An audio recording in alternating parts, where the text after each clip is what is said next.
And as it turns out, we got 2.5 hours tonight of exactly that. So, I don't think I've ever actually went live on TikTok in a non-gaming category. So we're going to see how this works.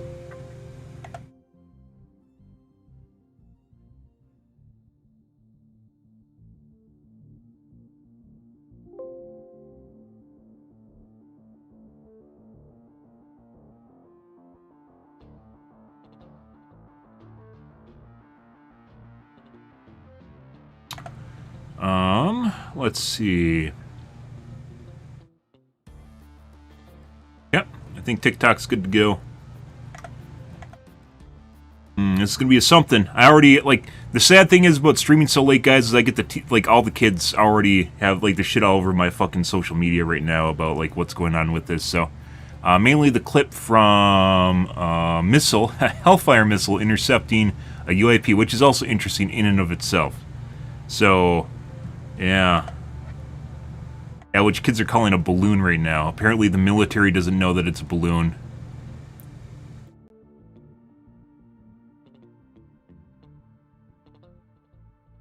The military thinks it's a balloon.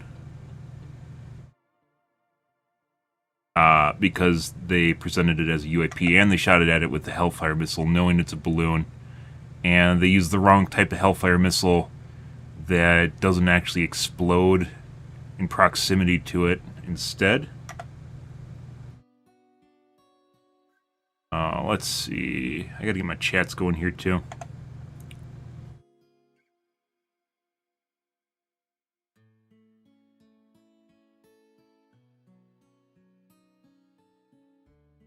All the good things tonight, guys. All the good things. And we got some new testimony too. I think there's only one video though, which is why it's the only one that I've seen on social media. We'll see. We're gonna watch the whole thing, so.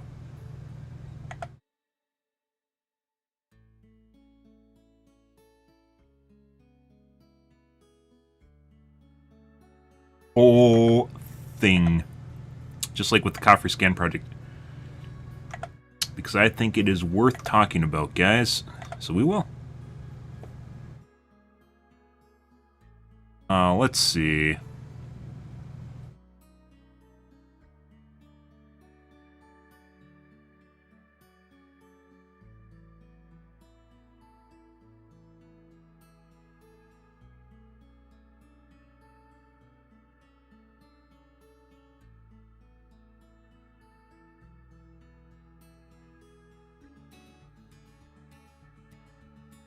Think that's good to go now? Okay. Let's hope. Let's pray and hope. My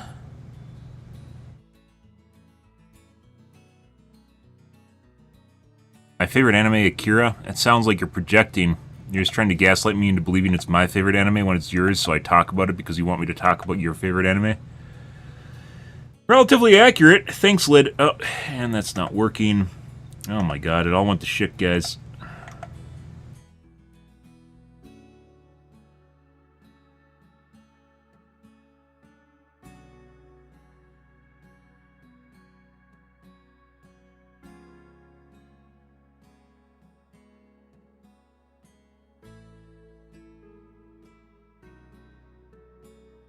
Alright, I think we're good. And then I need to advertise.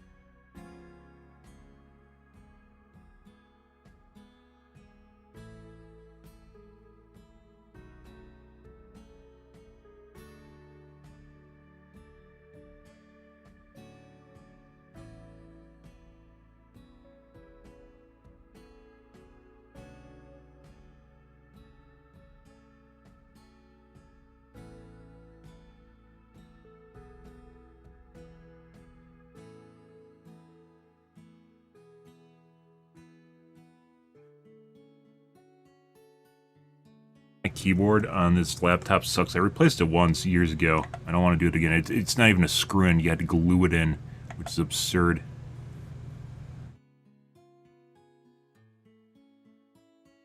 Everyone's favorite? I'm not sure about that. I watched it a lot when I was a kid. Sci-Fi Channel literally put it on like every day for like 2 months.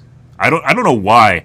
Like, thinking about that now, I have no idea how they could potentially do that, but I remember it being on the Sci-Fi Channel every fucking day. And they just kept hyping it up over and over and over again. It reminds me awfully, like nowadays, it reminds me of like a psyop. You know all that weird shit you saw when you were a kid? I didn't think about it at the time because, you know, I didn't really have business sense at the time. But what channel would air the same thing over and over and over and over again? Not like a deviation of it, but like anime in general, but just like the same thing over and over and over again. Just like that's how you kill your channel, right? It feels an awful lot like they really wanted people in the U.S. to watch anime. Hey, because I swear it was on there for like 2 months straight because there's nothing else. I mean, it probably is. It could be that anime is a psyop too. It could be that the NHIs have seeded information through anime. I think anime is a fantastic form of entertainment. A lot of people can't get past the whole animation. Like, if you're older, they can't handle the idea of taking animation seriously, which is actually, in the US that is, which is actually honestly a huge setback, or just like a...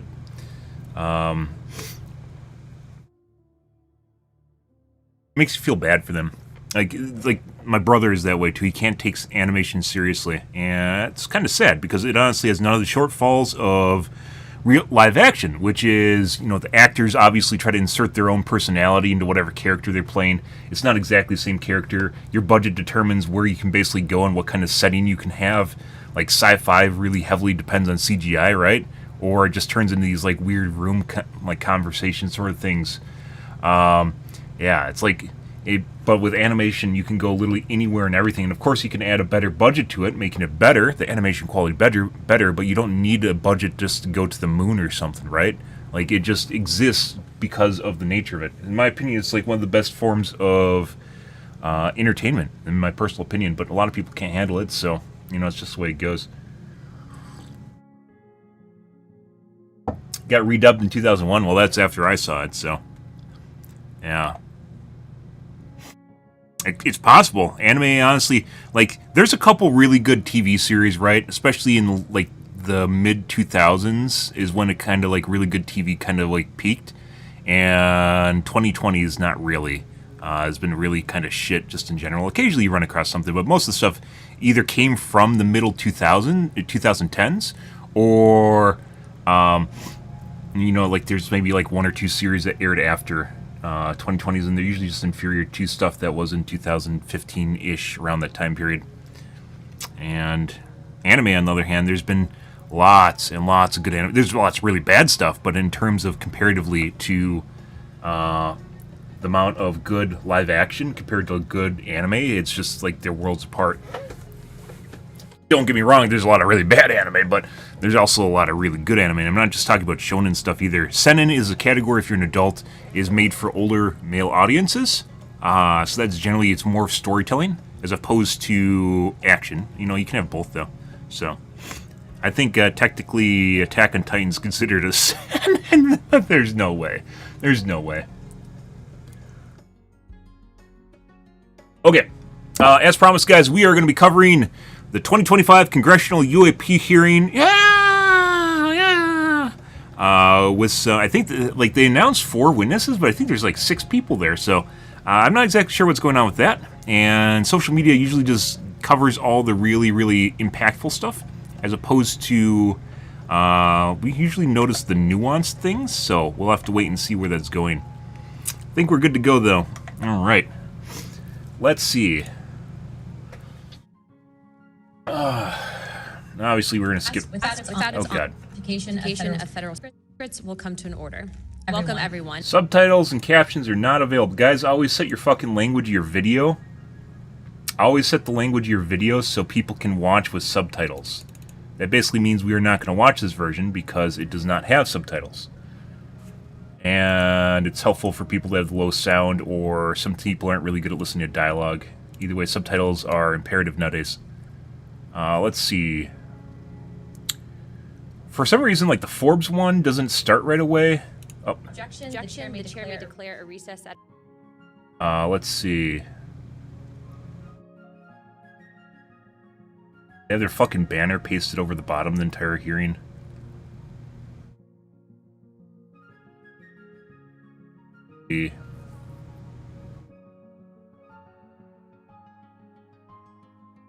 Gigantic banner. Thanks, Forbes.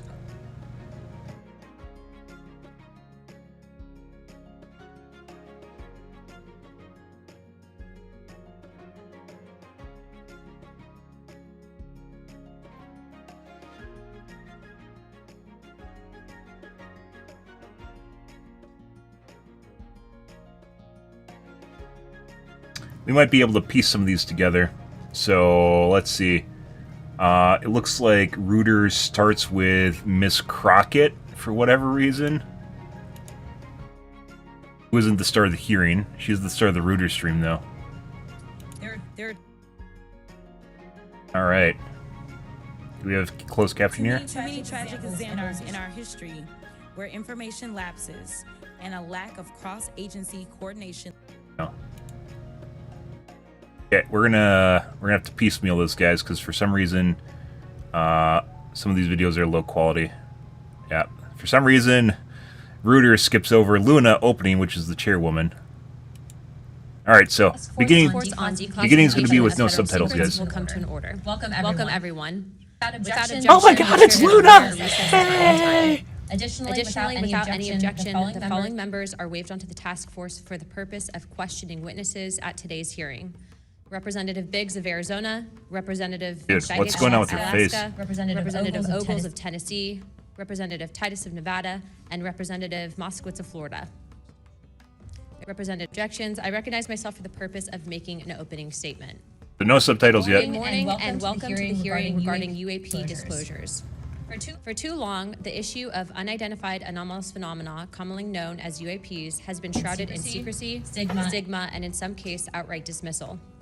Today, I want to state clearly that this is not science fiction or creating speculation. This is about national security. I want to point out with my opening statement here, guys.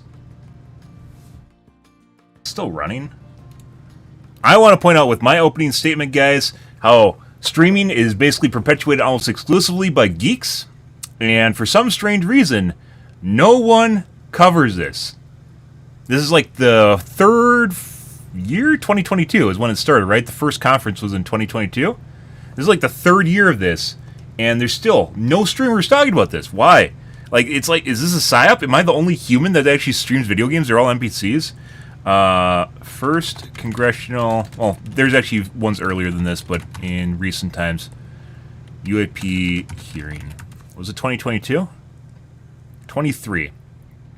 After which Arrow was established. So 2 years ago, we've covered every single one.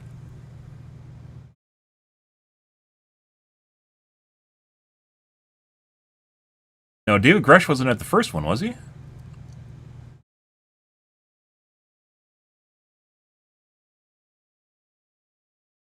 When was Arrow established? It was right after the first, yeah, 2022. The first one happened in 22. 21. No, I'm pretty sure it's 22.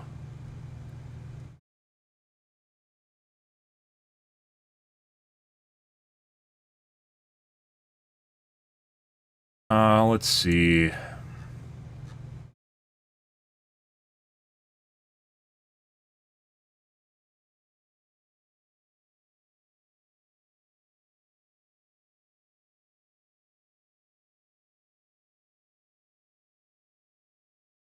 (2020).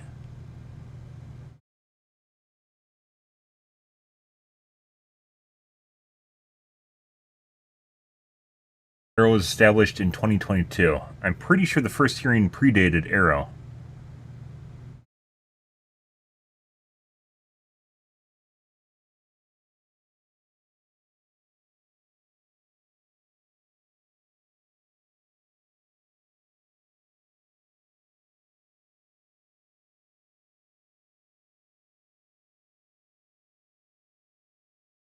May 2022. So Google first got it wrong. The AI assistant guys, I swear it's getting stupider now. Grok's pretty good, but this guy, the AI assistant, sometimes is very, very wrong. To the point at which it's almost unusable. So the first one was in 22, so I was correct, and then Arrow was established after this happened. Also covered that on stream. Okay. Government accountability and the American people's right to the truth. I demand the I've truth. spoken now to a number of whistleblowers from the military, to include the infamous Eglin Air Force Base incident that occurred when myself and former Representative Matt Gaetz, as well as Representative Burchett, followed up on a lead from multiple active duty Air Force pilot whistleblowers that alleged that the United States Air Force was covering up UAP activity at Eglin Air Force Base.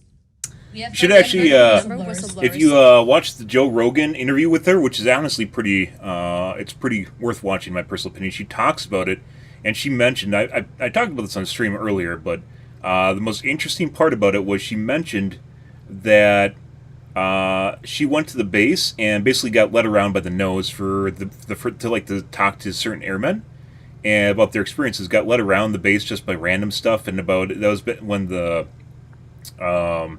the weather balloons were shot down in the U.S. too, right? Which then, the first one we got footage of, but there's like 4, and the other 3 just disappeared, which is also interesting, by the way, in and of itself. Mainly because you would think they would have showed off the scraps from it, but they just didn't. So, yeah, I guess. But yeah. But the Eglin Air Force Base is interesting in and of itself, purely because when she went there, and she asked to be seen around, she got basically led around by the nose because they didn't want to show her something. And then she got to talk to the base commander, according to her. And then the base commander, partway through the conversation where he kept trying to deny her, literally said something completely off the cuff along the lines of, they would like if I didn't allow you to see them. And then he left the room, according to her, to go use the bathroom. And then like 10 minutes later, the staff sergeant, I think it was, came in and notified her that he left the base. Yeah, like, you can't make this stuff up. Like, maybe she didn't make it up. That would actually be hilarious. I guess kind of in and of itself, there's no reason for her to do that, and obviously it's verifiable. But, like, the guy literally transferred off the base, or took a furlough? It's one of the two, like, literally in the middle of the meeting. Yeah, and eventually I think she mentioned she got to talk to 2 of, like, the 4 air officers she wanted to see, or 2 of 5. It wasn't the full number. But anyway, she got to talk to a couple of them. And it's one of the reasons that she actually started believing in this stuff was because of what they told her, which she didn't exactly, when I guess it wasn't just, you didn't just need to use the bathroom, you need to use the bathroom at another base. Really weird. Really, really weird. And just completely off the cuff. I'd like to show you guys a Joe Rogan clip, because I'm butchering the quote a little bit, but it was, like, people picked out all different sorts of things they talked about, but that struck me as really weird, because you're talking about military officers doing something completely erroneous, right? Like, something they would never do, and, like, the completely off-the-cuff conversation they had right before it happened really makes you wonder, like, who are they?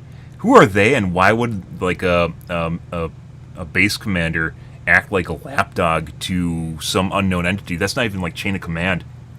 That's like someone's pet. That's pretty crazy shit. Yeah.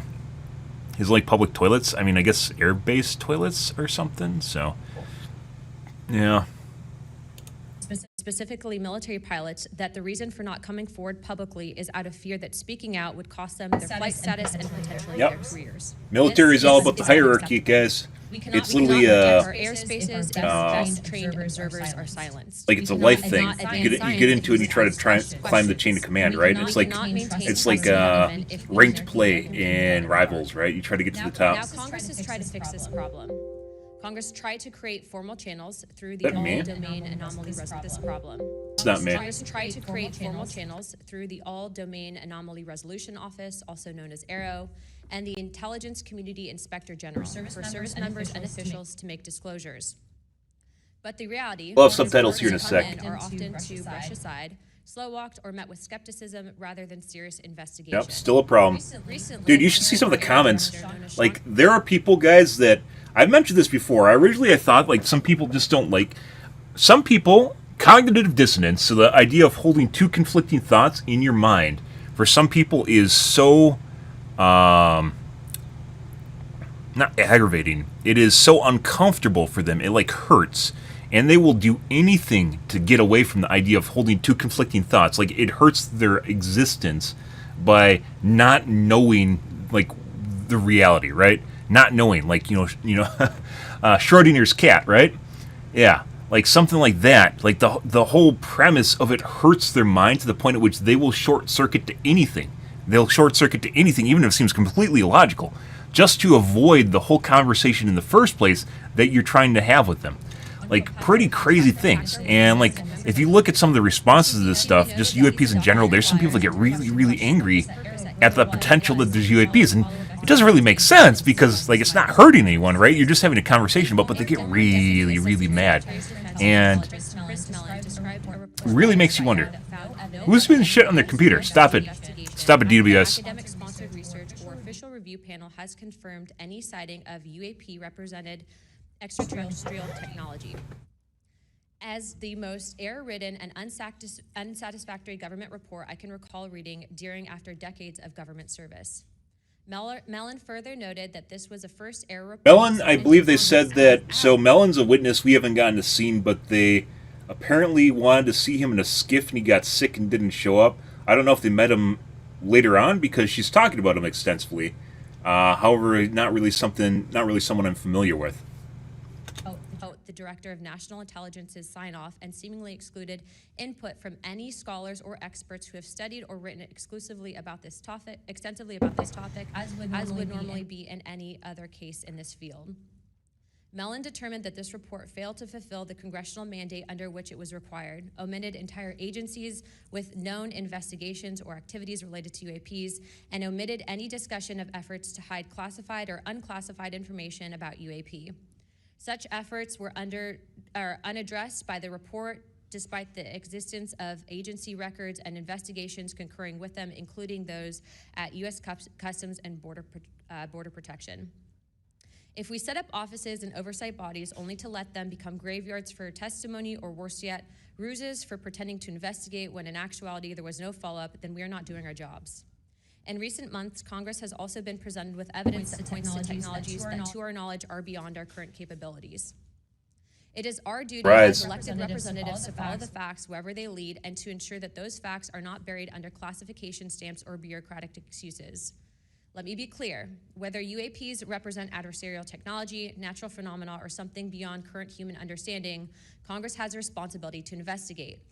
If these objects are foreign in origin, then they pose a direct threat to our national security. And if they represent something unknown, they demand rigorous scientific inquiry, not ridicule, not secrecy, and not silence. You don't say, it's kind of weird. I like, my favorite kind of line of thought right now, guys, with the tridactyls. You know, the mummies they wheeled out in 23 and people thought they were absolutely absurd, which were identified in like 2018 and debunked. And like Mexico wheeled them out at their own UAP, Congressional UAP hearing. It was either in 22 or 23. I don't remember which. I believe Ryan Graves attended it. It was one of the guys, I think, from Tic Tac. Maybe it wasn't Graves. It was the other guy with bald head and glasses. I don't remember his name. Maybe it was Graves. I'm not exactly sure off the top of my head.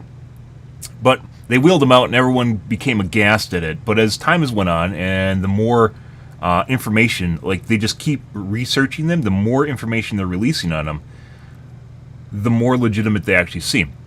But the weird thing is, guys, in this case, they're like, okay, we have the Nazca mummies. Here's just a photo. The white mummies, right?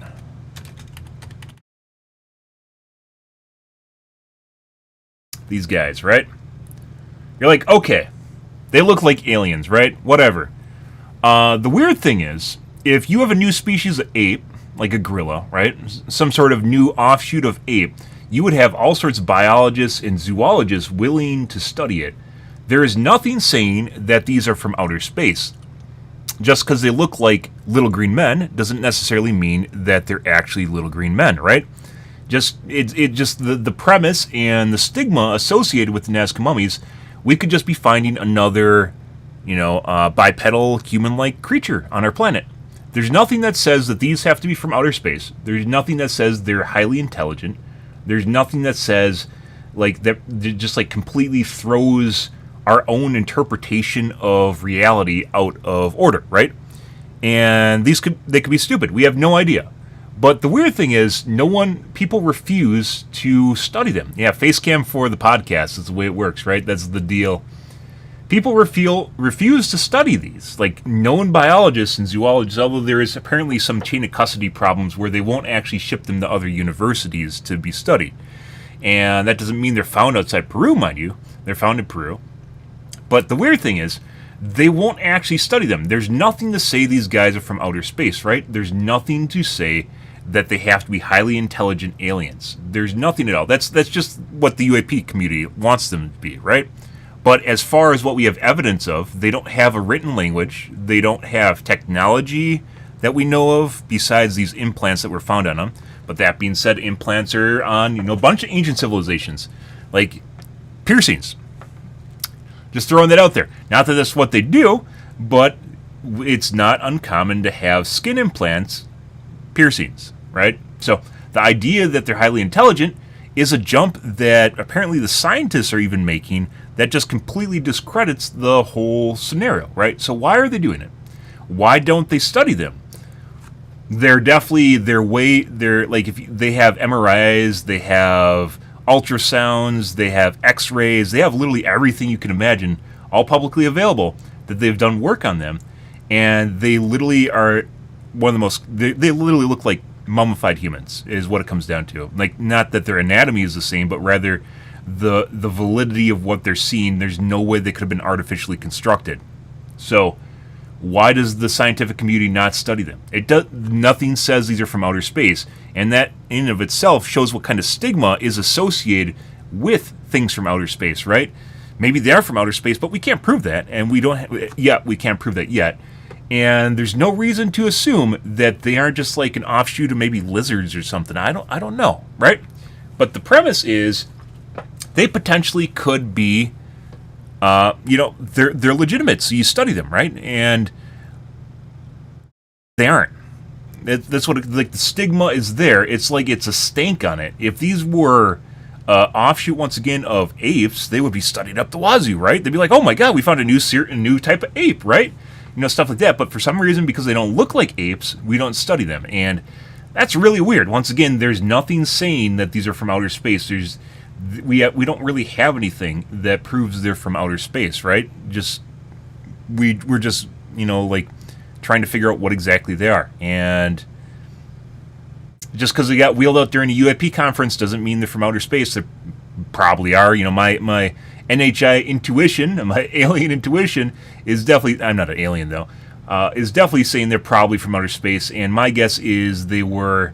It looks like they like had a short lifespan, not lifespan in terms of how long their civilization existed in a very short time period, which makes me think that potentially they're incompatible with our atmosphere. So this is the tinfoil hat thing. If I was actually drawing a hypothesis on what exactly happened to them, they weren't compatible completely with our atmosphere, and they were left behind potentially slaves or lower caste that couldn't be taken back on their ship.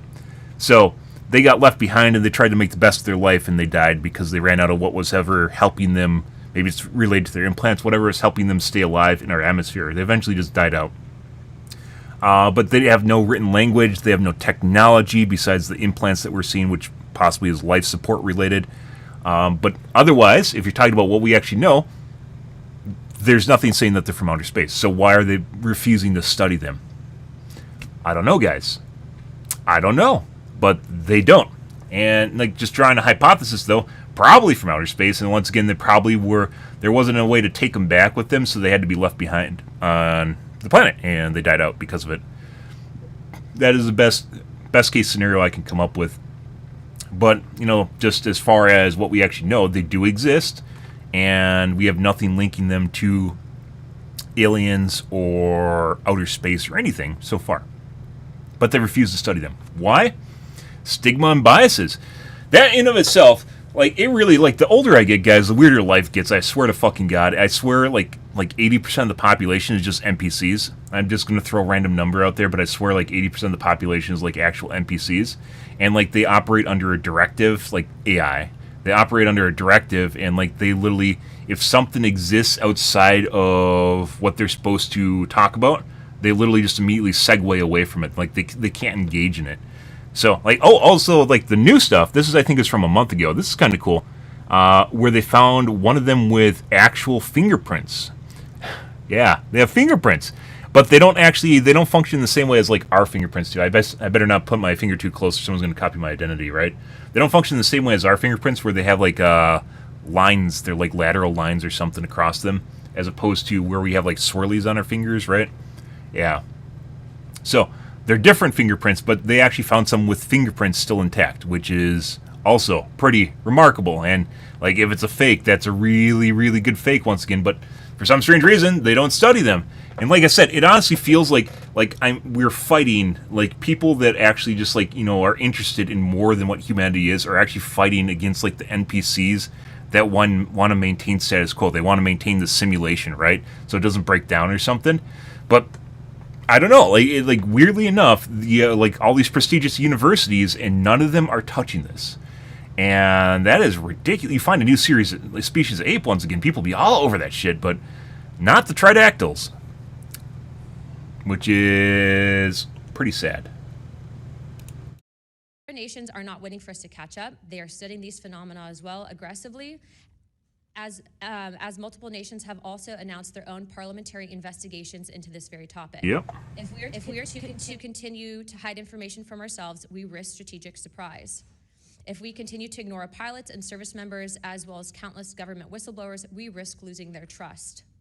And if we continue to shield the truth from the public, we risk eroding the very foundation of democratic accountability. Yep. This is Which, why this hearing matters. The Epstein matters for a lot of reasons, guys. Even if you don't care about it, it matters to the integrity of the government and to bodies and just humanity, or the U.S. in general. The national level integrity really, really matters with Epstein, because everyone's incriminated in it. The left, the right's incriminated. Top tier businessmen, like we talked about yesterday. Clinton fucking is getting subpoenaed. Both Clintons are getting subpoenaed, which is pretty ridiculous, by the way. Absolutely ridiculous. So, and that is world changing, for national level changing for our country, right? For the U.S. UAPs are world changing. They matter so much in terms of, like, think of the technology. Think of how much money we waste in military. Think about medical improvements, like the vast trove of knowledge where you have loved ones that might be dying to something, or sicknesses that we could potentially cure. The whole idea that technology and potentially higher level interactions, so alien society is being gated from us by some unknown entity, probably in our government, some known legacy entity, or legacy, they call it the legacy program, legacy branch of the government that just has a say over first contact, is not where we want to be, right? That is not determined by a handful of people in a smoky back room somewhere. Maybe in the 20s, maybe in the 50s. Not today. At this point, we are well past that, and I guarantee you, even the people that might not be on board with it, that are just enjoying their day-to-day life, even if we had first contact tomorrow, people will literally go back to their TikTok videos in 10 minutes, because they have a life to lead. It doesn't immediately change anything, even if we know we're part of society. It's not alien society. It's not going to immediately change our lives. It will, inevitably, for sure. But at the end of the day, you're just going to go to work tomorrow. You know, it doesn't end the world. You still have to pay the bills. Nothing really changed. You're going to go eat some fast food, maybe go to Wendy's, go to McDonald's. Who knows? But at the end of the day, even if we have first contact, it would take quite a bit of time for us to actually start to integrate with alien society. And it feels like it's already started to happen in terms of media being seeded for, I've talked about for a long time now, but for basically decades at this point. And especially recently, there's like even like the notions and ideas being put into like things like Star Trek, for instance, or Stargate, especially with what's happening in Egypt right now. Like very, very telling sign that it's almost like a book that was written for us before first contact happens, right? To get us pliable to the idea that we aren't alone, right? This is not about fueling speculation. It also feels like, by the way, Basic- our entertainment's gotten much worse over the last 5 years, so maybe we're moving on to the next phase. Because a lot of really good entertainment was in the mid-2010s, and it just all went to crap. So maybe the people that were making good entertainment moved on to the next planet for First Contact, but either way, we're kind of in a holding pattern right now. All the good stuff got canceled or was like turned to shit, like Witcher or The Expanse, and just Transparency from the Department of Defense and the intelligence community. And can't wait to see Chris Hemsworth play Witcher asking the questions every American has the right to after the ask. Netflix writers ruined it. We know. What don't we know? What don't we know? And why in a free society are we being told so little? Good question. A major Old headless program that no one knows how to control anymore by a former president. From the Department of Defense and the intelligence community. In preparation for previous UAP hearings, the committee repeatedly asked the Department of Defense to allow members to view videos and files related to UAP incidences. Unfortunately, the Department of Defense notified the committee staff that due to the department's special access program rules, only members of the House Armed Service Committee, as well as the Defense Subcommittee on House Appropriations, also known as HAC-D, were allowed to be read in onto such programs. For a non-committee member to be allowed to view staff that due to the Department of Defense and the intelligence community. In preparation for previous UAP hearings, the committee repeatedly asked the Department of Defense to allow members to view videos and files related to UAP incidences. Unfortunately, the Department of Defense notified the committee staff that due to the department's special access program rules, only members of the House Armed Service Committee, as well as the Defense Subcommittee on House Armed Service Committee and Defense Committee were allowed to see it, but not the UAP, Congressional UAP, what are they called? The Secrets Task Force, I think it is. I swear their name keeps changing. The Secrets Task Force, which Luna's part of, and basically everyone up here you're seeing as part of it, right? Which is for Epstein and such, for JFK, Epstein, Disclosure Task Force, maybe it's called now. I think it was the Secrets Task Force at once. I think it was the Disclosure Task Force at once. It just keeps changing, which makes it harder to address them, by the way. So they weren't able to gain access to these programs because they weren't allowed. I guess they're supposed to be allowed, but they weren't. House Appropriations, also known as HAC-D, were allowed to be read in onto such programs. For a non-committee member to be allowed to view these documents and videos, individual members must be approved by the chairman and ranking member of both HASC and HAC-D. Independent staff oversight has presented a consistent problem for Congress, as well as program budgets are classified. Additionally, oversight reporting to Congress is classified and only provided to the authorizing and appropriations committees of jurisdiction. The American people are not fragile. They do not need to be shielded like children from reality. Oh shit, we're so desensitized at this point. Once again, people are going to watch for 10 minutes and they're going to go back. The Vulcans can fucking land tomorrow in their spaceship in front of the White House and we can come in peace, and people would watch for 10 minutes, Twitter would blow up, but people inevitably would just go back to watching their cat videos. So that's where we're at, humanity, NHIs, that's where we're at. I don't know if you're trying, like this is overkill to prevent culture shock or ontological shock, as people call it now. But I really don't think that's an issue at all. People are still fighting wars over stupid shit like religion in other parts of the world, and they don't fucking care.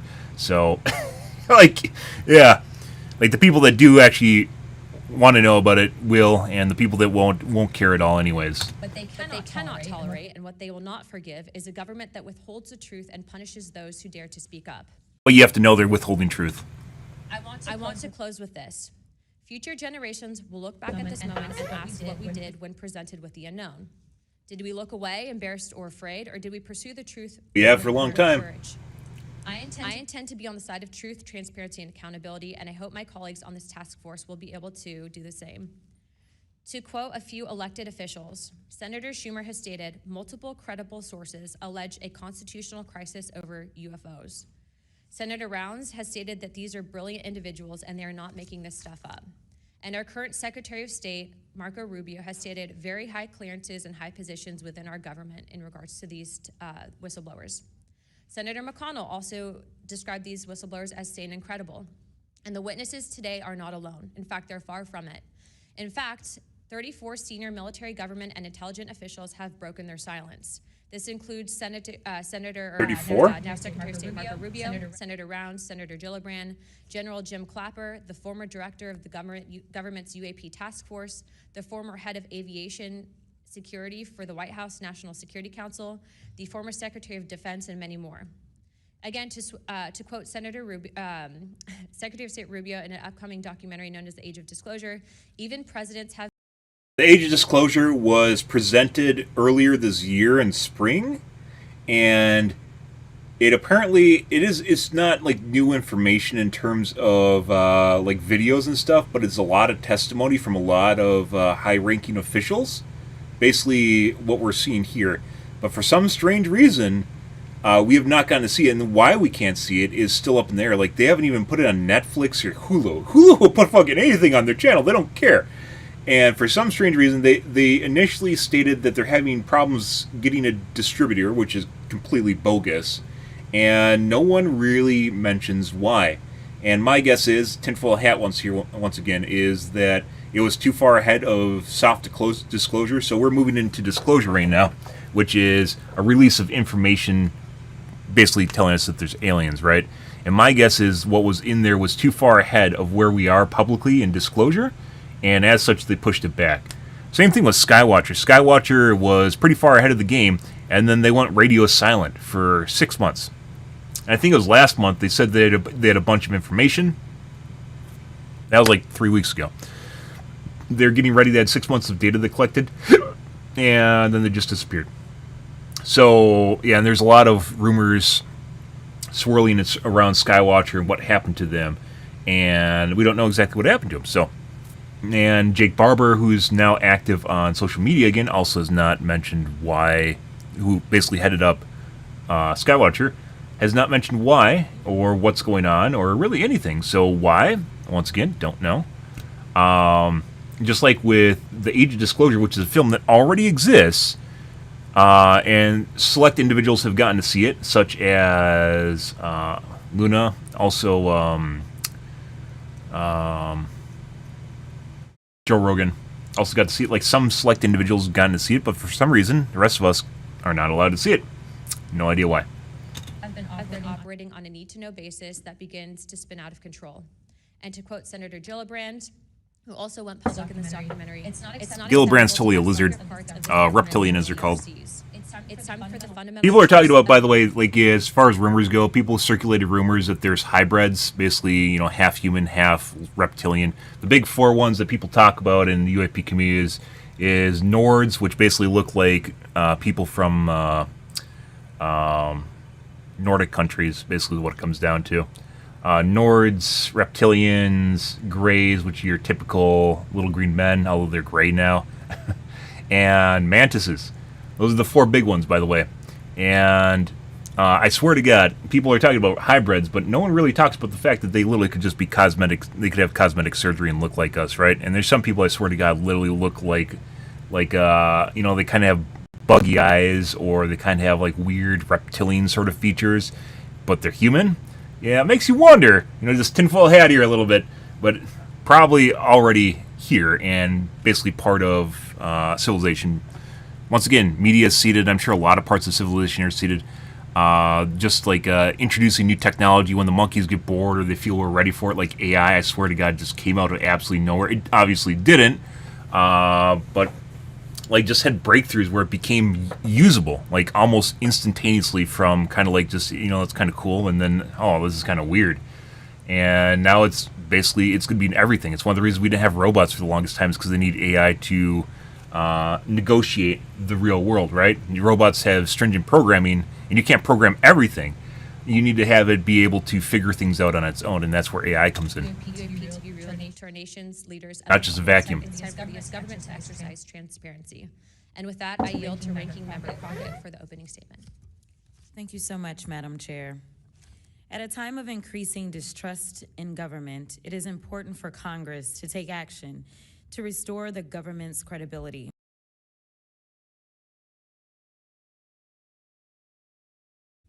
There are too many tragic examples. Bringing transparency to an issue of great public interest is a step toward doing just that. So I thank Chairwoman Luna. Did we just forget to put on their stream? To discuss unidentified anomalous phenomena, or UAP, which is today's term for what was commonly known as UFOs, unidentified flying objects. And while some people think He's new, by the way. She was introduced, added 2 months ago, I think, to the committee. UAPs on critical infrastructure, civilian safety, and national security. There is good reason to believe that most UAPs have origins far closer to home. Currently, NASA has not found any evidence that any UAPs have an extraterrestrial. I want to point out, just here, this is kind of a curious bit, guys. I want to point out how NASA has so many, over time, people have literally just started mirroring NASA's feed because they have weird cuts and, removing footage from their live feeds from, let's say, the ISS. And over time, people have literally just started mirroring it, and it's, become a meme where they find weird stuff that happens.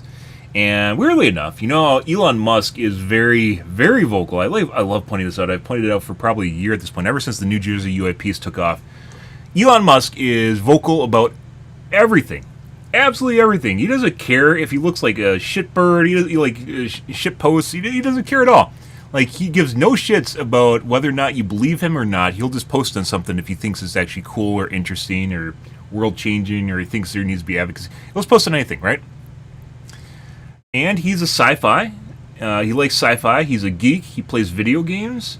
And basically, what you'd imagine a grown-up geek to be. But for some strange reason, he will not talk about UAPs or NHIs unless he is addressed directly to the point at which he has to answer on them. And when he does, he'll be either dismissive, or he will, kind of short dismissive, right? Or he will, and change the topic, or he will joke about it. And that's really weird, considering basically what he talks about, everything else he talks about. And UAPs and NHIs are something that is just a little bit too far for him. And I find it fucking hilarious every time it happens, because I think the most unprompted response I've seen him give was earlier this year with the Mars Square, right?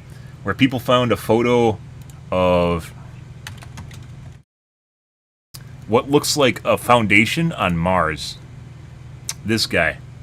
And he actually said, unprompted, which is extremely rare for him, he said, maybe we should go there and find out, I think is what he said. Yeah.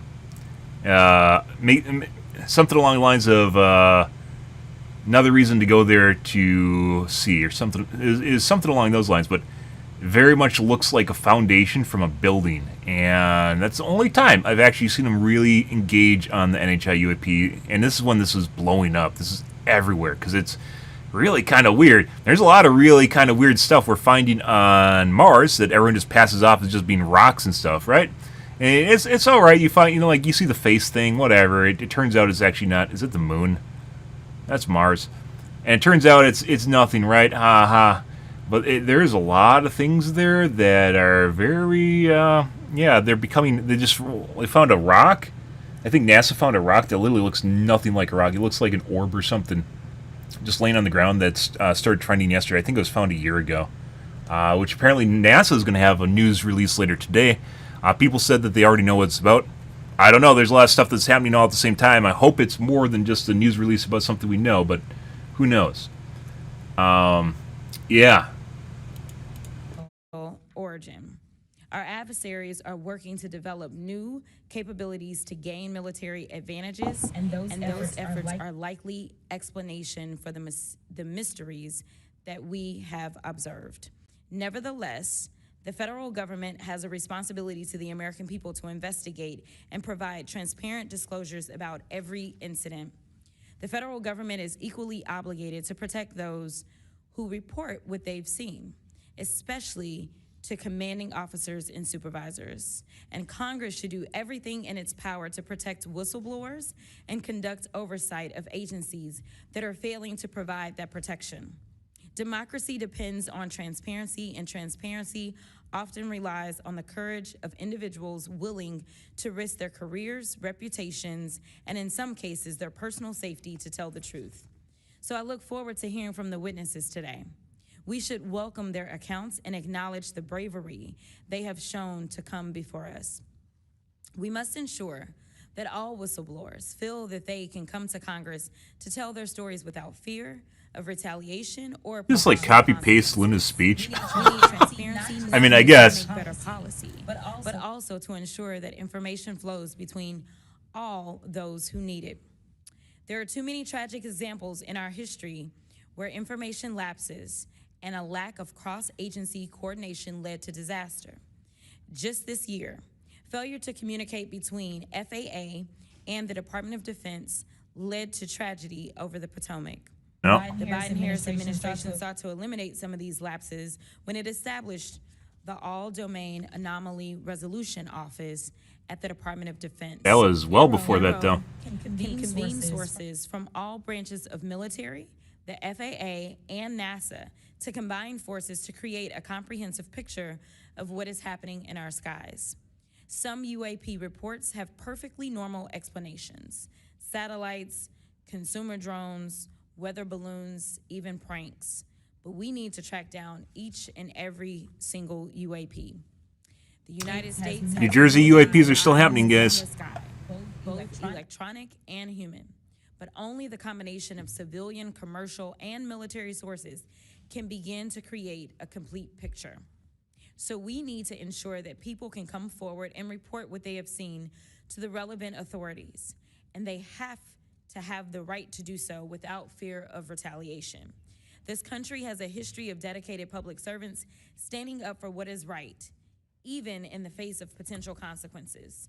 From the Pentagon Papers to Watergate to torture programs, whistleblowers have not only informed the public, but also empowered Congress to fulfill its constitutional duty of oversight.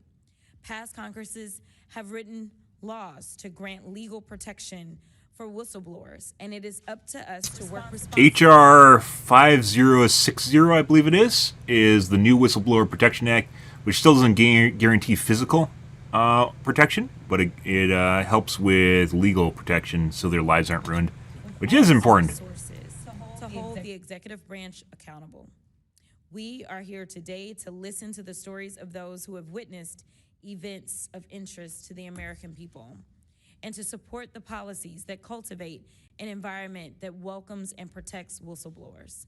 I hope this hearing will be an example of the respect and protection whistleblowers deserve and the importance of conducting oversight of the federal government. I yield back. I am pleased to welcome the panel of witnesses. Okay, so do we catch up? Do I get subtitles now? There's no way! There's no way! Dude, if you saw... So... what the fuck is that? Eric Burleson has a video, an image from earlier this year when he's looking at the Nazca mummies, because he's actually willing just to, he's willing to humor almost anything, which is where I stand, by the way. Even though I stand by evidence and especially hard evidence, I'm willing to humor the possibility of something and brainstorm on what potentially could happen without stigma or bias. But earlier this year, he actually, I didn't intend on doing that either.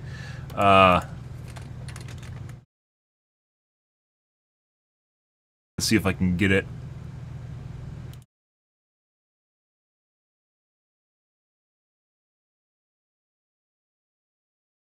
No. There it is.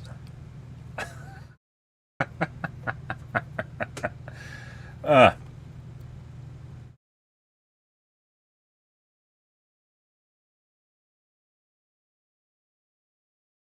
I full screen this? Let me see. I want the image. Image and new tab. There we go.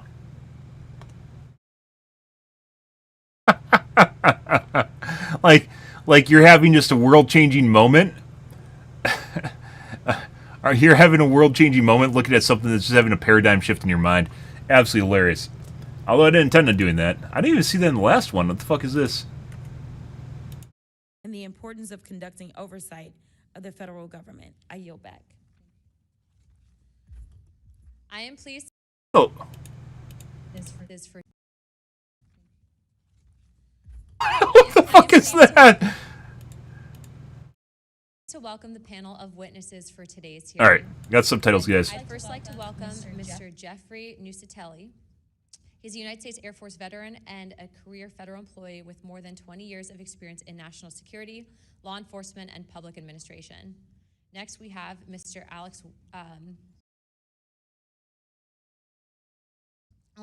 Alexandra Wiggins. Mr. Wiggins is currently serving as a Senior Chief Operations Specialist in the United States. Can't make it louder. Mr. Wiggins is testifying in his personal capacity today and not on behalf of the United States Navy. Next, I would like to recognize the gentlewoman from Nevada, Representative Titus. Thank you very much, Madam Chairman, ranking members, for allowing me to sit with you on this panel today. I'm honored to be able to introduce a witness here who is from my Wiggins is new. Who has been the definitive expert and reporter on this topic that I don't think it was announced. today. Like I said, 4 people were announced. UFOs. George is a longtime friend, I'll say that up front, but a very respected journalist and a recognized expert in this field nationally and internationally. Just a little something about George. He came to Las Vegas in 1979 and joined KLS television station as a general assignment reporter in 1981. Since 1995, he's been the chief investigative reporter for that channel. He also hosts a national radio show you can listen to on Coast to Coast AM, which covers many of the paranormal topics that y'all are discussing. Over the years, George has been, as I said, recognized. Knapp is a weird one. So Knapp is basically, he's like, what's his name?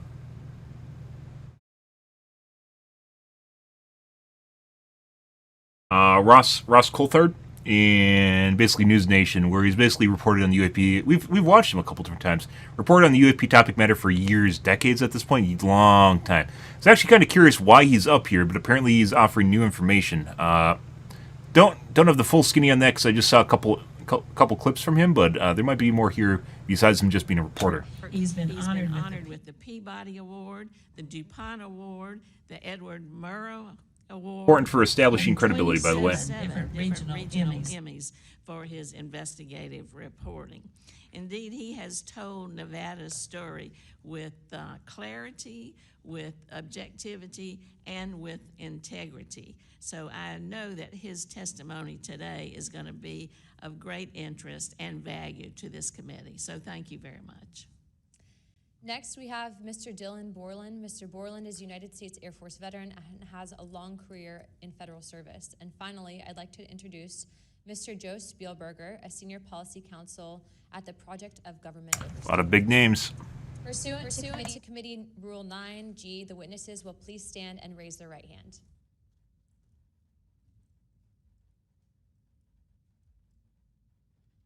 Do you solemnly swear or affirm that the testimony that you're about to give is the truth, the whole truth, and the nothing but the truth, so help you God? There's a lot of people here, by the way. Every congressional UAP hearing, there's more and more people. The first one was very sparse. We appreciate you being here today, and I look forward to hearing your testimony. Let me remind the witnesses that we have read your... Maybe like peanuts or something. I need some food to sit here and eat, guys. Please limit your oral statements to Peanut gallery? I should have bought some peanuts. Shit. As a reminder, please I wasn't prepared for this. That was announced a month in advance. And members hear you. When you begin to speak, the light in front of you will turn green. After 4 minutes, the light will turn yellow. And when the red light comes on, your 5 minutes have expired, and we will ask you to please wrap it up. I now recognize Mr. Nusatelli for his opening statement. Good morning. By the way, whoever's making these signs here literally put what their title underneath it, like where they're from, so we know. Because I don't know where Mr. Nusatelli is from, like Nutella or something. I don't know because that did not stick in my mind when she was announcing just now. Thank you. Titles are important. Thank you, Rocket, and members of the task force for giving us the opportunity to testify today. My name is Jeffrey Nusatelli. I'm a former military police officer with 16 years of active duty service in the U.S. Air Force. I'm here today because the American people have both the right and the responsibility to know the truth about unidentified aerial phenomenon. That truth remains hidden, classified and silenced by fear, retaliation, stigma, and confusion. This was in Congress yesterday, guys. Break that silence. Between 2003 and 2005, 5 UAP incidents occurred at Vandenberg Air Force Base, home to the National Missile Defense Project. Pretty big deal. Security priority. At the time, we were conducting launches deemed by the National Reconnaissance Office as the most important in 25 years. These were historic launches. These facilities were vital, and they were repeatedly visited by UAP. Incident was witnessed by multiple personnel, documented, investigated, and reported up the chain of command. We sent information up, but we got no guidance down on how to handle these events. Which they ribbed multiple times in the last congressional hearings, by the way. It was basically drone incursions you have to take. So the security angle here, guys, is the military has to take them seriously. It doesn't matter whether or not you believe in little green men. It doesn't matter if you think aliens are here. The media has been seeded.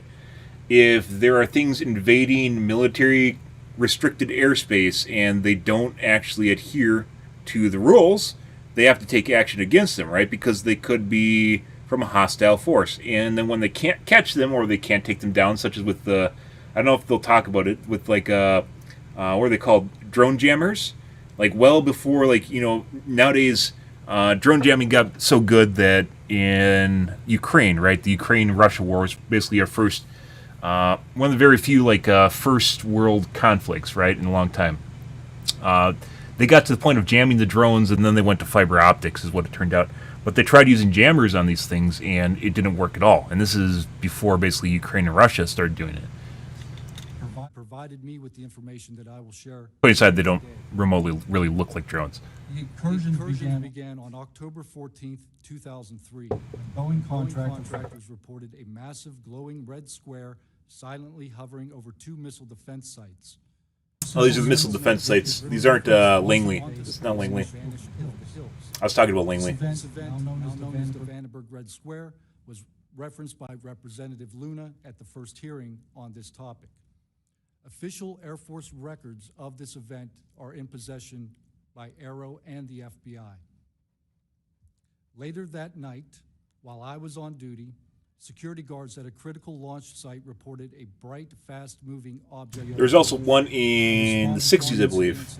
I don't remember the name of the base for that, though. The object approached rapidly.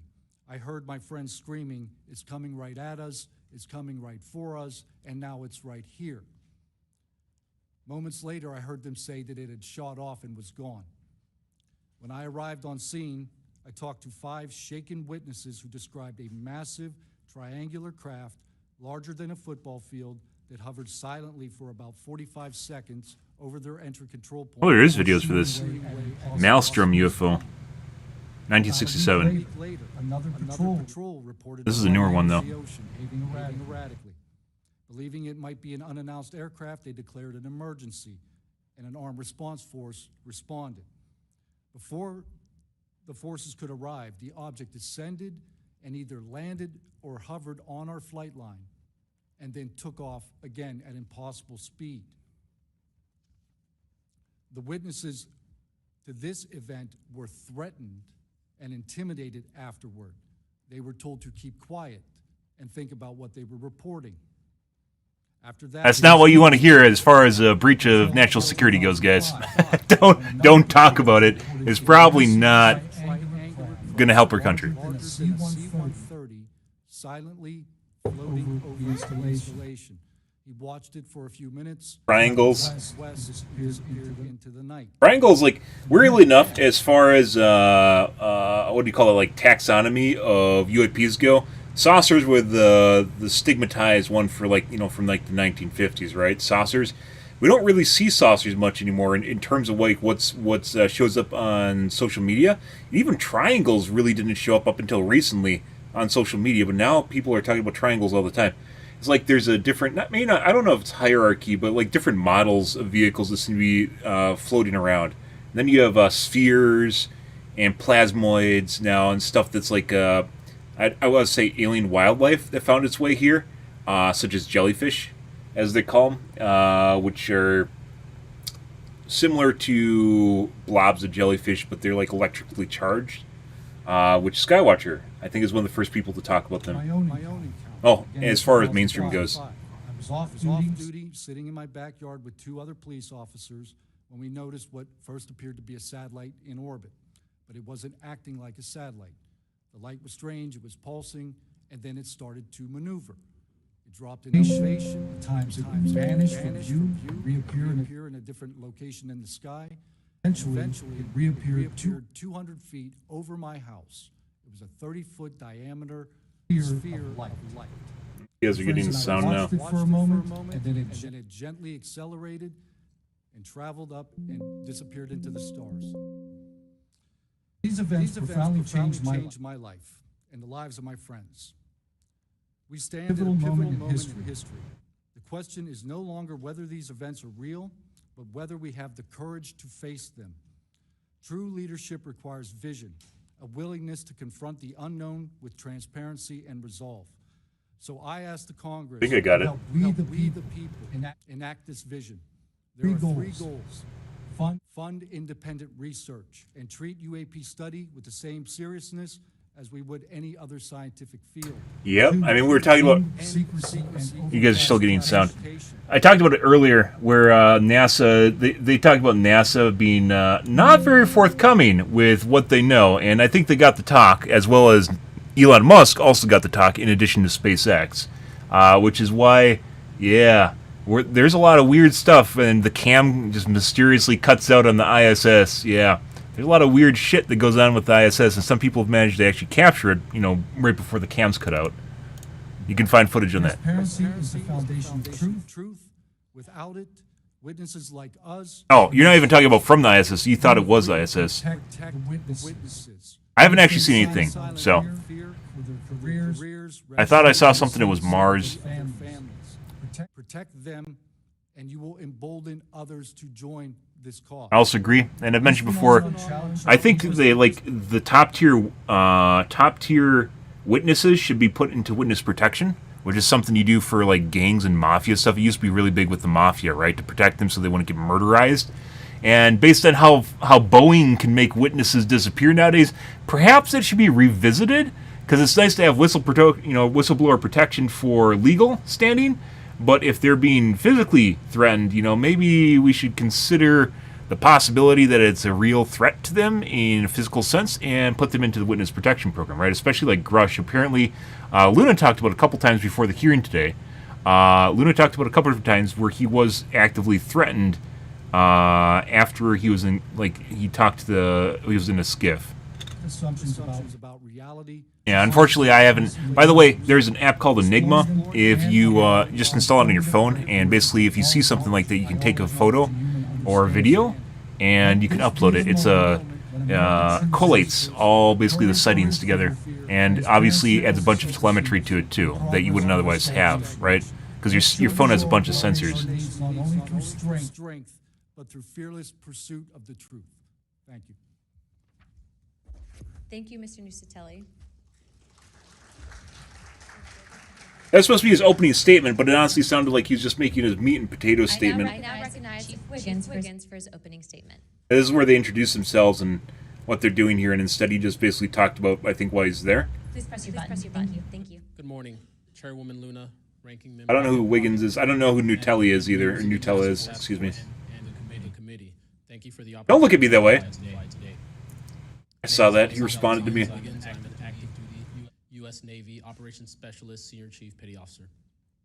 Father of 3 and dedicated American testifying today in my personal capacity.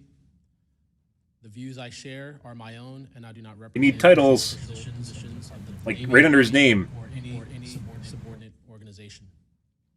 On the evening of February 15th, 2023, at approximately 19:15 PST, in the Whiskey 291 warning area off the coast of Southern California, I was serving on board USS Jackson.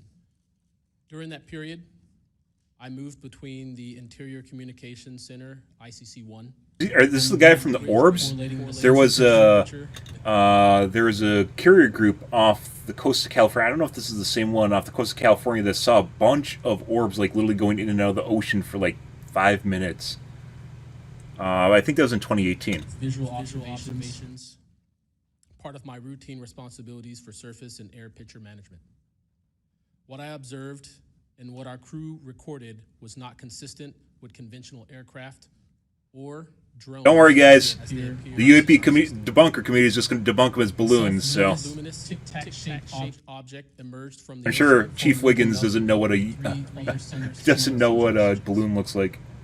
The four then disappeared simultaneously with a high synchronized, near instantaneous acceleration. I observed no sonic boom. It for sure is. I love bringing up the weird things in the ocean. There's a hangar off the coast of California.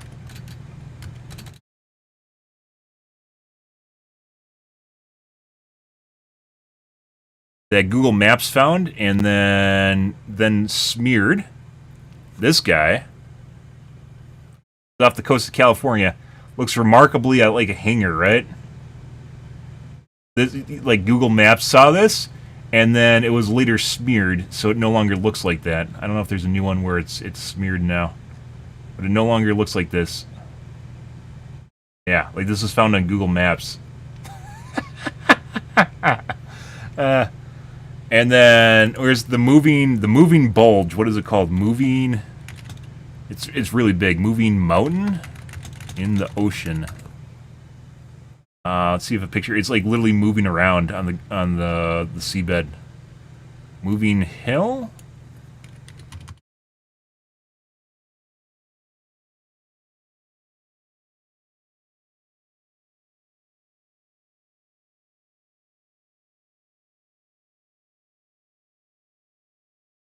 We're adding supplemental material here, guys. Right here. This guy. Literally, and you can see the blurring where Google Maps goes through and blurs what's there, and then it moves again. This, I believe, is up by the Arctic. The dome. They call it the dome. 2-mile wide dome. Which, with its fucking snot trail behind it like it's a slug. Like, some of this stuff, guys, really feels like we weren't supposed to find it, but we're to the point now where we're curious monkeys and we're finding this stuff anyways, right? Yeah. That also exists.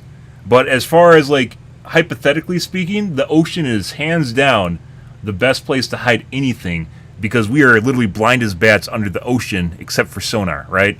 And submarines. Other than that, we can't see shit down there, especially if you go deep.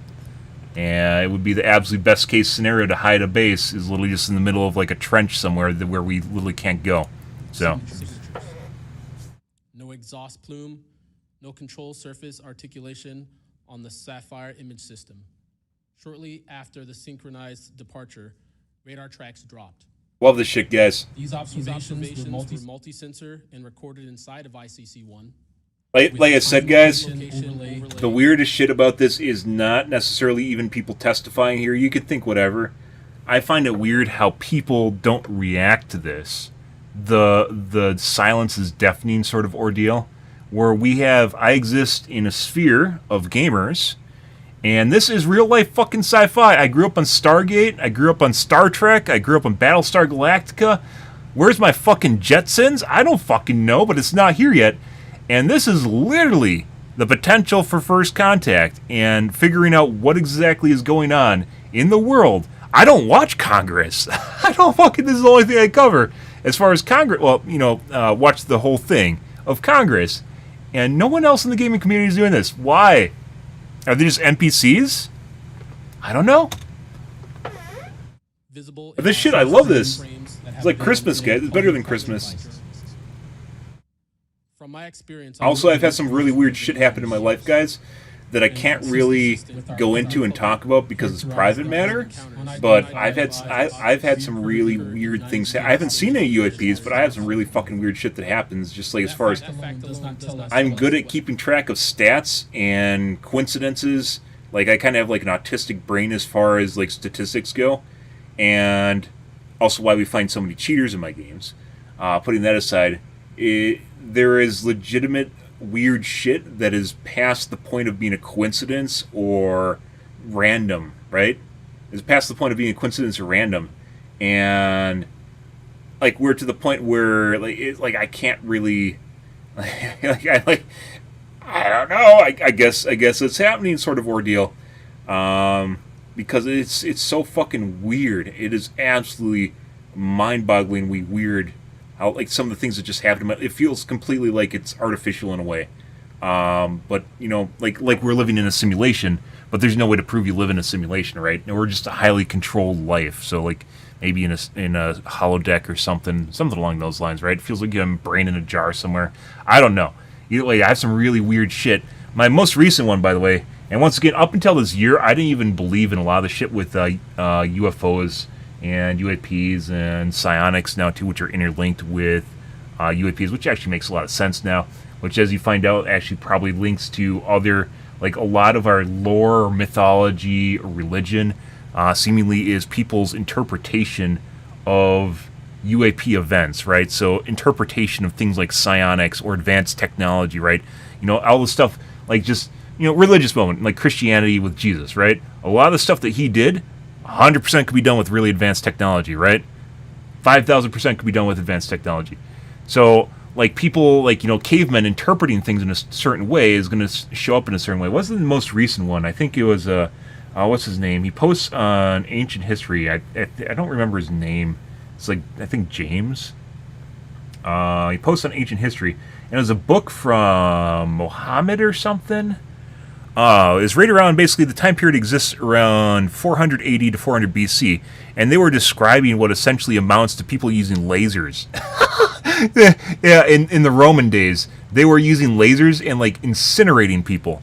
Which, yeah, like if you can imagine a caveman accounting for it, there's some really interesting quotes, like, in ancient texts where they're literally talking and describing things like an advanced energy weapon. They used, he talked about it in terms of nuclear weapons, right? Which is our current interpretation of it, but, you know, we could go much further than that, right? In terms of lasers, where are we going to be in 100 years? Who knows? We already have laser weapons deploying. We have railguns deploying now. Constant wave lasers are starting to deploy, not in terms of, like, battleships, but in terms of, like, defense, point defense, as well as for shooting down drones and missiles and stuff. And railguns, Japan deployed their first railgun, I think, either this year or last year. Not like sci-fi battleship level railgun, but like once again also along the same lines of shooting down missiles, drones, and small boats, right? But this is actually coming to fruition. Like sci-fi stuff is coming to fruition. Where are we going to be in 100 years? Who knows? Who absolutely knows? But yeah, like we are approaching it at this point. But it does argue the systematic stigma-free reporting. And for I went on a segue of a segue and I forgot what I was originally talking about. Can evaluate safe intelligence implications with rigor. There we go, segue, guys. 3 points for the task force and the committee. My LLM's not that deep. Maritime safety. When crews and watchstanders observe objects that maneuver or accelerate in ways. By the way, I don't know what Chief Wiggins' actual role here is. But if he was on board and a bunch of people saw this, he doesn't need to get them to come testify. He could get a list of signed signatures of people, and that basically accounts for the same thing of people that literally are signing that they also witnessed the same thing, which would actually lend a bunch of credibility. If you're in a situation like this, lend a bunch of credibility of what's going on. Does not match known profiles, and do so near our ships and. It sounds old school, but it's 100% true because you can't get all the witnesses in the room, right? Standardized checklist and training should ensure we capture the best possible sensor data in real time, including IR settings, slant range estimates, and bearing and range altitude snapshots, and immediate chain of custody for any recordings. Reporting without stigma, protection without retribution. Sailors need to know that reporting UAP encounters will not harm their careers. No shit. Congress can help. We talked about this at the first hearing, guys, but the very fact that the military would actually throw out intelligence information, because they don't like it, is absurd. the very fact that the military, which is supposed to take everything seriously and be the hard ass, throws out information because they don't like it, is beyond absurd. That there should be no amount of making fun of people that think they see something. Maybe it's just they're tripping on shrooms. Maybe they're drunk. It doesn't matter. But you take it seriously till you can figure it out, right? And if they can't, what is going on? Like, it really makes you wonder if they're just told not to take it seriously at this point, right? They aren't supposed to report it because they aren't supposed to see it, right? And that's also like where we're going with this is like this goes originally in the first UAP congressional hearing. I was on board with the idea that the military was just incompetent beyond belief, but at this point, with all the people testifying, it appears that people in the military are intentionally trying to keep things under wraps, as opposed to just being that absolutely oblivious. By reinforcing witness protection and by directing the relevant I agree. And they should be put under witness protection if they're that far up the chain like the Rush is. Service members who step forward with data. By the way, being put in witness protection isn't just about physical safety. It sends a message that they're taken seriously, and not only that, they'll also have people to corroborate anything that happens to them, right? So, witness protection isn't just protection. It's not just a physical protection. It sends a message, and that's actually really, really important when you deal with stuff like this. Whatever's going on here in the background that's keeping stuff secret really, really doesn't want things to be seen in the light. They don't want to be known, and the more light you shine on them, the more it burns them. They're like vampires, and that's where we have to go with things. That's the social media, the ability to turn this into something big is a big deal. And transparency where possible. The task force declassification mission is directly relevant here.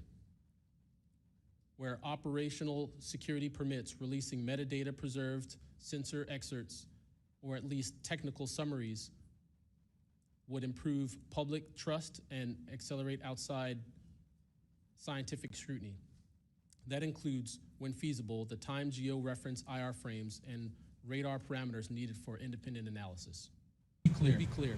I am not here to make claims beyond my lane. I am here to provide a first-hand account of what I saw, what our systems recorded, and why it matters for safety, for intelligence, and public confidence. My request to you is practical. Help us capture, protect, fairly evaluate the evidence. And multiple witnesses have talked about this for multiple different congressional hearings at this point. That's what Arrow is supposed to be. And then they found out Arrow, the guy that was originally heading it, Kirkpatrick, was... He originally is really weird how Arrow turned out, because people, like Congress formed Arrow, the Anonymous Resolution Office. They formed it, Anonymous Resolution Office? They formed it to allow a place for people to report what they've seen. And what they found out was that seemingly not only did they not do that initially, they took forever to do things they were supposed to do in like the first 6 months. Took forever, even by government standards, to do anything. It seemed an awful lot like they're intentionally trying to obfuscate and stop things from happening. The new guy, Kowalski, which I think is there from last year, is being a little bit more forthcoming with stuff they do and don't know, which we're starting to get more unresolved UAPs on their website, which then Mick says is a balloon, which is a popular debunker online. He just says everything's a fucking balloon at this point. It doesn't even matter what it looks like. It's a fucking balloon. So, it's a Mylar balloon. Like straight, this is Mick West, guys, just straight out of the 1950s. Where's that image? Guy holding the balloon. Like, literally just his whole life got tore down, and he just says it's a balloon. Yeah, that iconic image, it's just a balloon. It's just a fucking balloon, guys. It's always a balloon. Which, by the way, is how they're debunking in a video we're going to see here in a little bit. If I get through it. We're going to double the length of this video with commentary. Don't worry about it. Chief. I'm out of coffee already. Thanks, Chief. I now recognize Mr. Knapp for his opening statement. Good morning, Chairwoman Luna, Ranking Member, Ms. Crockett, and members of the task force. He even has a detective voice. Do you think he worked on that? Great to see you here. I'm George Knapp, Chief Investigative Reporter at KLES TV in Las Vegas. I began my I'm not doing. That's a disservice to what's going on here. I'm not going to double speed. For 38 years, I've always approached this as a news story. It's not a matter of faith or belief. To me, it's a story, and it's an important one. I'm proud to be. I mean, at some point, some of them aren't very good at speaking. That just goes with the territory. Strange things, But and step forward to tell the world about it. Whistleblowers and witnesses who step up are routinely insulted, belittled, or worse. They risk their reputations, their careers. This is experience, world-changing, not win. Much more than that, even their freedom. I know that one of the goals of He's talking a lot faster. is to figure out ways to protect whistleblowers and witnesses, and it's a tall order because so many of the things that happen to witnesses like these are extra legal. They're carried out by persons unknown, as Mr. Dave Grush, sitting up at the top of the room, knows all too well, including events in recent days that have happened to him. I want to share a couple of things that I've learned along the way. This is what you want? Most of that because I estimate that my statement here today would take about 4.5 hours, so I'm going to jump over and touch on the more important salient points. I submitted the detailed written statement for the record, and we'll go into a lot of that here. Some people in the background, by the way, you can recognize. That's Corbell, who allegedly brought up Project Blue Book and some of the leaks from last year. That's Corbell over there on the right, also another reporter. This is James Brown, which is another whistleblower from earlier this year who's not testifying currently. A little bit of a discredit to him, though, is because he turned into kind of like a fourth stage magician of the sci-fi order or something. So, you know, there might be some conflict of interest going on there. I don't know who this is, though. Has been told 1.3. over and over since the late 40s. There's nothing to worry about here. You just, like, you're literally looking at this from a time-saving standpoint. People in the skies, in the oceans, over the land are not real. They're not a threat. The witnesses are wrong. They're crackpots. Don't believe it. That changed for me. What got me hooked is the paper trail. Documents that were squeezed out of the U.S. government after the FOIA, Freedom of Information Act, became the law of the land. And those documents paint a much different picture than what the public, the press, and Congress have been told over many years.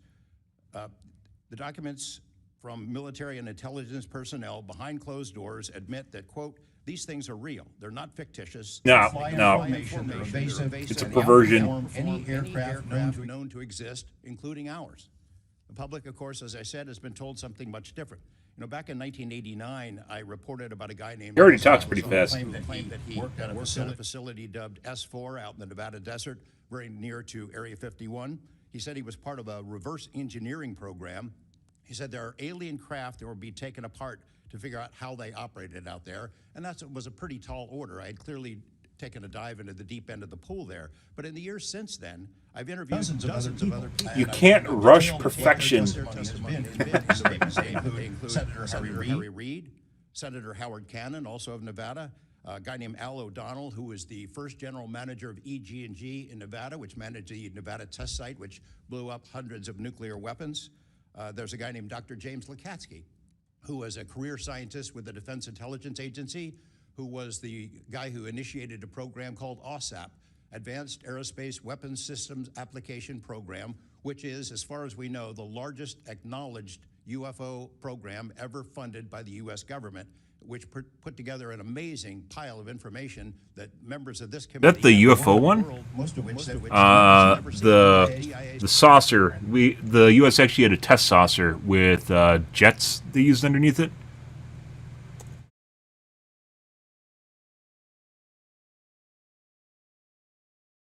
Aerospace Weapons System Application Program.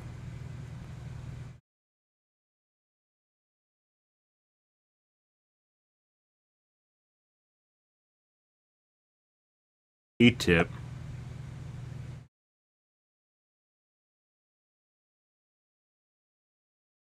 That members of this committee and the world, most of which they have never seen. The DIA still hasn't released 95% of what was prepared by that program at a cost of millions and millions of dollars. The one name I do want to bring... Millions of dollars isn't a lot in terms of military budget, by the way. So looking into the idea of... Military operates on billions. While OSAP, that program, was active, the DIA's contractor, Robert Bigelow of Las Vegas... OSAP is a secret U.S. defense agency Intelligence Agency initiative from roughly 2007 to 2012, funded through the defense budget to study unexplained aerial phenomenon and other emerging technologies. Made a bold attempt to acquire physical proof of UFO crashes. It's been widely reported, and Often confused with ATIP, but they aren't the same. Defense contractors that has held this stuff, stored it away in secrecy, and tried to figure out how it works. I have confirmed on the record that Robert Bigelow and a trusted colleague from OSAP met with and negotiated with senior executives. Bigelow is a big name that popped out this year, which is leaks from potential documents from them. I think it's a Reddit leak, though, so there's not really a head to where the information came from. But they have like a leaked manual of information that came out earlier this year from Bigelow. I didn't even hear of Bigelow prior to this earlier this year, so... Deal wherein Bigelow's company, Bass, would receive a quantity of unusual material that had been stashed away and protected at a facility in California. That material was not made here. I want to move on now to the Russia files. Here being Earth, by the way. Impetus of what I was going to talk to you about today. Back in the early 90s, I got into Russia, met with a number of their defense officials, Ministry of Defense and others, who confirmed for me that Russia had been doing the same thing the United States had been doing. That is, this is also something that's come out this year. I don't know if it's this year, but it's also been talked about this year. Something completely different. The documents and interviews that I obtained. Russia has their own reverse engineering program. Show that the USSR launched what is almost certainly the largest UFO UAP investigation in the world. The first phase of that was an order was sent out to the entire USSR military empire that every unit, you see anything strange in the sky, a craft, an orb... They have better intelligence gathering than we do. Or publicly we do, right? In our case, the military is telling people not to report it or not to talk about it, right? And then stigmatizes you if they do. In the case of Russia, they're like, tell us everything you know. Tell us everything you know right now, right? Which is what military should do, right? Witnesses, look for physical evidence, and all of that information went into one program at the Ministry of Defense. Thousands and thousands of these reports came in. A lot of them were first routed to the KGB, but then back to another program that came after this collection effort called Thread 3. And Thread 3 was an analysis program. We have provided to the committee the documents of what they were trying to do, and essentially they were trying to build their own UFOs. Which we did. Have tried to do, are doing. Which doesn't seem so crazy anymore, does it? Told me that their goal was to basically develop technology that would be superior to anything we had. Because it makes sense. Learn from UFOs. Mr. Knapp, just in the name of time, do you have anything you wanted to submit for Congress to see in this committee? I have submitted those documents. Would you like to play any videos? Do you have a video that you would like to play? I don't think it's for me to play. No, that was for Alexander. Yeah, Alexander's video. Okay. You could play it. He could narrate it. Okay. We can, in the name of showing that video to everyone on the task force, we'd like to play that video at this time. Sure.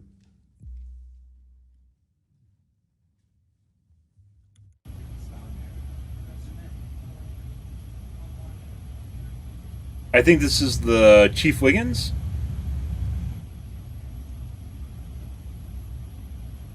USS Jackson UAP. I think that's Chief Wiggins, right?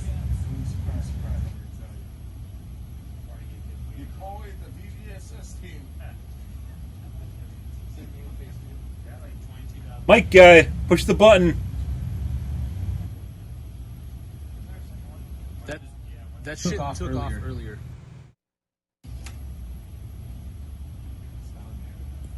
Get rid of the audio real quick. Mr. Wiggins and Mr. Knapp, we'll get back to what that video was in a moment, but we just want to make sure that it was entered into the record, as well as all the documents. Those will be able to be publicly found for everyone in the country to view. If we could, Mr. Knapp, we'll continue on the line of questioning, but I'm going to move on to Mr. Borland's opening statements. Where's the guy that's supposed to talk about it? So I think that's Chief Wiggins' video? Hey, this guy in the audience? Task force created under the People's Chamber and the American public. Kind of a background on this guy, guys. I heard a little bit about this guy prior to him showing up here. He apparently saw stuff that he wasn't supposed to, and because he tried to to actually report it. They made his life miserable.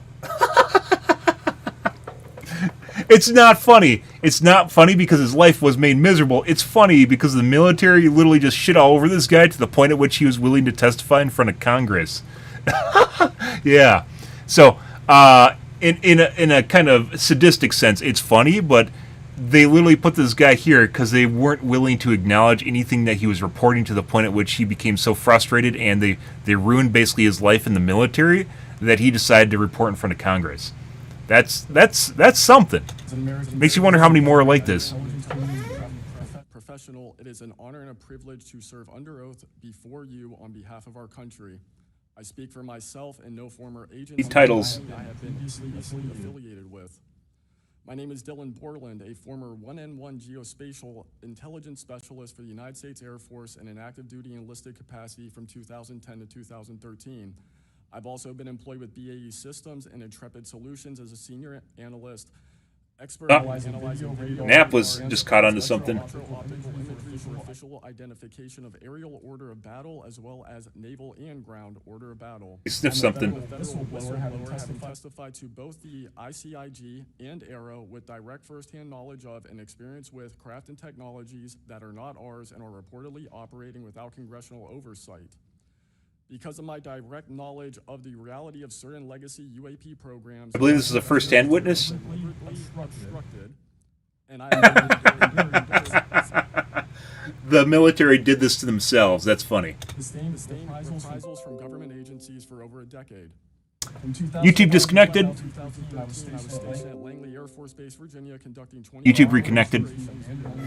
aerial vehicles for Special Operations Forces in the global war on terror. During the summer of 2012, my team was on standby for weather, and I returned to my barracks on base, and at approximately 01:30, I saw an approximately 100-foot equilateral triangle take off from near the NASA hangar on the base. The craft interfered with my telephone, did not have any sound, and the material it was made of appeared fluid or dynamic. I was under this triangular craft for a few minutes, and then it rapidly ascended to commercial jet level in seconds, displaying zero kinetic disturbance, sound, or wind displacement.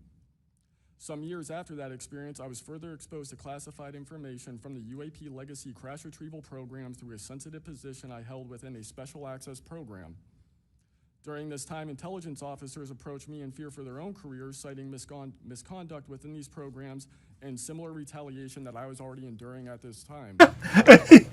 He was introduced to the, what would you call that? It's like the group of people, you know, like the outcasts, group of people in high school that were bullied. Yeah, he was introduced to the other guys that were already being bullied because they saw stuff they weren't supposed to.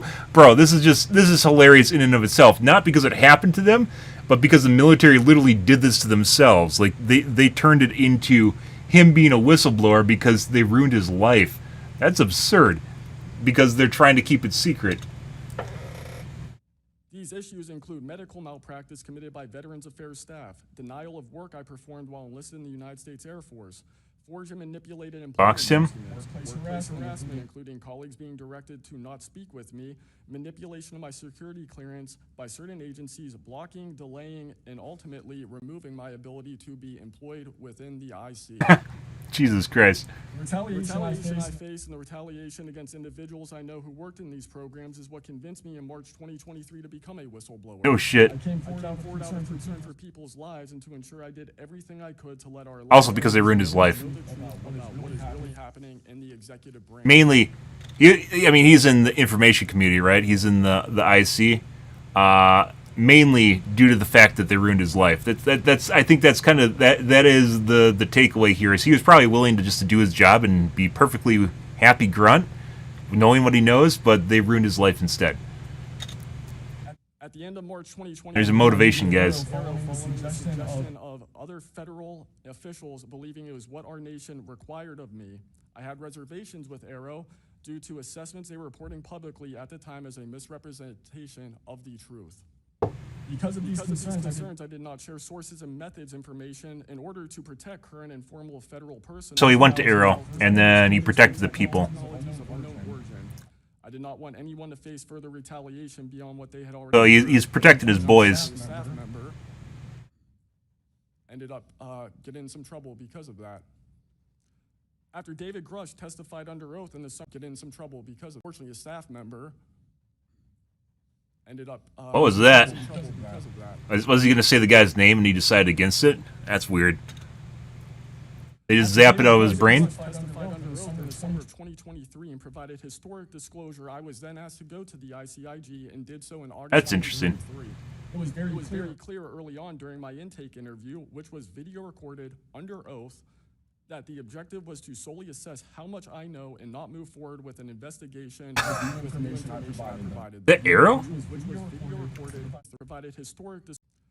After David Grush testified under oath in the summer of 2023 and provided historic disclosure, I was then asked to go to the ICIG and did so in August 2023. What is the ICIG? It was very clear early on during my intake interview, which was video recorded under oath. Intelligence Community Inspector General. I know and not move forward with an investigation with new information. They're making sure he can't leak anything. The aftermath of that IG complaint still troubles me to this day. Since my ICIG complaint, I've been prevented from resuming prior employment and confirmed I'm still blacklisted from certain agencies within the intelligence community. In addition, multiple agencies attempted phishing attacks to assess what I had divulged to the inspector. Holy shit. They're literally just trying to ruin the guy's life, and all he wanted to do is be a guy in the military. That's it. He just wanted to be on the know. Like this is an example, guys, of like your perfect employee, and you just made him miserable to the point at which he decided to become a whistleblower. Like, he probably would have been perfectly happy keeping secrets and just working for them, but instead they just wrecked his life to the point at which he became a whistleblower. Details of my ICIG complaint during a CI polygraph for a position unrelated to UFO UAP matters as recently as November 2024. As I sit before you today, I and many other whistleblowers have no job prospects, no foreseeable professional future, and a nation every single one of us came forward to defend. Yep. Numerous individuals have come forward in various ways to reveal the truth of the UAP reality as patriots. He actually makes it sound like there's a lot of them, too. That's actually kind of a weird thing about it. Like, if he feels this way, by the way, guys, I guarantee you there's a lot of other people. Like, military is one of these things where you feel like it's like a bro organization, right? You're like all brothers, right? You all care about each other. And one way to really just kind of ruin that is by making them feel like an outcast, and that, like, you just bully them. Like, the exact opposite of what they signed up for. They signed up for, like, kind of like a brotherhood, right? And instead all you do is make them feel like shit their entire life. Holy fuck. I can't turn up the sound. Actually, maybe I can. To my fellow whistleblowers and officials who know this information, I offer you my apology. Something that I have never gotten, and I'm giving it to you. I swore an oath to the Constitution of the United States, an oath that demands truth and transparency for our democratic republic to Also, why I have subtitles on. Each day, these truths remain hidden from our citizens. Humanity drifts further from the principles our nation was founded to uphold. Each day, victims of crimes committed by agencies and companies maintaining this secrecy are denied justice is another day our Constitution is shredded. In 2023, Patriots provided this committee and the executive branch with undeniable proof of the UAP reality, and I commend your continued commitment. The future of humanity is one which we either travel to the stars or regress to the Stone Age with this technology. My career has been to deliver. I'm going to point out, guys, we talked a bit before about Bell Labs and how, like, the UAP kind of stagnated in terms of technology and development. Is right around 2000s is when it feels like everything just started to slow down, and it really very much feels like we have access to a lot more technology than the public is aware of at this point. It feels like right around 2005-ish is right around where things just really started to slow down. Putting aside, there's still breakthroughs being made, don't get me wrong, but it's not on the same level. It's like where we're going like this, and then it just kind of like went like this and like kind of flatlined, with the exception being things like AI, like being really big inventions. What are the big inventions in the last 20 years? What are the biggest inventions in the last 20 years? AI is one of them. Smartphone was prior to 20 years ago. CRISPR gene editing, that's a big one. And it was also, by the way, CRISPR was also not blacklisted. They basically banned the technology in a lot of places where they weren't allowed to do research on it. Blockchain technology, Bitcoin, I give them that. Bitcoin oftentimes feels like Nakamoto, the guy who made Bitcoin, literally disappeared off the map, and he's sitting on one of the biggest piles of wealth ever known to man. He's like the top. If you take into account his private wallet, he is like top 4 in terms of like the richest people in the world. But he disappeared in like 2012, and he's never touched his money in any way, shape, or form. Imagine having like $140 billion and never touching it. That's basically what Nakamoto is, and very much feels like blockchain technology is possibly seeded by NHS. There's no fucking way there's a guy with $140 billion and he never touches it who is basically a teacher. There's absolutely no way. Absolutely no way. Cloud computing, that's basically just online. That's nothing new. Drone technology, I'd agree. Electric vehicle, no. EVs were around in like 1910s. They predate combustion engines. Not on the level that we have now, but it's not really anything new. Autonomous vehicles, that's newer, and that kind of goes hand in hand with AI. And they're still just barely squeaking out right now, which is also weird. Critical information. Ask AI, I just did. Your role as elected by your representatives. That's what AI is good for. It's compiling and collating information. And I agree with most of it. Thank you. Reusable rockets, not really. That's something that should have been done. If the one of the biggest letdowns that has happened to our progress as humans, especially in the U.S., is Saturn being defunded and canceled. The Saturn program being basically what took us to the moon. It fucking put space stations in space, like the rocket program, which was then replaced with the shuttles, which were cool, but were just a huge fucking waste of money. They cost like 5 times as much money per ton to get stuff into space as the rockets, and they weren't nearly as big as compared to Saturn's. And it took them 40 years, 50 years to go from the Saturn V to a rocket that was cheaper, and it was SpaceX that did it per ton to get to orbit, which is insane. 50 fucking the moon movie, sure. 50 years, guys, 45 years. Absolutely insane setback from Congress. Also, the clapping. The fucking look at Luna smiling. They know. Like I said, motivation, guys. I don't believe a lot in what people say. I believe in what people do. I believe in actions, behavior, and motivation. This guy, I can totally understand why he is there, because he wanted to be the perfect military guy. He was happy being a grunt, and they made him so miserable. He's now a whistleblower. That makes absolutely perfect sense to me. And he's not there. He's there because he got fucked so much. He's like, I'm tired of being fucked, and he went to Congress. Good for him.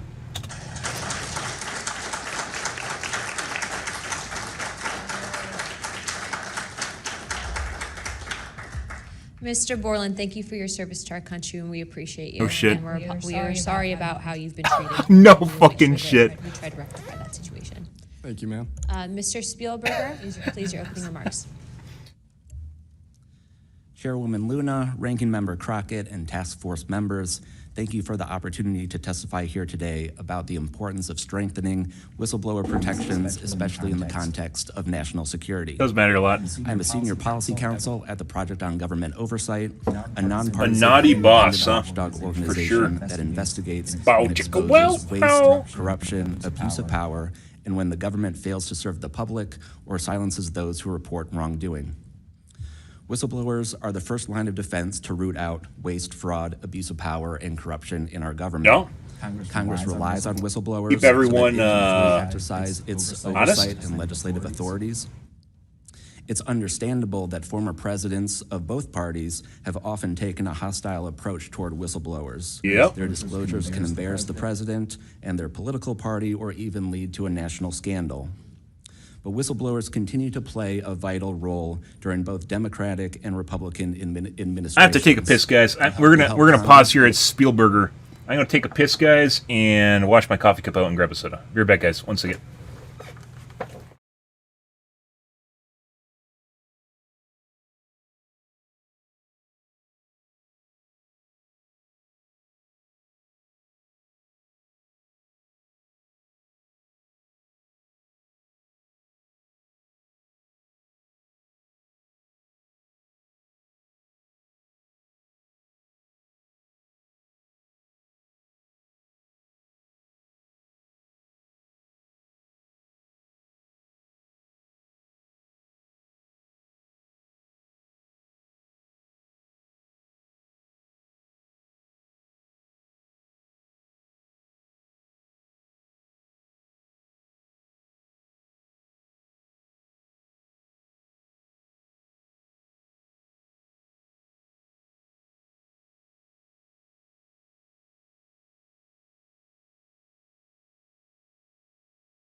the public identify and understand what government corruption looks like. Their disclosures fuel investigations and allow us to address wrongdoing and hold those responsible to account. That's why historically there's been a strong bipartisan consensus in Congress to support and protect whistleblowers. Doing so protects the country and ensures our government is more responsive and accountable to the people. National security whistleblowing in particular is a tradition going back to the founding of our country, and over time, national security whistleblowers and their disclosures have impacted some of the most fundamental issues and questions Watergate? about how we wish to be governed and how our government can better serve its people. From the role the U.S. plays around the world to holding powerful actors I used accountable, AI to compile a list of the ethics best and inventions of the last 20 years. human rights Yes, and civil exactly. liberties, But I called AI before I First asked AI. Amendment freedoms of speech and dissent, freedom of the press, and the public. CRISPR's a big one, and it feels as though that was suppressed for a long time. Despite this invaluable public service, blowing the whistle comes at great personal risk. Smartphones, not really. Whistleblowers risk losing their jobs, careers. And smartphones are a big deal and reputations, integral to our lives, and but face it wasn't like they just popped out of nowhere. investigations, lawsuits, and even serious criminal charges. And they can endure deep mental, emotional, and psychological harm. All of that risk to speak the truth, to ensure that 3D agencies printing. fulfill their core missions, and that they serve the best interests of the people. Those who retaliate 3D printing is still against one of those things where they're whistleblowers trying to don't figure out violate whether or their not rights. They inflict real harm. they're trying to figure out what on to do with it. government and betray the public's trust. People just buy a 3D printer to make Targeting whistleblowers instead of the corruption they expose to make wastes bootleg, agency resources, tabletop and further pieces. allows that corruption to continue unaddressed. which is It can true. instill a chilling effect across an agency, fostering a climate of fear and distrust.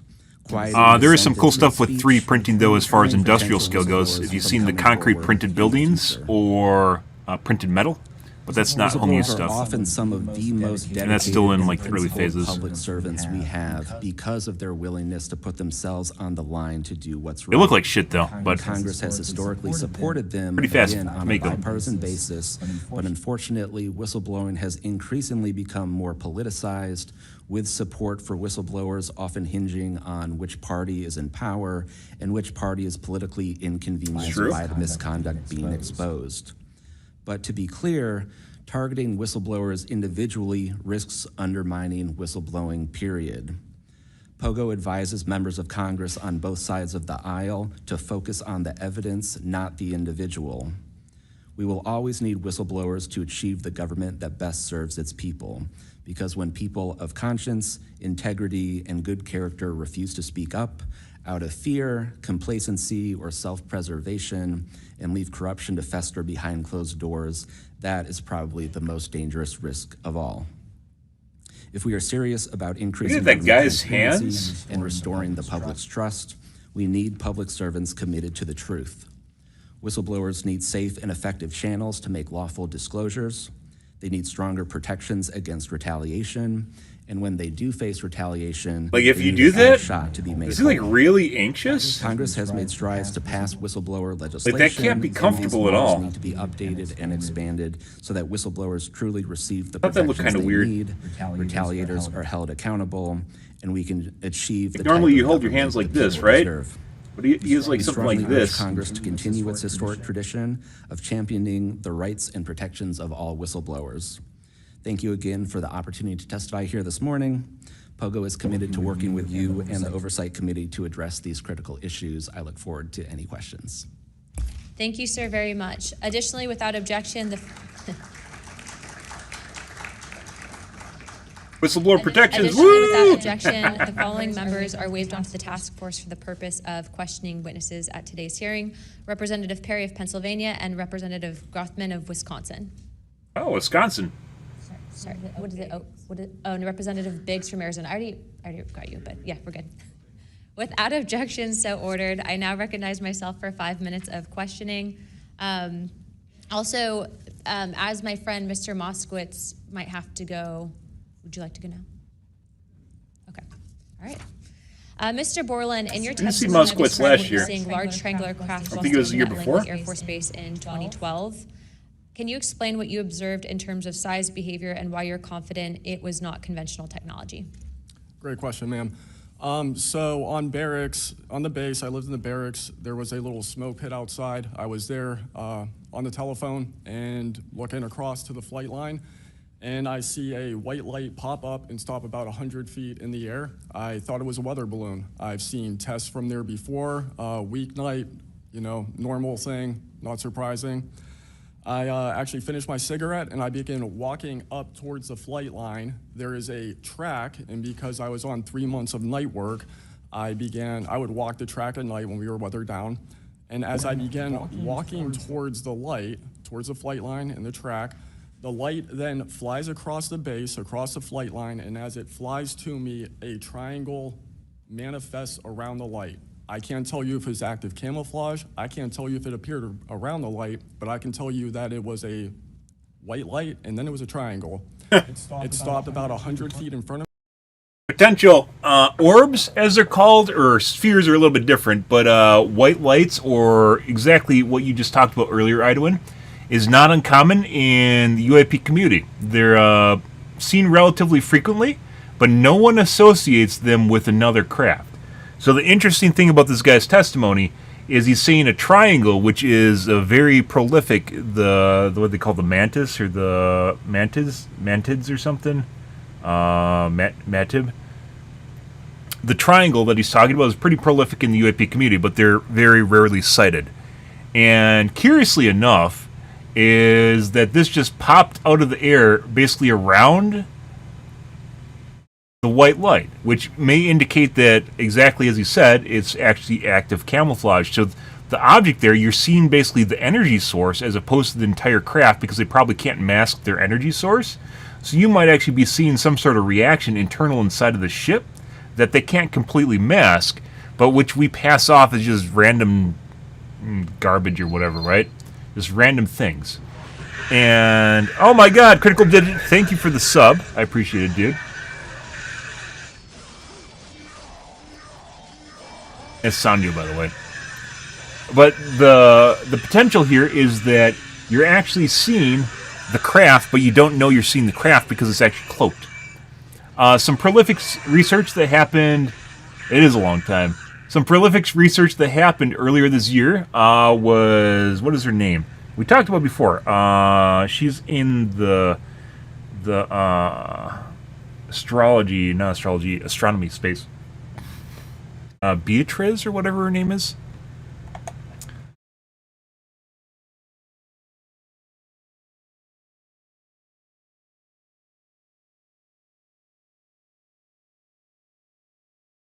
Transients. She popped up maybe 2 months ago. Beatriz. She's from Sweden, I believe. Beatrice Valero. And I can't pronounce her name at all. But what she found out is kind of just what's in tandem here. What she found out was that they took plates from the nuclear tests in the 1950s, and what she did is she looked at the plates and she compared the stars on the plates from the nuclear test. Basically, the nuclear test went off. It took a picture of the test and the stars above it because it was so fucking bright. When they did nuclear tests, it was so bright, it illuminated everything. And what they found out, they call them transients, what they found out is like 40% of the objects that were seen on the plate aren't there anymore. Yeah, and they can weed out the stars because of the amount of time, the exposure basically to the plate. They can weed out actual stars, which turn into blurriness, and these objects disappeared basically almost instantly, which is why they're just blips on it. But those things don't actually exist in basically today. So stars basically disappeared. But what they were doing, what they figured out is based on like their location, is that these objects basically would be what we consider satellites. But in 1950, this predates the launch of Sputnik. Yeah. So what you have is you have UAPs that were unintentionally photographed when we blew up a nuclear device. Yeah, in the most ridiculous way you possibly can imagine. Some bean counter somewhere was moving numbers around and didn't actually think that we would actually be able to capture them. And my guess is, tinfoil hat here, I have nothing to prove this, my guess is that to cloak a ship, it requires a lot more energy, and probably a lot better technology, which if you are studying something, back in the 1950s, they would have looked like stars to us. Satellites would have looked like stars. There's no one that would know what a fucking Starlink train looks like in the 1950s, right? So you could have little UAPs in a satellite network around the planet, and no one would be the wiser. They'd have no idea what they're looking at. She unintentionally the nuclear test captured them, and she found out that these transients were missing. So, like, the idea that actually there's cloaked ships isn't actually that far-fetched, because I guarantee you they aren't gone. If they're there, they just cloak them now, right? So the next step is one that requires more energy and requires more technology, which is the objects are cloaked. What he is suggesting here, by the way, what he is suggesting, which I don't think anyone else in the community has suggested so far in the UAP community, what he is suggesting is these white spheres or not spheres, there's metallic spheres, which are different than what he's talking about. These white lights, or I forgot what Skywatcher called them, but basically like white cloud lights are actually cloaked ships. So you're probably seeing the energy source, which is probably much more difficult to cloak, right? So you're actually seeing the internal energy source, and it manifested itself around the energy source. So it was actually just there. As to why, I don't know. I'm not going to pretend I know why NHS are doing what they're doing. I could barely figure that out for humans, but as he's suggesting, the object either teleported or more likely was cloaked and revealed itself. We already have stuff. If you guys are curious, just for your late night toiling, if you look at like octopuses, and putting aside they're really intelligent, they have extremely good camouflage, like instantaneous. And this is stuff we know about octopuses, salamanders, or chameleons, right? The most notable one, even though octopuses do it a lot better than chameleons do. But like the potential for active camouflage is actually something that very much could be a thing, right? And like I said, what you might actually be witnessing, or what he might have been witnessing, is the internal power source and the cloak turned off. Kind of a long segue there, but it starts making a lot of sense, doesn't it? Completely froze, dead. It stopped about 100 feet in front of me and approximately 100 feet. This is important, by the way. My telephone got extremely hot, completely froze, dead. 2023. I remember how thick it was. It was between 1 to 2 stories thick, equilateral triangle. I could never see the top of it, and the edges were 90 degrees. I assume he means 120 degrees. You can't have a 90-degree triangle. One light on each corner and a larger light in the center, 2 to 3 times the size of the corner lights. But I think we should have first contact too. We talked about that earlier. The best way to describe it is like looking at a James Chinese cloak shields make people beyond disappear. I think you're talking about like the camouflage cloak. This is not Chinese. It's from like 3 years ago. I think I showed it off on stream. Pretty close to an active cloak. It's not really exactly the same thing though. And that's like public knowledge stuff. Colors and then the black background. So the craft itself was this black metallic flake paint, but on top of the craft was this gold, lava, plasma, some type of fluid going over and around the craft. I'm under this for about 2 to 3 minutes. So he had really close contact with this. Center light flashes 2 to 3 times, no sound. Immediately shoots up to commercial jet level minimum, in my opinion. And I immediately feel static electricity all over my body, and then I smell the smell of after a thunderstorm ozone or lightning storm. Kind of a side thought here, guys. Ozone. Human noses are extremely sensitive to ozone. That's a smell after a thunderstorm. Just gotta make sure I'm not making shit up.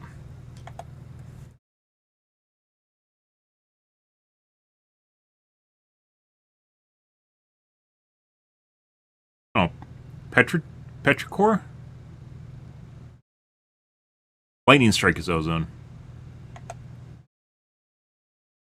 Oh, and also sometimes ozone.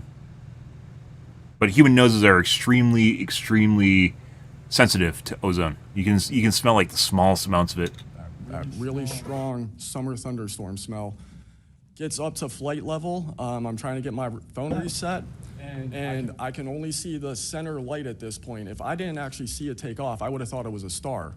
and then it hovers up there and it begins to slowly move due east out over They the Atlantic just Ocean. reset his phone. I finally got my phone reset. The entire thing was about. And they didn't fry from it, the which time is I saw actually the also light remarkable. pop up near the hangar until it took off out over the ocean was about 15 minutes. So they didn't want him videotaping it. And following up to that question, after you disclose this information to Like the people intelligence community- people fault not being able to tape shit like this, guys, but firsthand, very credible witness just talks about how his basically phone overheated. And by the way, it actually your phone itself actually can has sensors, so if it overheats, it shuts off. It's to prevent it from exploding. Let's say if the battery starts on fire, right? It tries to prevent overheating. Your phone, if you actually heated it up, like let's say with a microwave or something, it would try and shut itself off immediately. So, side effect or intentional from the craft itself? Good question. But potentially could actually be used as a way of not being videotaped. Community Inspector General, you're subject to phishing attempts and job blacklisting. I want my Outright fucking spread Star your Trek fingers future. with What this are we is doing? across the intelligence community for those who raise concerns regarding UAP programs. It's a difficult question to answer. I think prior to David Grush and people beginning this process of bringing people into awareness of the reality of these programs and certain things people have witnessed, probably extremely widespread. I think today there's still an issue, but because people are able to come before you and people are speaking out, I think it has been somewhat less. I would hope, though, that people would, because if this goes back into closed doors, this is going to get really ugly. What type of behavior have you witnessed from former Aero director Sean Kilpatrick as well as his staff in relate to this information you provided to them? Did they ever try to classify this information as non-human technology? Kirkpatrick was the bad actor, Good head question. of Aero. The problem with this is that I know what I experienced firsthand, and I know other things. I think the staff at Aero that I met with in March of 2023, I think they were good people doing the job they were told to do. I did not meet with Kirkpatrick. He was either not present or did not want to meet me that day. However, they did classify information about the reality of this subject, and it was very concerning because in my Aero MFR, they had actually referenced a former staff member that was the one who told me to go there, and they probably shouldn't have done that. And real quick before my time is up, and we might go to second round of questioning just so you're all aware, how important, given everything that you've seen and experienced, is the UAP Disclosure Act of 2025 in restoring UAPDA. public accountability and trust? Bipartisan, there's no reason to vote against it unless you want the government to hide secret programs, is what it comes down to. There is no reason to vote against the UAPDA. You can ask AI that unless you want to hide secret government programs. So just to point that out there, closely watching who votes against the UAPDA, and apparently right now there is no, not hostility, there's no one that's actually against it from what I understand. But basically the Unidentified Aerial Phenomenon Disclosure Act allows Congress to actually push for disclosure from the government that they wouldn't be able to do through laws. I think very important. I would hope, though, that the 7-year window could be shrunk, my opinion, but very important. The truth needs to be known. Thank you very much. I now recognize Jared Moskowitz of Florida. Moskowitz, oh my God. Thank you, Madam Chairwoman. Thank you for allowing me to wave on to the committee. I remember, the last committee when we had a bunch of former military personnel folks. Military people make good witnesses because they're trained and tend to be very observant and objective of what's going on. Like his testimony was very straight to the point, wasn't it? The Give you everything you needed to know. Right? It's politically convenient for the government if you all weren't military folks in suits. It would be much better if you pulled up in Winnebagos and were wearing hats. So the picture Your of general this, UAP 'cause that's crazies, important right, to the American are not people and how you military? tell a story, what the message looks like, and who the messenger is. So this is now the second or third committee where we have former military folks with impeccable records, with information and knowledge. And it's definitely clear on a bipartisan basis that we have to protect our whistleblowers. There's no doubt. And in a day in which it's really hard to tell what's true or not from a political standpoint. And so I don't really know what is true. I don't know on this subject. But I do know when we're being lied to. And we are definitely being lied to. Also agree. There's no doubt about that. Mr. Wiggins, I want to talk to you. I find your background and testimony compelling. When you first saw what you were looking at, what were your first thoughts? My first thoughts were, I think everything that I was told and taught as a kid and as growing adult no longer, was applicable. If I'm able to see something that I thought defies gravity in such a way, then what else could be possible? That was my first thought. Give me my Jetsons Did you future, think guys. what you were looking at Where's was Stargate? a weapons program that you were unaware of, or did you think what you were looking at was obviously some extraterrestrial piece of technology? Neither one of those crossed my mind. It was just. How about now? What do you think it is now? I'm not the expert. I think that's old. I want to be as skeptical as everyone else and just hope to know the information. Anyone in the U.S. government tell you what you were looking at to try to dissuade you from what you thought it was? No. So no one was like, oh, there was some anomaly with the technology. So you saw no stuff from in government the did that? Navy. No one. How do you think you were treated when you reported this information or have talked about, the Tic Tac video is well out there. It's well reported. How were you treated? I've had no pushback at all. I haven't had anyone reach out to me or Very different experience than what's his in name? either direction, militarily speaking. So I was treated fair, and I appreciate the Navy itself with assisting me with coming here to being able to testify. That's good. So what do you think the American... Seriously, just kind of a segue again here, guys. Just a segue. Earlier this year, there were two people from the Navy, influencers I want to call them, which one turned out to be a joke, a JK, which was when Skywatcher first revealed their videos of their classification. There was a chick, I forgot her name, on TikTok that released videos talking about classifications of UAPs and how they were similar to what Skywatcher saw. Later on, she said that it was basically a joke. There's another guy, I forgot his name, who was in the Navy that also came out basically almost identically at the same time, where he also talked about his experiences with within the Navy, where he also saw, I forgot what he saw, but it was at the same time, and they basically both were kind of like, it felt an awful lot like some sort of organic or soft disclosure was happening, and then it just disappeared. Then it disappeared. The Navy, now this guy's also from the Navy, but he also is not being treated in a way in which they're actively trying to dissuade him from testifying, right? The branches of the military are very different from each other, and they have their own hierarchy and chain of command. And the Navy, the Army, and the Air Force all basically operate independently of each other. And if you didn't know, the Army and the Navy both have Air Forces, right? And the Navy's not just ships; they also have Air Forces in and of themselves, which is also kind of curious because we have an Air Force, right? But how they treat each other and how they deal with stuff is very different. And it's entirely possible that certain branches of the military are ready for disclosure, like the Navy, but another branch, like the Air Force, is not. Or the IC, I don't even know if what the IC falls under, the information community. I don't even know what that falls under. Just Department of Defense? Like, does it even have a branch of the military? I don't actually know. But it's entirely possible that different branches of the military are actually willing to... So, like, if I was a congressperson, it might actually be worth pursuing discussions with the Navy because they're also very high-tech, as opposed to with the Air Force or specifically the Department of Defense or CIA, FBI, right? Or CIA. From what Luna said, the FBI is willing to work with them, but they aren't the same thing as the CIA. Watching your video, right? Because when we watch it, obviously, right, we've never seen anything like that. It defies what we know to be technologically possible. What are we supposed to think? Someone's lying about something. Someone's hiding something, right? That's not normal what you looked at.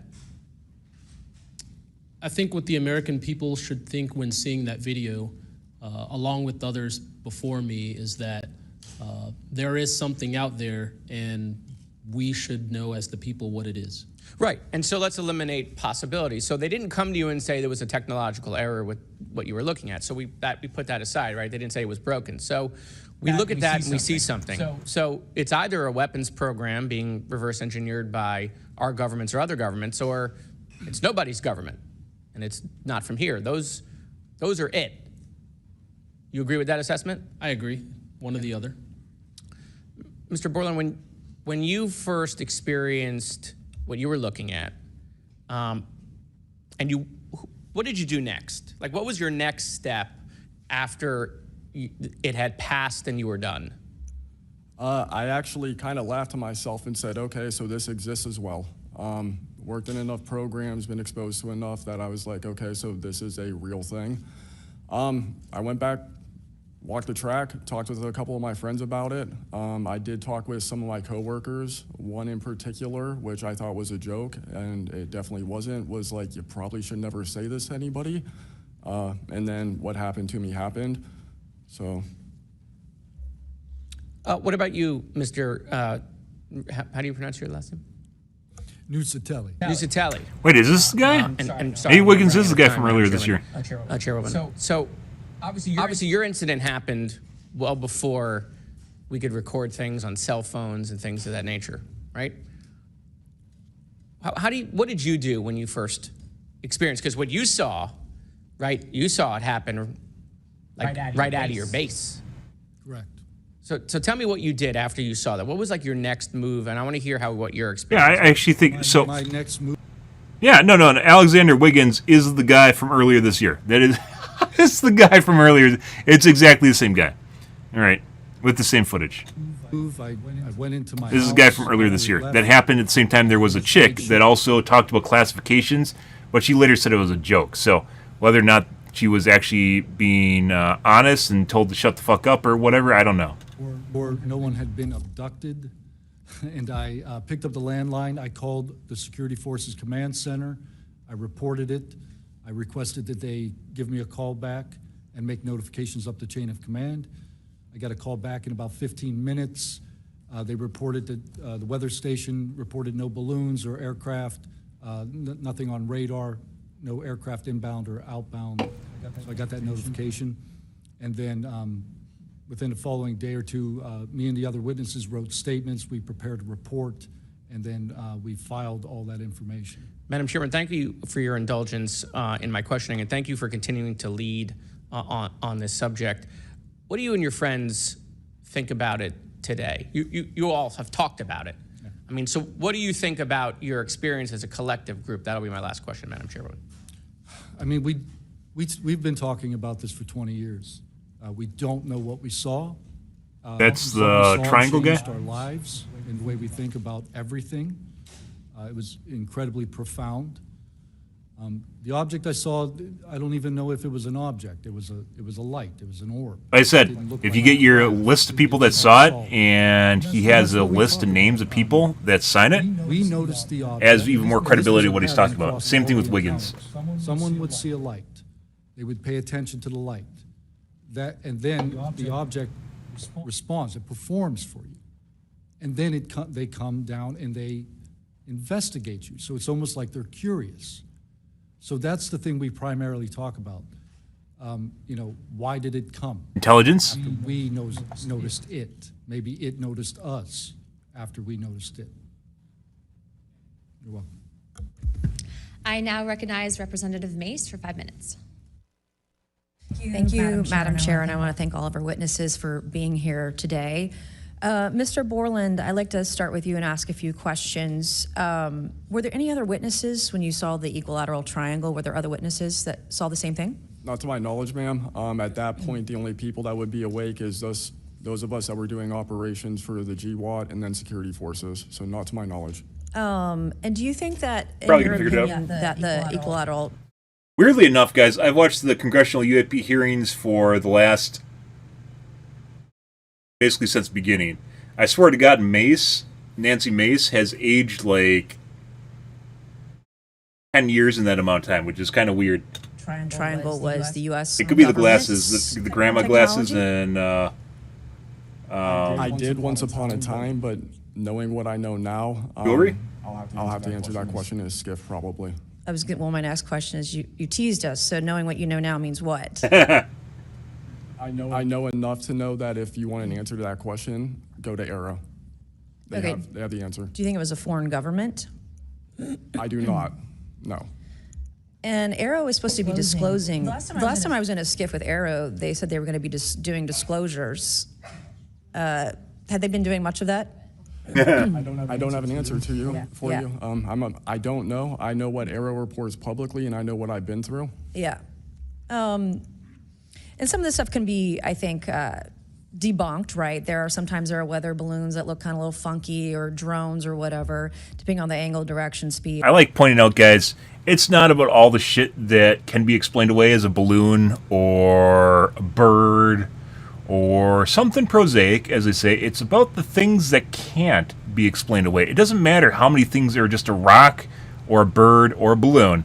It's about the stuff that is clearly not a rock, a bird, or a balloon. Because we know what rocks, birds, and balloons are. We don't know what the things are that aren't them, right? So, yeah. Et cetera. And that's what matters. Are you scared for your safety? Doesn't matter how many you debunk. That's a complicated question. So being here today, if I say the wrong word, technically I can be charged with espionage.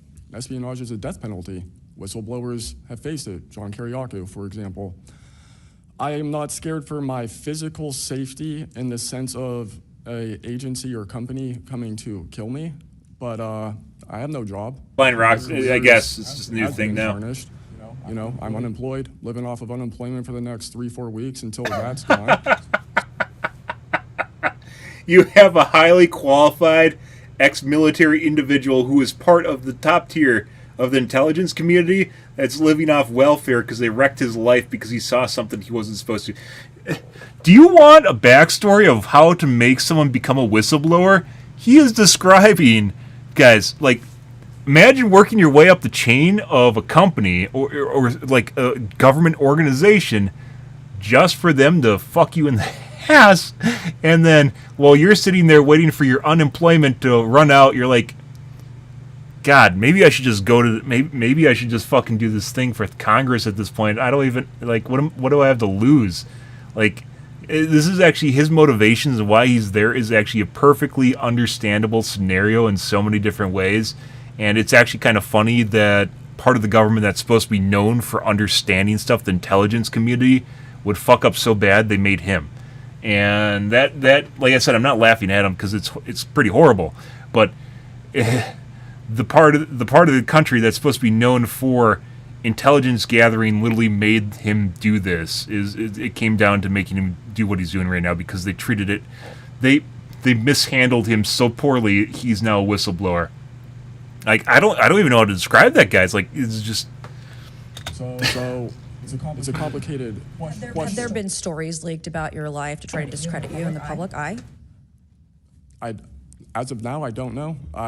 We know they did that to Mr. Grush. I am aware. Yes, ma'am. They leaked his private medical information, horrific things. It is. Okay, you said in your testimony earlier with the chairwoman, you know other things. I guess that has to be mentioned in a skiff. It would. The other things. It would, pending I'm even legally allowed to speak on, and the people in the room are even legally allowed to hear it. And is that, would we need to know the compartmentalized word, like what the code word is, or the name of the program, the special access program, in order to even hear it? You have to know the word, right? I would suggest the name of it, right? I would suggest that to be asked to DNI Gabbard and work with her for that, because I can't give you the answer on what is the requirement. But this is what the U.S. government does, right? They compartmentalize the information. Certain people know the we're supposed to be able to know, but we program. can't figure it out unless we know the You code can't word. get the information. If you don't have the name, you don't know what to ask for. Even when we're reviewing the budget, we go into a skiff, we look at DOD budget and the budget of like black box programs, and we don't know what we're looking at because we don't know what these programs are. Is it a way for the government to hide from Congress what's really going on and where the money's going? In my opinion, absolutely, yes. You mentioned too in your testimony earlier that, quote, you went to speak with the government and they said somebody's name, a colleague's name, and you said they shouldn't have mentioned that staff person's name. What does that mean? A Senate staffer who is the one who helped me get to Arrow recommended me I go there, gave me the email and the phone number because I could not find that information at all at the time. In fact, I believe you guys have talked about how Arrow didn't even have a website for quite a period of time. We were told. No shit, guys. I talked about this. The first congressional UAP hearing, they're supposed to have a website in like 3 months or something, and it took them like a year and a half. Like Kirkpatrick, 100% bad actor, just dragging his feet just to make things kind of slow down. And like, even if you guys think this is going slow because you want the fucking saucer to wheel up in front of Capitol Hill, right? In front of, like, here's a flying saucer, right?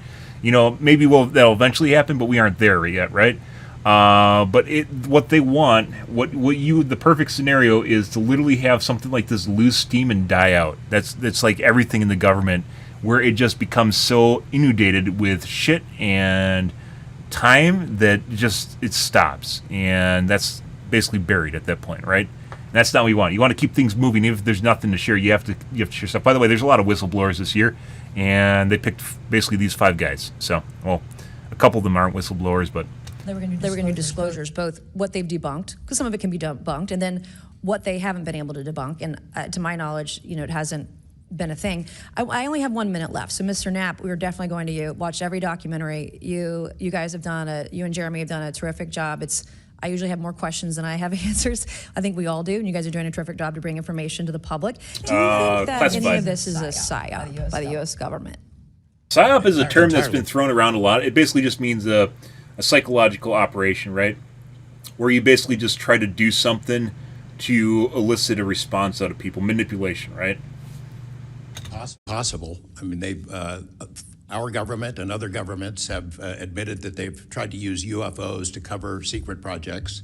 But I think they also do some reverse engineering of those claims. So years after people start seeing UFOs over Area 51, for example, they come up with the story, that was, we planted that story. So I read in a major newspaper just a couple of weeks ago, they planted this story. An Air Force colonel went out into Wall Street the desert Journal article earlier this year. And Rachel and gave them some fake UFO photos. And that's how the whole story about Area 51 started, which is preposterous. Yeah, and I didn't even get to the crash retrieval program stuff yet, Ms. Chairwoman. There's just so much. Okay, thank you so much for your time today. I wish we had more time. Thank you, Madam Chair.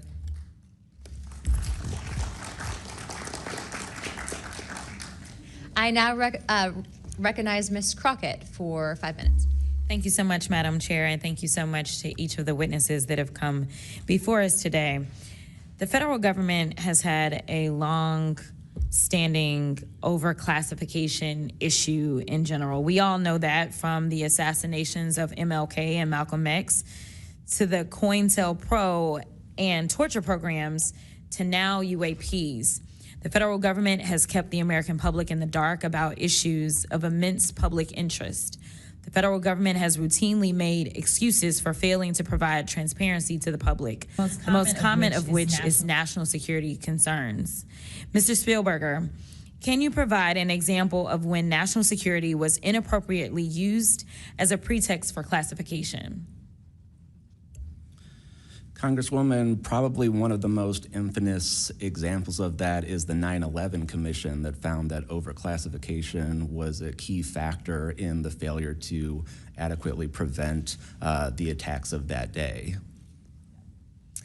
In addition to that, what lessons from these oversight failures should guide Congress in approaching UAP oversight? Generally speaking, we would advise this Congress to ensure that agencies adopt a general policy in favor of disclosure instead of a knee-jerk needing to overclassify information in documents. We should ensure that when information is classified or deemed sensitive, it's only for legitimate national security and privacy concerns. And we would recommend adding additional factors to the considerations of cost, value, and certainly to the extent that it's critical for the public interest and the public's right to know, especially when we are talking about these very serious national security concerns and implications. Can you speak to how whistleblowers have historically helped Congress uncover the truth in other areas and how that might apply here? Absolutely. So again, Congress has always relied on whistleblowers coming forward and making disclosures in a number of different issues across different agencies, anything from national security to airline safety, railway safety, environmental concerns, workplace health and safety, a lot of issues coming out of the COVID pandemic, for example. Whistleblowers have come forward with important disclosures on just about any critical issue affecting our government and affecting the American people, all of which have grave implications for the rights and protections that we have and how we live our lives. Still not exactly sure why it's there. Across the country. How important is it for whistleblowers to have strong protections when it comes to UAP-related disclosures or disclosures of other topics of excessive government secrecy? It's absolutely vital. This has been one of the disappointing failures of doing this work, of advocating for stronger whistleblower protections. We recognize the invaluable public service that brave whistleblowers play in coming forward, again, taking all of these risks that we've heard about just to speak the truth, to get important information out in the public consciousness, but they can only do so when we have safe and secure channels for reporting, when there is trust in the independence of agency watchdogs like inspectors general, like the Office of Special Counsel, like the Merit Systems Protection Board, that play critical roles in investigating whistleblower disclosures and enforcing the protections of whistleblowers. All of that is essential to allow whistleblowers to keep coming forward and playing these incredibly important public roles. Thank you so much. Let me just say this. People look at Congress, especially now, and they see a lack of unity. They don't see the ability for us to come together really on much of anything. I will say that I do applaud the chairwoman and the work of this committee because for once I feel like we are focusing on governing, which should be about transparency. The reality is that we cause more harm than good when we allow a lack of transparency to fester. It allows for all types of conspiracy theories instead of us actually making the investments that we need to make to get the information and actually provide it to the American people. The reason just that I me, or wanted is to she just focus saying a on lot of making stuff and sure not actually saying that anything we at all? answer some questions specifically around the protections of those that are willing to come I think forward is because everything the only that way this that we can make this this government actually work was for all conveyed of just us now is if no matter is where you whistleblowers are are in good. the federal government, you feel as if What? you are safe when you come forward with information of any Sure, whistleblower issue. protections are good. And so I do want to thank you for all of your stories. The reality is that we only get 5 minutes, and the vast majority of everything. I mean, that she you have just to she just say, spent her she just spent her 5 minutes be saying contextualized within whistleblower 5 protections are minutes. good. But I know that my colleagues are going to get to kind of pulling some more of that out. But again, I really just want to thank you for your courage in this moment, and thank you for your service to our country. I guess that's the way to use 5 minutes. Yes, whistleblower protections I are now good, guys. recognize Mr. Burton True. from Tennessee for 5 minutes. Thank you, I Chair said the same Lady, and thing. thank you, Ranking Member Crockett. He also said the same thing. She also said the same thing. I see a lot of friends out True. there, and I see a couple enemies, so I'll try to remember that. But it's a pleasure being here. I want to remind people, too, this thing is an ongoing deal. We're not going to get this overnight. We've been fighting this battle, some of y'all, for 30 years and maybe longer. I hope we just keep focused on what we're trying to get to is total disclosure. We get a little wrapped up in a lot of things, but the government has something and they need to turn it over to us. We pay their dadgum salary, you pay our salary, and you ought to get more out of us than you do.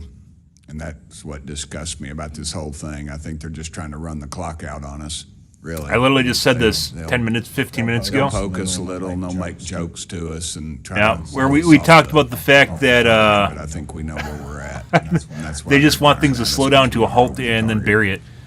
Yeah, because that's First question after is you not lose that. like I said, the weird thing is, guys, with the geek community is how few people engage with this. This is like real life sci-fi. Who would be against this, right? Fantasy. If you're in the geek community, you just find this interesting. This is actually happening. This is in Congress. This is real.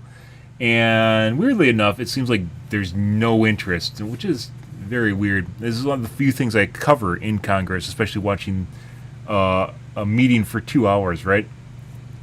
And the UAP, not the UAP, the geek community for some reason doesn't actually even engage with this. It's very difficult to make people engage with stuff unless it's like trending, and trending itself is very difficult to do in the first place. You just stop it, you grind it to a halt, and little of the handful of embers that are here trying to make things work just gets snuffed out.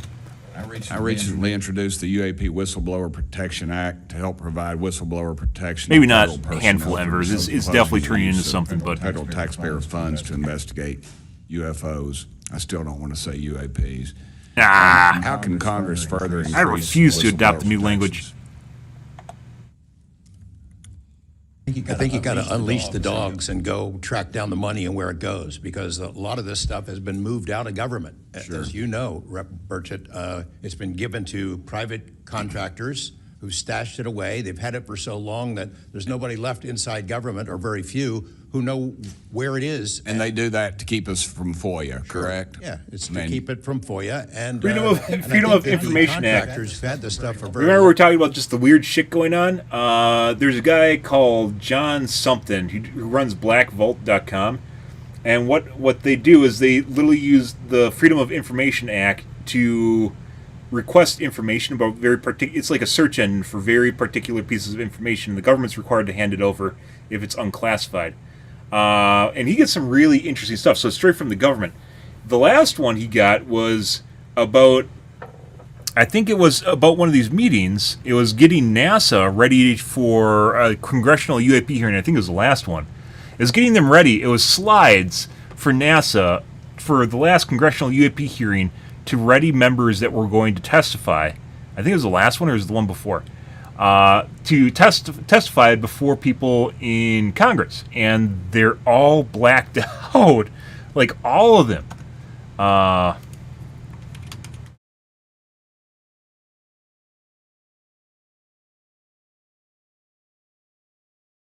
See if I can find it.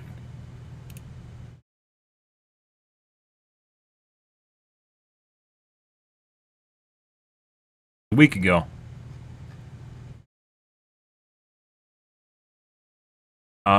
Yeah. James Webb briefing. It wasn't Congressional UAP hearing. John Greenwald. James Webb briefing content despite public hearing. Withhold. Yeah. And this is a slide to get them ready for a James Webb telescope briefing. It's just completely blocked out. The whole thing is redacted. Yeah, for slides they're supposed to get NASA personnel ready for talking about the James Webb Telescope. Yeah, what is there that needs to be blacked out? Good question. And they used what do they call it? Deliberative process, meaning if they actually gave the information out, if I remember right, if they gave the information out, it would change how people talk about the topic matter, like a really vague catch-all as to why they blacked it out. Yeah. This is obtained through the government, mind you. This is not some like conspiracy theory shit. This is literally just a FOIA act. This is why I love this shit, because someone actually used like a lever in the government to get them to spit this out, and what they spit out is black slide. Hilarious. A very long time, set their own standards about who is allowed to know what. And it's a very small group that ever cracks that. I think Representative Luna has been looking at the use of classifications to hide things. I'm not sure that even this committee getting security clearances that should allow you to see this stuff would allow you to follow where it really goes. I worry about the people that are looking at it, don't even know what they're looking at. I mean, it's gone through so many, I mean, since Roswell, for instance. I mean, you think there's nobody alive that's Mylar balloon, any guys. of that stuff. Yeah, So, I don't think they've made much progress from the people that I've talked to. I don't think they've made much progress in learning that technology. Might have made some, but you wonder, you know, the implication is tic-tac. Oh, yeah, that's ours. What flew over Washington, D.C. in '52, is that ours too? When are you going to break that out? You guys authorized tens of billions, hundreds of billions of dollars on weapon systems that can't do half of what we've seen UFOs do. So when are they... Earlier this year, guys, another big one was it Boeing? I think it was Lockheed Martin, where they posted $1 billion, like $1.5 billion loss for a quarter, and they said that, like, they had was it not a press conference, but where they have to report to the board. They said they had stuff so far ahead of what's going on that would be in desire, like in demand for the next like decades, that they're well set. But right now their R&D program's like $1.5 billion in the fucking shitter as far as losses go. Yeah, and the only way you could potentially do that and not talk about it is something absolutely absurd. I think it was Lockheed Martin. Just to make sure I'm not misquoting stuff.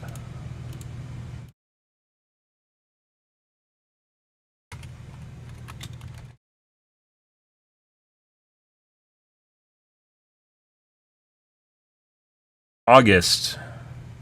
Massive classified $1.8 billion loss during its second quarter. $1.8 billion for a private company in its second quarter. Yeah. And they can't talk about it.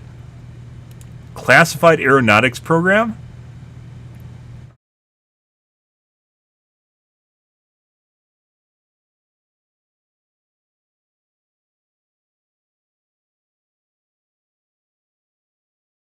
Yep.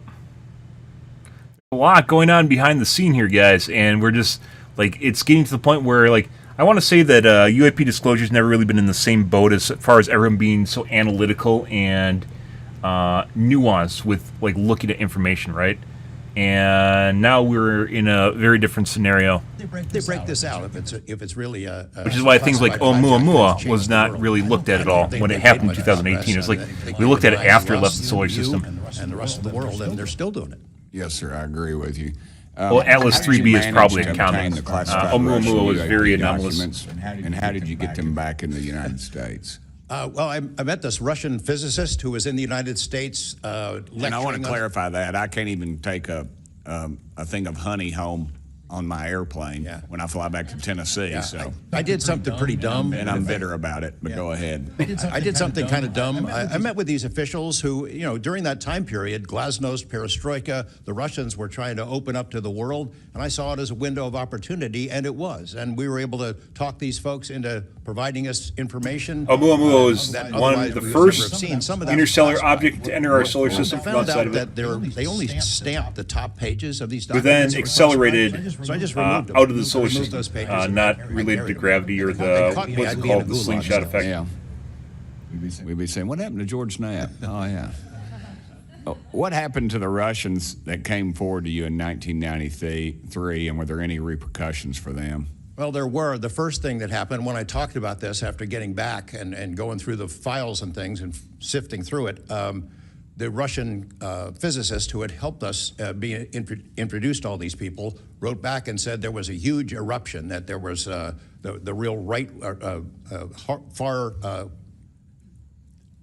autocratic forces that wanted a return of the USSR had really go after these guys. They described them as traitors. Nikolai Kapranov, the physicist friend of mine, said, look, if this had happened 5 years earlier, we would be in prison. If it had happened 10 years earlier, we would have been shot.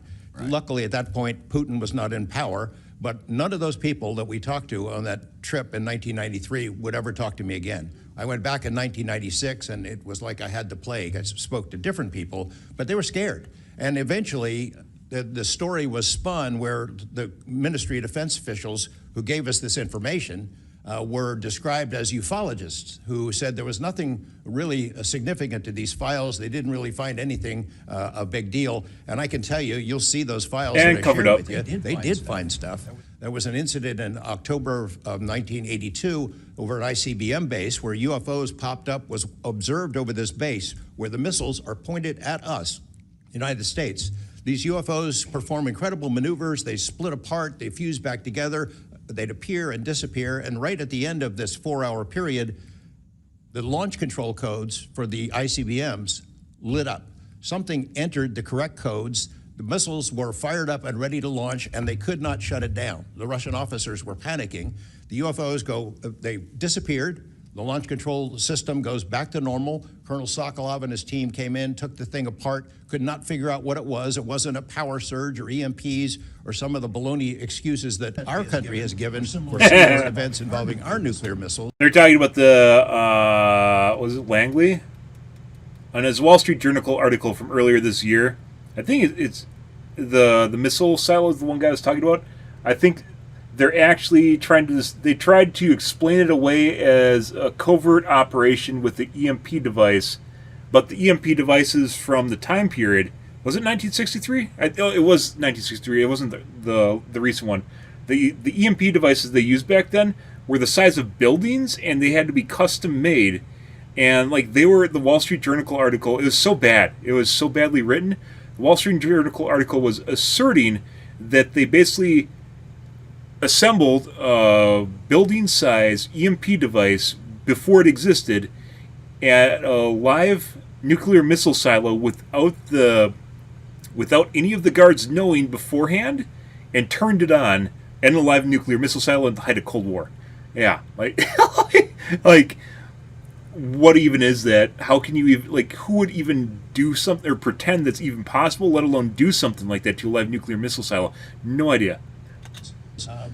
They thought it was a message from wherever the UFOs were Crazy from. shit. That's a chilling thing. I mean, we were a couple of seconds away from World War III starting, and the UFOs were responsible for it. All right, I'm out of time, but real quick, who are the contractors that have this material? The corporations. Well, one of them is Lockheed. And I'll tell you, I mean, I'm not saying Lockheed's the bad guys. They're doing what they were asked to do. Sure. They have lied about this because that's what they're supposed to do. But Lockheed would be one. Pretty There's much. a list I can give you, Congressman.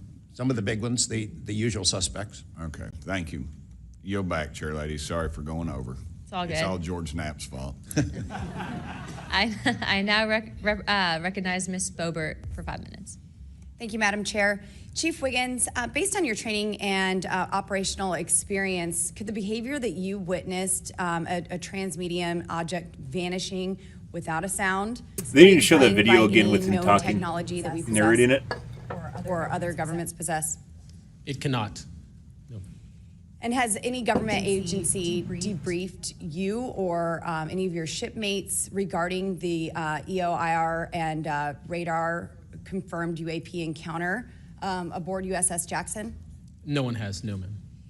What was that encounter like when you brought that up? If you want to briefly summarize that, when you brought that to their attention and then you were not provided any follow-up, who was told and how did you feel when there was no contact back to you?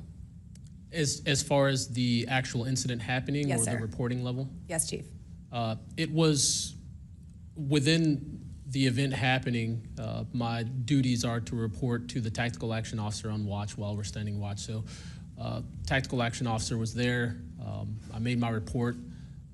I've not had any discussion outside of that day. There's been no communication to me or requests. This is where you give from the guy's me, name, by the way, to, that he reported to. inside of the military.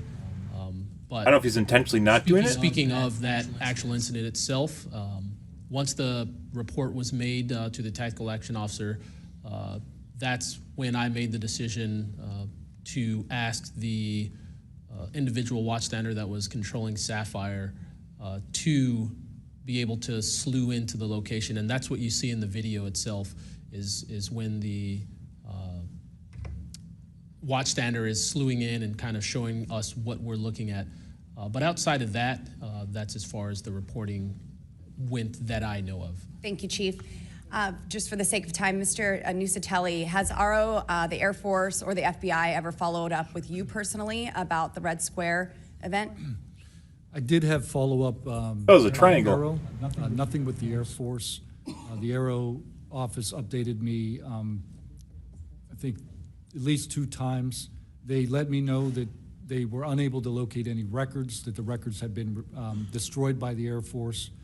The Air Force is destroying all their police records every 3 years on a schedule. So You were informed that that these documents were destroyed? Well, I have a Freedom of Information Act from the Air Force that states clearly that they destroy all police records on a 3-year schedule. Okay, so they were sitting on documentation, destroyed it, refused to question any of the lead investigators, anything leading into this investigation? It's just me or the video really Basically, dark. They destroyed all records. I was looking at it now, it kind of seems that way. So you couldn't even call the Air Force and ask them if there was a vehicle accident in that time frame. So that's a big problem. We're losing data in real time. So we'll never be able to go back and track. I think our federal government has a history of destroying records.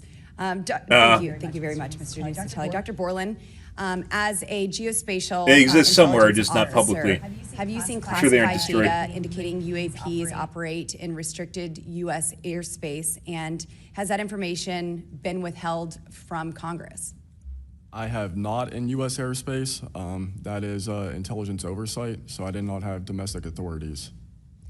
After filing your Inspector General complaint over retaliation inside the Pentagon's UAP office, did you receive any kind of protection or just more retaliation?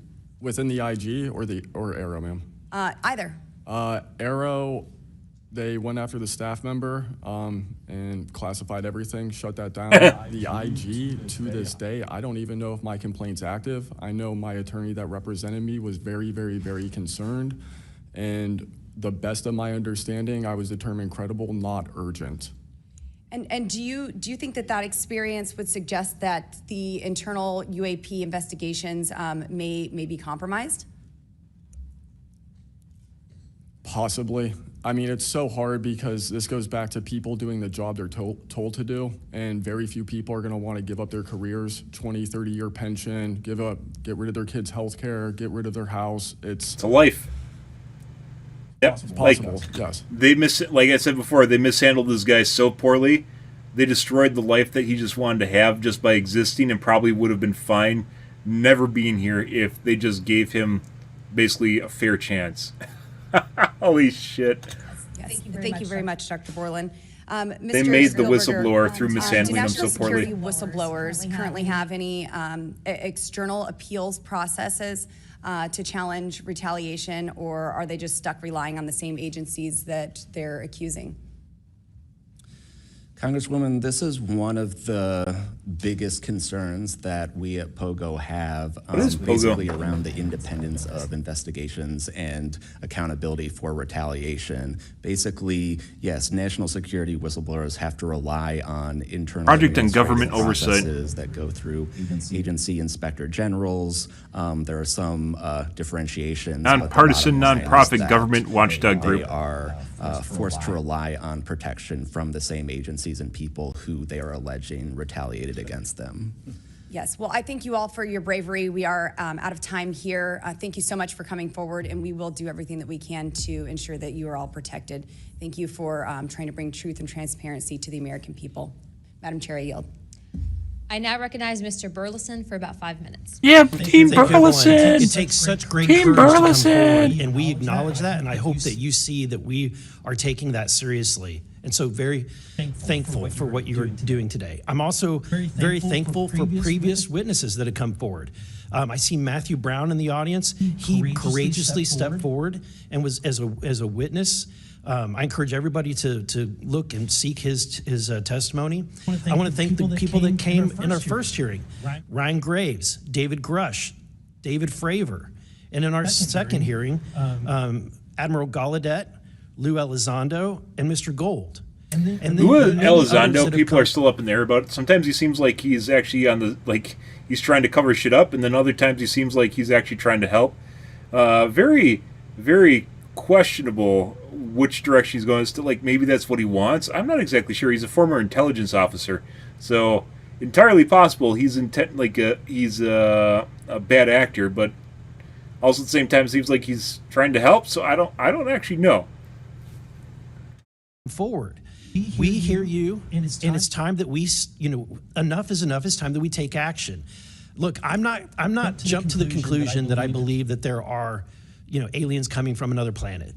But I'm open to that. And I think that Like I it's said, our guys, responsibility, same page. especially when we're seeing that we have a an government open that mind. is blocking, actively blocking information from us. Just last night, I tried to get an amendment onto the National Defense Authorization Act that fit in the germaneness of that bill to have UAP disclosure. And conveniently, it was named non-germane, mostly deemed by staff, not even an elected official. This is the kind of stuff that we repeatedly see. Last year, we were blocked by someone in House administration from being able to receive a full briefing from Arrow. So not an elected Some, they don't even know who's someone blocking in them. staff blocked us. And I've had it. Enough is enough. I want That's to cue the crazy. video that I've been given. And as before it starts, I'm going to describe. This was taken October 30th of 2024. This video is of an MQ-9 drone tracking an orb, or this object, off the coast of Yemen. You'll see that another MQ-9 launched a Hellfire missile. So that you cannot see. 2 drones. One is tracking it. The other one launches a Hellfire missile at it. That drone. So this is the big one, by the way. I'm not going to explain it to you. You'll see exactly what it does.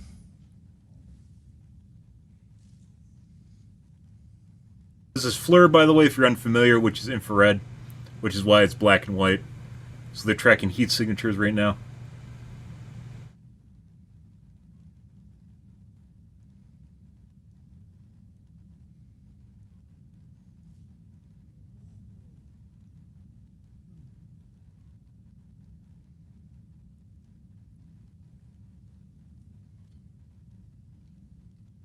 This is when it zoomed out, so you can still see it traveling.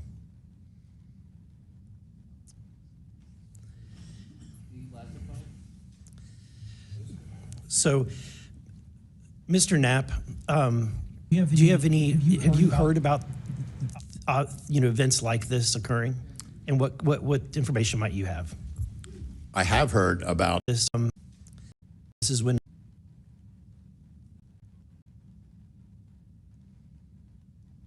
So, what you're seeing is this is a Hellfire missile that just intersected this object, and notably here, the Hellfire missile did not explode, which, by the way, Hellfire missiles have a proximity fuse where they blow up within a certain distance of an object, especially when they're used against, specifically when they're used against aircraft or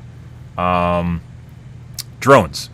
And they don't necessarily need to explode by hitting it anymore. And hitting it is mainly for armored targets, where it penetrates and then explodes deep inside your mom. Penetrates and explodes deep inside your mom. In this case, oh, fuck off, Adblock. Adblock's giving us more ads than it blocks now. In this case, you can literally see the Hellfire hit the object. This is 100% worse quality than I saw before. I'm pretty sure this is because of, like, this whole feed's dark for some reason. But what you'll actually see here is when it hits the object,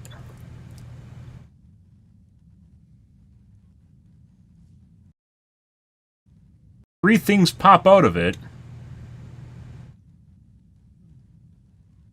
and it keeps flying, and the 3 things below start tracking it. Or they look like they pop out and like they're falling out, and then they start catching up with it, and they're now tracking it.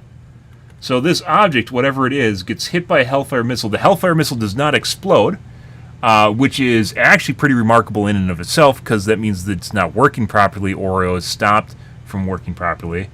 And it drops what looks like drones out of it. Yeah.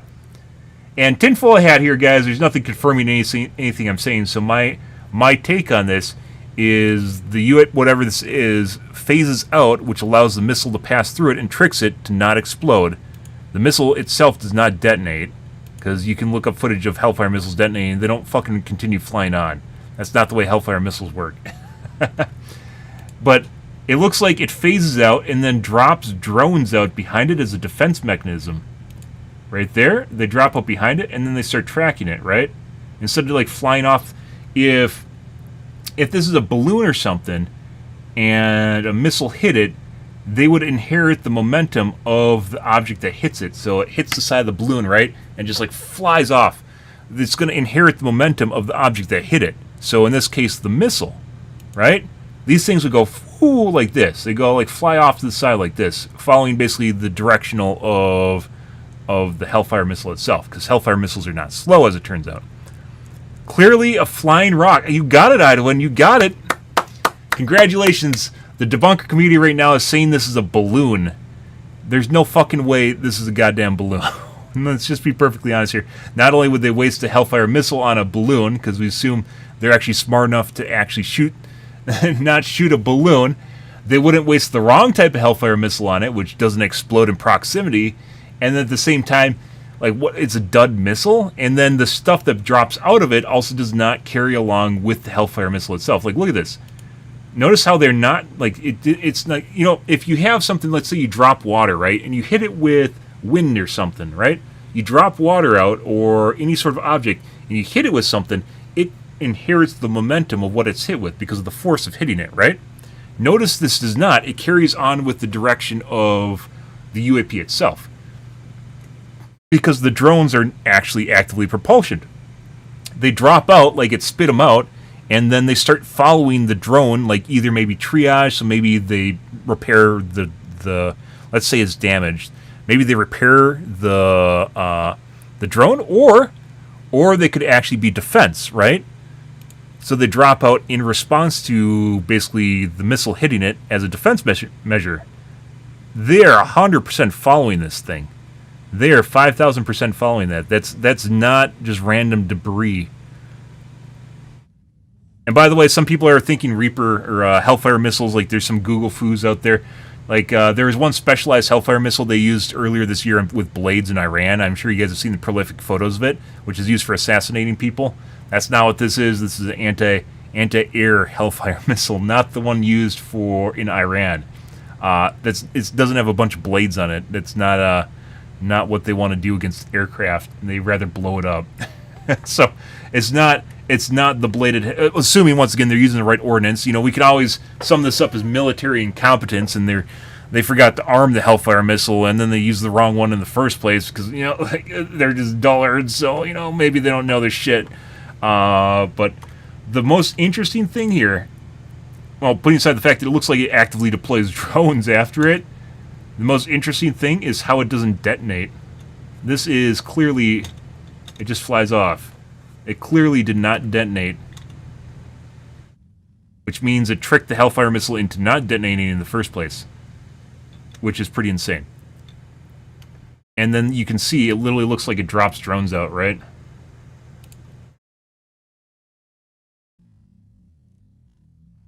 You see the three things emerge from it, but it doesn't actually pull, it does not inherit the momentum of the missile. Or even shear off, like to the side of it. Like, let's say it inherits part of the balloon's momentum as well as the missile and goes off this direction, like it's pieces of metal or something, and it flies off this direction. You can see they emerge, and like they kind of just loiter, and then they start tracking the UAP drone itself. They're clearly following this. They're not following the missile, and it's not just flying randomly. They literally look like they're connected or following the object that, like, is in front of it.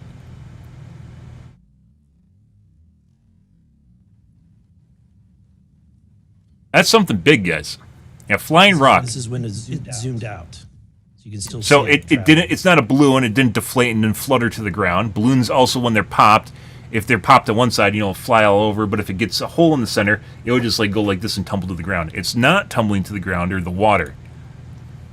It's still continuing to fly, meaning the missile just went straight through the thing and it is still flying. So that's a big deal. Mr. Knapp, that's a pretty big deal. And the big takeaway is A, it deploys drones, and B, the Hellfire missile didn't even explode in the first place. It's really, I mean. Do you have you heard about events like this? It just flies off. And what information might you have?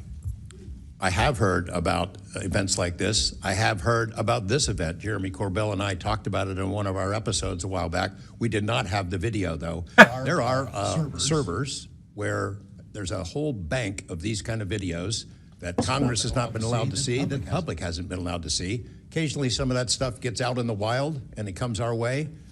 It should be going to you. You know, the public should be seeing this stuff.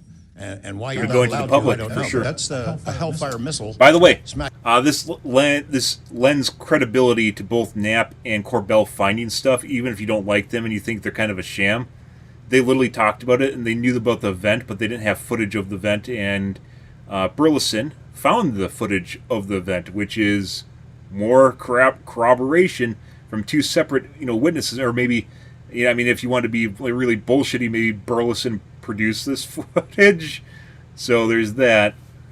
But Looking into that UFO and just bounced right off. It totally didn't bounce off. And it kept going. It just went through it. Kept going, and it looks like the debris was taken with it. Yeah. What the hell is that? What So flies like that? again, I'm not going to speculate what it is, but the question is, I will. Why are we being blocked from this information consistently? I want to ask this just question: how in the world? But it makes you look bad if you. I want to enter this in for the record. If it. It makes you look bad if you hypothesize, because then that's tinfoil hat, right? Because it was a hypothetical. Who knows what it is? That's my best take on what it is, though. Ask this just question: how in the world? This is the document. I want to enter this in for the record if it hasn't already been entered, Madam Chair. The document So that you ordered. provided on thread 3. This is a huge file. How in the world did you smuggle this out of Russia? Carefully. In your socks? I don't think I want to be really specific about it, because I might have to go back there and get some more sometime. Although, that'd be crazy to do that. Well, I took the top pages off that were stamped with a security signature, and I carried them out on my person. But the rest of them, I just threw in my suitcase and threw some caviar in there as a distraction as well, and hoped for the best. Otherwise, I'd be a citizen of Siberia right now. And you had, we reported James Lakatsky came to you with government possession of NHI craft and how they ultimately gained entry. Can you testify to the veracity of that claim? Dr. With government possession of NHI craft and how they ultimately gained Not entry. testifying, Can you though. testify? There's so many people that could have testified right now, guys. Dr. Lakatsky is an honorable man who. I understand that you want to have one really good congressional hearing, but at this point, there's so many people that really need to have a stand, that you could do this bi-weekly. You could get them together bi-weekly and have them testify, and a lot of reputable names with a lot of credentials that we're willing. Like, at this point, I think we're to the point where we need more of what's going on. And Latsky did not testify. Served most of his career Or did he with in the his CIA, Scotland? a very trusted, high-level rocket scientist and intelligence analyst who inspired the OSAP program, as I said earlier.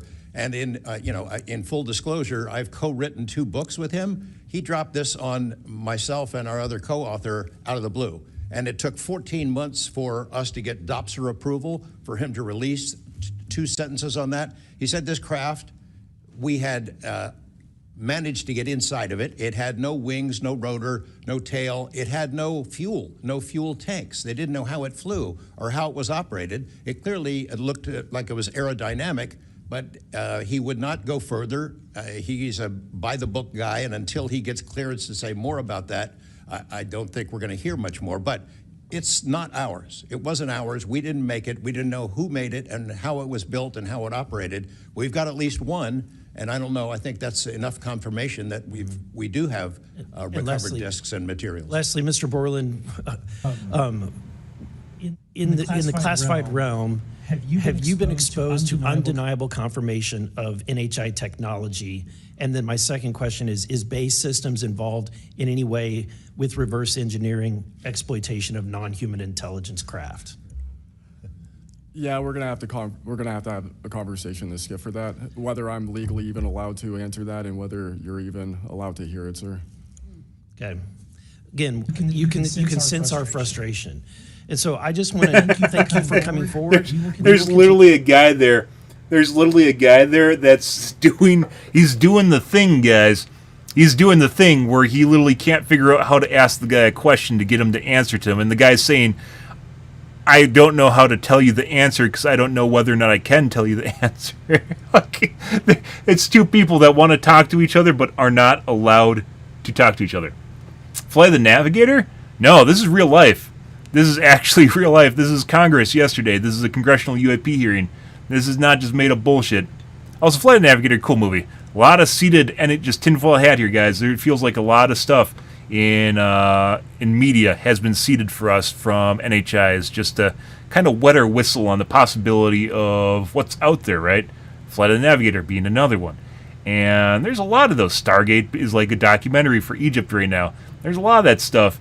And weirdly enough, it seems like it's becoming more and more and more real. Like, my favorite one, by the way, just is kind of just a segue here. I love my segues. You guys remember the Afghanistan... what is it called? Squid? Jellyfish. You guys remember this? We covered this when it came out. This guy. This guy right here. This is, I think, 4 years old at this point. This is leaked footage from Afghanistan from Corbell and Knapp, by the way, 4 years ago. And this guy right here that's flying around, do you know what it looks like?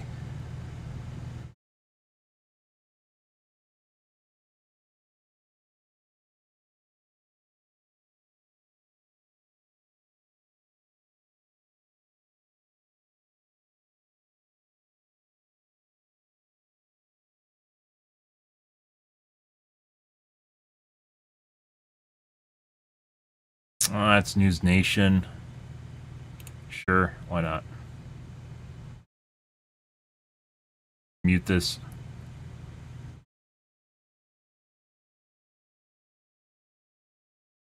This guy right here. You know what it looks like, guys? What does that look like to you? This right here.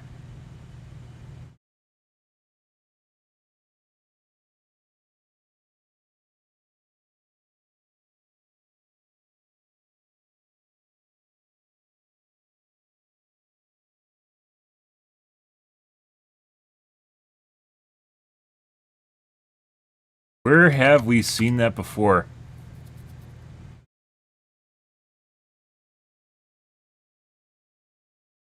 A cosplay weather balloon, true. Where have we seen something like that before, guys? It's obviously not identical. No, we're still going on. Been live for 3.5 hours at this point. You missed the Hellfire missile running into... a Hellfire missile hitting a UAP, flying through it, it launching 3 drones, and then the drones continuing to follow it. Yeah, so... surprise, guys.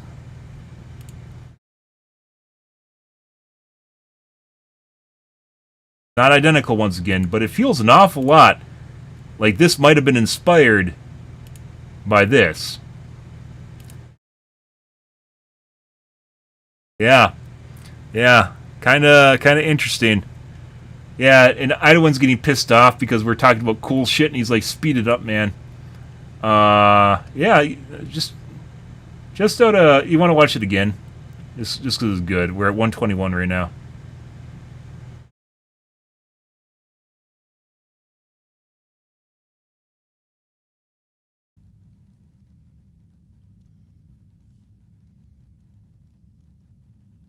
Oh, I for sure believe... how, like, I always keep an open mind about stuff. I for sure believe there's NHIs. I believe that they're integrated, possibly integrated with society, not to the point of being like, like we're talking like special operatives. So they're here intentionally, maybe a science team or something that's integrated in key parts of our society. Other than that, who knows? They're clearly here and they're clearly engineering what we're our upbringing, I want to say. Yep. And then it just flies off.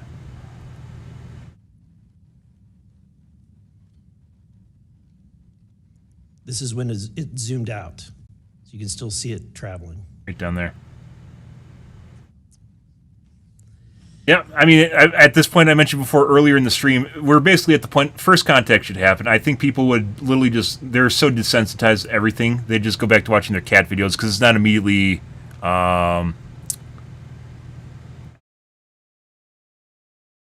it doesn't change their lives. So Vulcans could land on the front, the White House lawn and say, we come in peace, and people would watch it and go, they talk about it on Twitter, it'd blow up or whatever, and then people would go back to living their day-to-day lives because we don't have anything else to go off of. So, the very fact that they might exist or the fact that we might have first contact won't immediately impact us because our day-to-day lives are going to be the same. People are going to go to work. It's not going to change anything. You have to pay the bills. You have to feed the cat.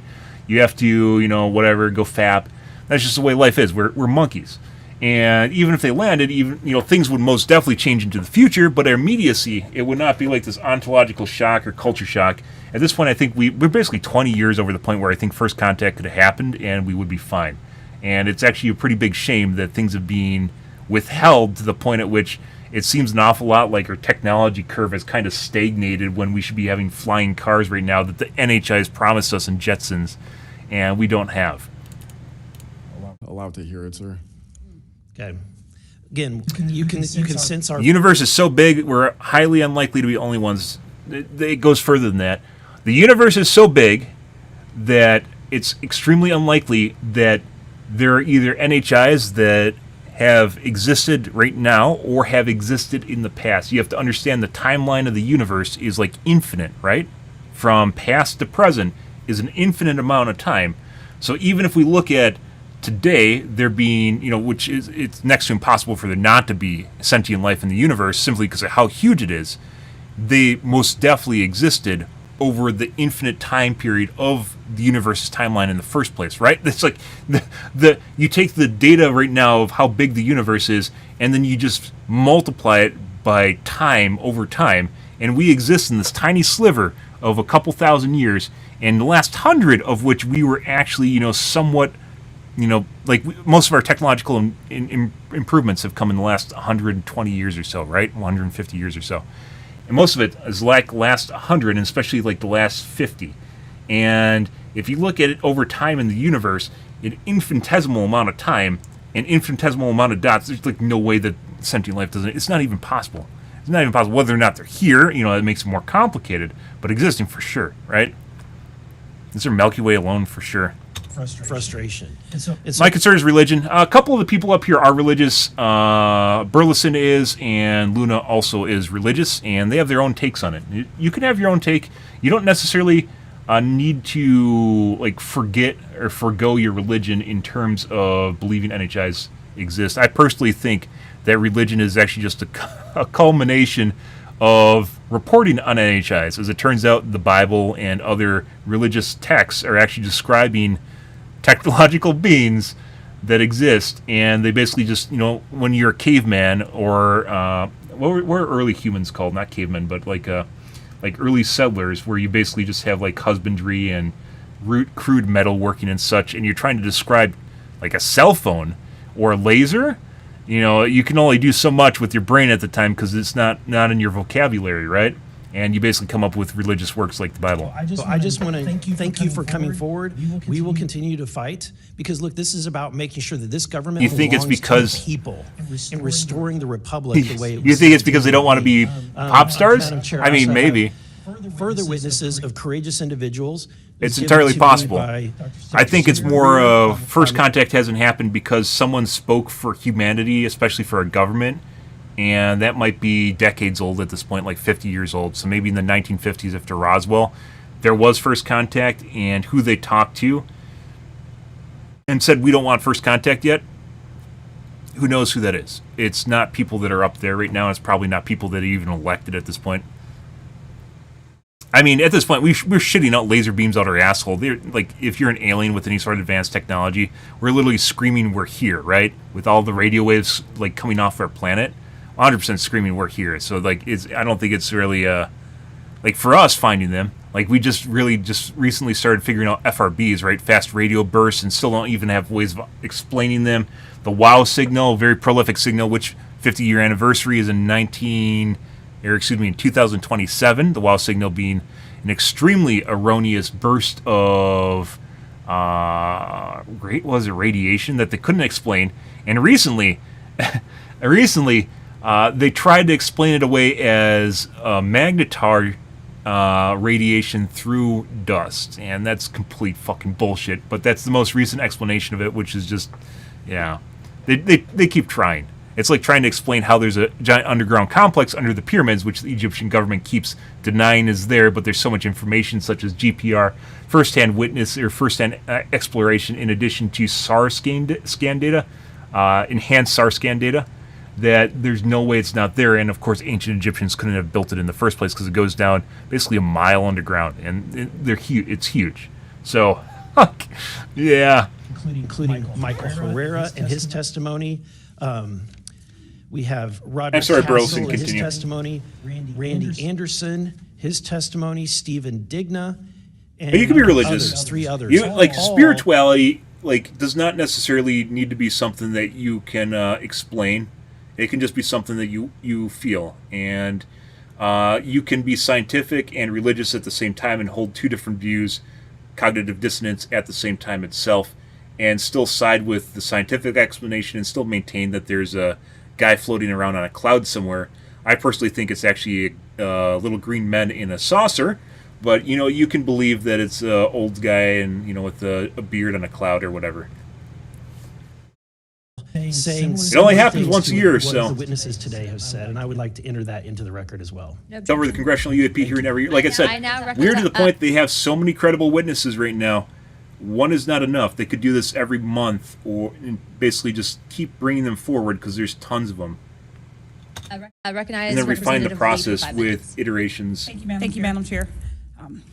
I think we need to make sure that we don't get distracted by sensational stories only of unidentified anomalous phenomena and lose track of what the core of this hearing is about. This is all a perfect example of why whistleblowers are so important and why it's so important that we step up and protect them. With Trump, RFK Jr., EPA Administrator Lee Zeldin, and others committed to dismantling government and firing professionals who do dare to speak out against the threats this administration's disastrous policies create, we have to focus on protecting all whistleblowers, not only the ones who are reporting on UAP. Do you do another I whistleblowers wanted are to thank important? the whistleblowers who have agreed to come before the committee today and speak their truth. This administration's claims to care about waste, fraud, and abuse, and so often it is the whistleblowers who care and who are the tip of the sword fighting against the real waste, fraud, Graham and Hancock, abuse. check out That Trevor whistleblowers Grossi. expose fraud He has at some more really than twice long the rate videos, of but they're well worth, third-party like, auditors. So Trevor Mr. Grossi takes lore, so basically mythology, so old texts, and modern information, as well as first-hand exploration of himself, because he's in Egypt, and he puts it all together into one thing, which is actually pretty good. Bill Berger, what are some of the best examples of whistleblowers exposing fraud and abuse in the federal government? Thank you, Congresswoman. Another Again, whistleblowers are good have guys. played such a vital role across so many different issues. One prominent example goes back to the 2014 VA waitlist scandal. Pogo actually played a very instrumental role coordinating with Iraq and Afghanistan Veterans of America. At that time, we received tips and whistleblower disclosures from over 800 I agree. different individuals talking about the VA. Sci-fi, fantasy is my childhood. And I actually personally have no idea how there's geeks out there that stream and aren't covering real life. The basic standard of like care this that they is deserve. bipartisan. This isn't just politics. It's certainly prolonged serious illnesses, even contributing to. There's Democrats and deaths, Republicans up there right now asking questions right now. And we were able to help shed more light on that issue, which I think just emphasizes the importance, even outside of the national security context. We are often still talking about serious issues and even life and death concerns. And unfortunately, whistleblowing can lead to serious repercussions and retaliation, especially in this vindictive and lawless administration. Mr. Spielberger, in the past, what kinds of retaliation have they faced, and what are we seeing today under the Trump administration? So we've certainly heard about a number of different examples of retaliation. She bringing I'd like to highlight that she bringing Mr. current Borland politics referenced into a UAP previously hearing is retaliation through abuse of the security No way. clearance process. That can have grave implications not just for a whistleblower, but also their ability to seek legal counsel and defend themselves against retaliation. And when we look at the past several months of this administration, unfortunately, we've seen She a psyop? Is she a real plant? systematic approach toward dismantling the nonpartisan civil service. We've seen the mass firings. We've seen undermining Oh my God. of Oh independent no. agency watchdogs, mass firings of inspectors general. It feels like they're having a special conversation over counsel, the here, Systems Protection Board, and these again, guys are having a conversation these over here. entities that are meant to be But the conversation is supposed to be about and what's play happening a over critical here, role and in we aren't talking about what's happening over here right now. and ensuring that their rights are protected. Bible. Thank you. In 1989, Congress passed the Whistleblower Protection Act and then broadened it again in 2012. Speaking of to ensure- sci-fi shows, Foundation, the current season, I think, is almost done airing. Foundation, probably one of the best sci-fi shows on TV right now. Strange New Worlds, also pretty good. It's more of a throwback Star Trek show. Is also almost finished airing. And then there's also Silo is another good one. that federal workers could feel free to come forward to their elected officials. And it's a good thing we did, because whistleblowers have played a more important role than ever since Trump has taken office. It was thanks to a whistleblower that we learned that Doge allegedly put every single American's personal security information at risk. Oh my God, by she's 100% politicizing safeguards this. and copying all this data to an unsecure server. There's no way. I asked unanimous consent to enter into Yeah, the record it's a New pretty York good. Times article titled, quote, Doge puts Revival. people's social security data at risk, whistleblower says. Good to go. Thanks. We've had whistleblowers at the National Labor Relations Board reveal that Doge minions may have shipped case Oh files no, this is 100%. possibly to help them. She 100% is just hijacking this fucking conference. She's hijacking the hearing here to is this a psyop? Is this what the CIA is doing now? Like, the legacy programs are intentionally put her on the committee to make this about like current like Trump politics. There's no way. There's no way. Like I said, they're over here having the conversation, and she's over here trying to make this about the Trump administration and fucking the Trump administration. Oh my God. Oh my God. The last congressional UAP hearings escaped this, by the way, and I guess Elon Musk continued to exploit his workers. And last week, whistleblowers at the National Institute of Health came forward to say that RFK Jr.'s vaccine and misinformation campaign. Let's see. We're going to fast forward past Miss Lee. You've had the floor, Miss Lee. Congratulations. Okay. That was very insightful, Miss Lee. Thank you, Mr. No Chairwoman, for way. this hearing. Well, I mean, I wouldn't want to speed things up, so. There was absolutely zero of import in what she said beyond normal everyday politics.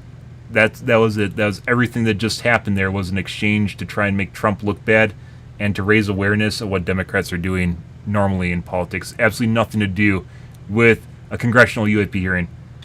Transparency here, I gotta admit to the witnesses. The foundation's pretty good. It's mainly the fucking the three empires are never believed fantastic. in UFOs or any of this stuff. I always thought it was a little kooky and whatnot, but after hearing your testimony. Oh, is this a normie that got dragged in? Uh-oh, guys. We have a non-believer that started watching it and realizing after like the nth number of weird things going on that, hey, there might be something to this. Once again, it's actually fucking weird how I live in a community of geeks, aka streaming, and no one's covering this except for me. Like, Transparency here, I gotta admit to the witness. Thank you. I now woman for holding this hearing. Thank you to the witnesses for appearing.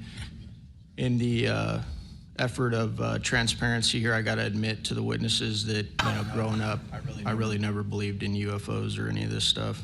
I was a casual believer, aka I'll watch the congressional UAP hearings, but there wasn't really, I didn't even think the aliens built the pyramids up until recently. The crazy history guy everyone made fun of, the guy that says, it might not be aliens, but it's aliens. You remember that? The crazy history guy?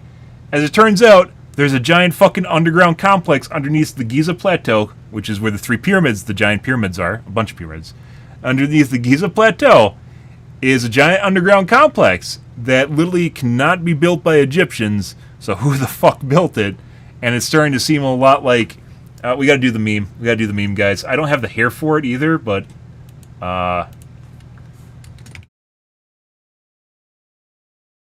we got to do the meme.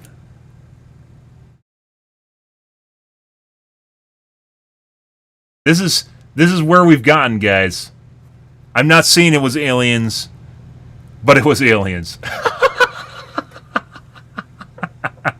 We've literally we went full circle. This guy I thought was a fucking joke. What if this was like Disclosure like 2 decades ago, where they tried to do the thing and then people thought it was a joke and he turned into a joke, but actually was soft disclosure. Like, yeah, we're like full circle. This is why we didn't have first contact, because we thought aliens were a joke. That's kind of a sad place to be. But yeah, like up until this year, there's so many things I didn't believe in. Like I watched the Congressional UAP hearings, we covered it, and I keep an open mind, and I enjoy sci-fi. But things earlier this year that really changed my mind was the SAR scans of the Giza Plateau, which the CAFRE scan project, which it's on my channel, which we covered all the hearings in which they presented basically very scientific evidence of a giant underground complex under the Giza Plateau, which there's no way we could barely do something like that today. And that was like, we aren't talking like 20 feet below the ground. We're talking miles below the ground, like city level shit. And the Giza Plateau was a big one. There's a couple ones. The RTMS, Canadian RTMS paper on psionics, which was another one that was from January in 2024, a peer-reviewed study in which they were trying, I forgot what disease they were looking into, but basically what they do, they create a lesion, which is like a bruise on your brain, on your frontal left lobe. I think it was something to do with schizophrenia. And what they found out after creating that lesion was people became partially psionically aware. Yeah, like they could predict number generators, yeah, and make a mouse cursor move with their mind. Fucking weird shit in a scientific journal. And that's kind of like, I was like, hey bro, what the fuck's going on here? It's starting to get really fucking weird. This is in addition to the whistleblower testimony. And of course, I didn't even think there really was a reverse engineering program up until Grush appeared. And then, like, it seems an awful lot like we just have a bunch of pieces that were so spread out from each other, we couldn't put it together. But they're actually all interlinked with each other. Crazy detective yarn map shit going on here. I'm just becoming crazy as it turns out. But as it turns out, there's also a lot of other people that are becoming crazy at the same time. So, you know,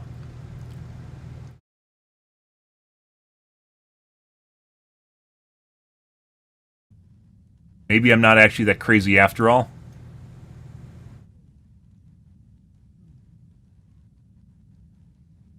Yeah. Gotta admit, I've become a believer. Not that I know where these things come from. Service members, any of this stuff. I always thought it was a little kooky and whatnot, but you know. Like I said, I don't. There's a lot of conspiracy theories out there, and I don't like. There's levels of credibility, and some stuff could be completely true, and other stuff might be completely bogus. And determining between the two, it becomes very difficult. And you know, there's a lot of open-ended questions right now. I don't have the answers for them too, but I keep an open mind as to the possibility that they could be correct, right? Testimony from honorable he was converted.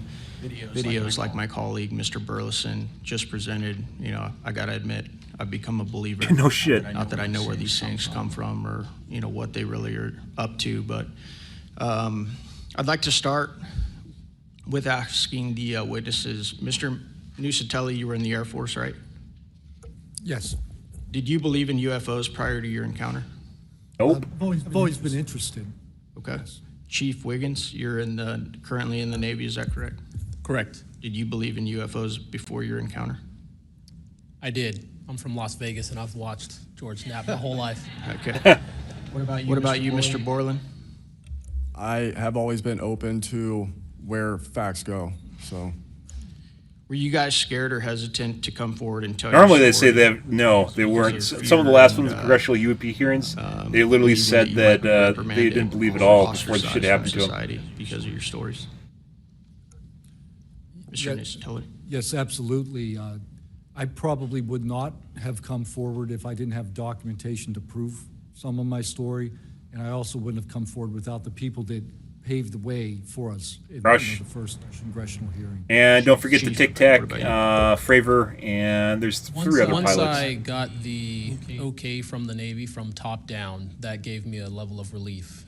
Prior to that, I didn't have. Like I said, if I was in Congress, guys, I would 100% be trying to talk to the Navy, because it actually seems like the Navy wants to start disclosure, and other parts of the government don't. If I was like Luna or Burleson, there might be actual branches.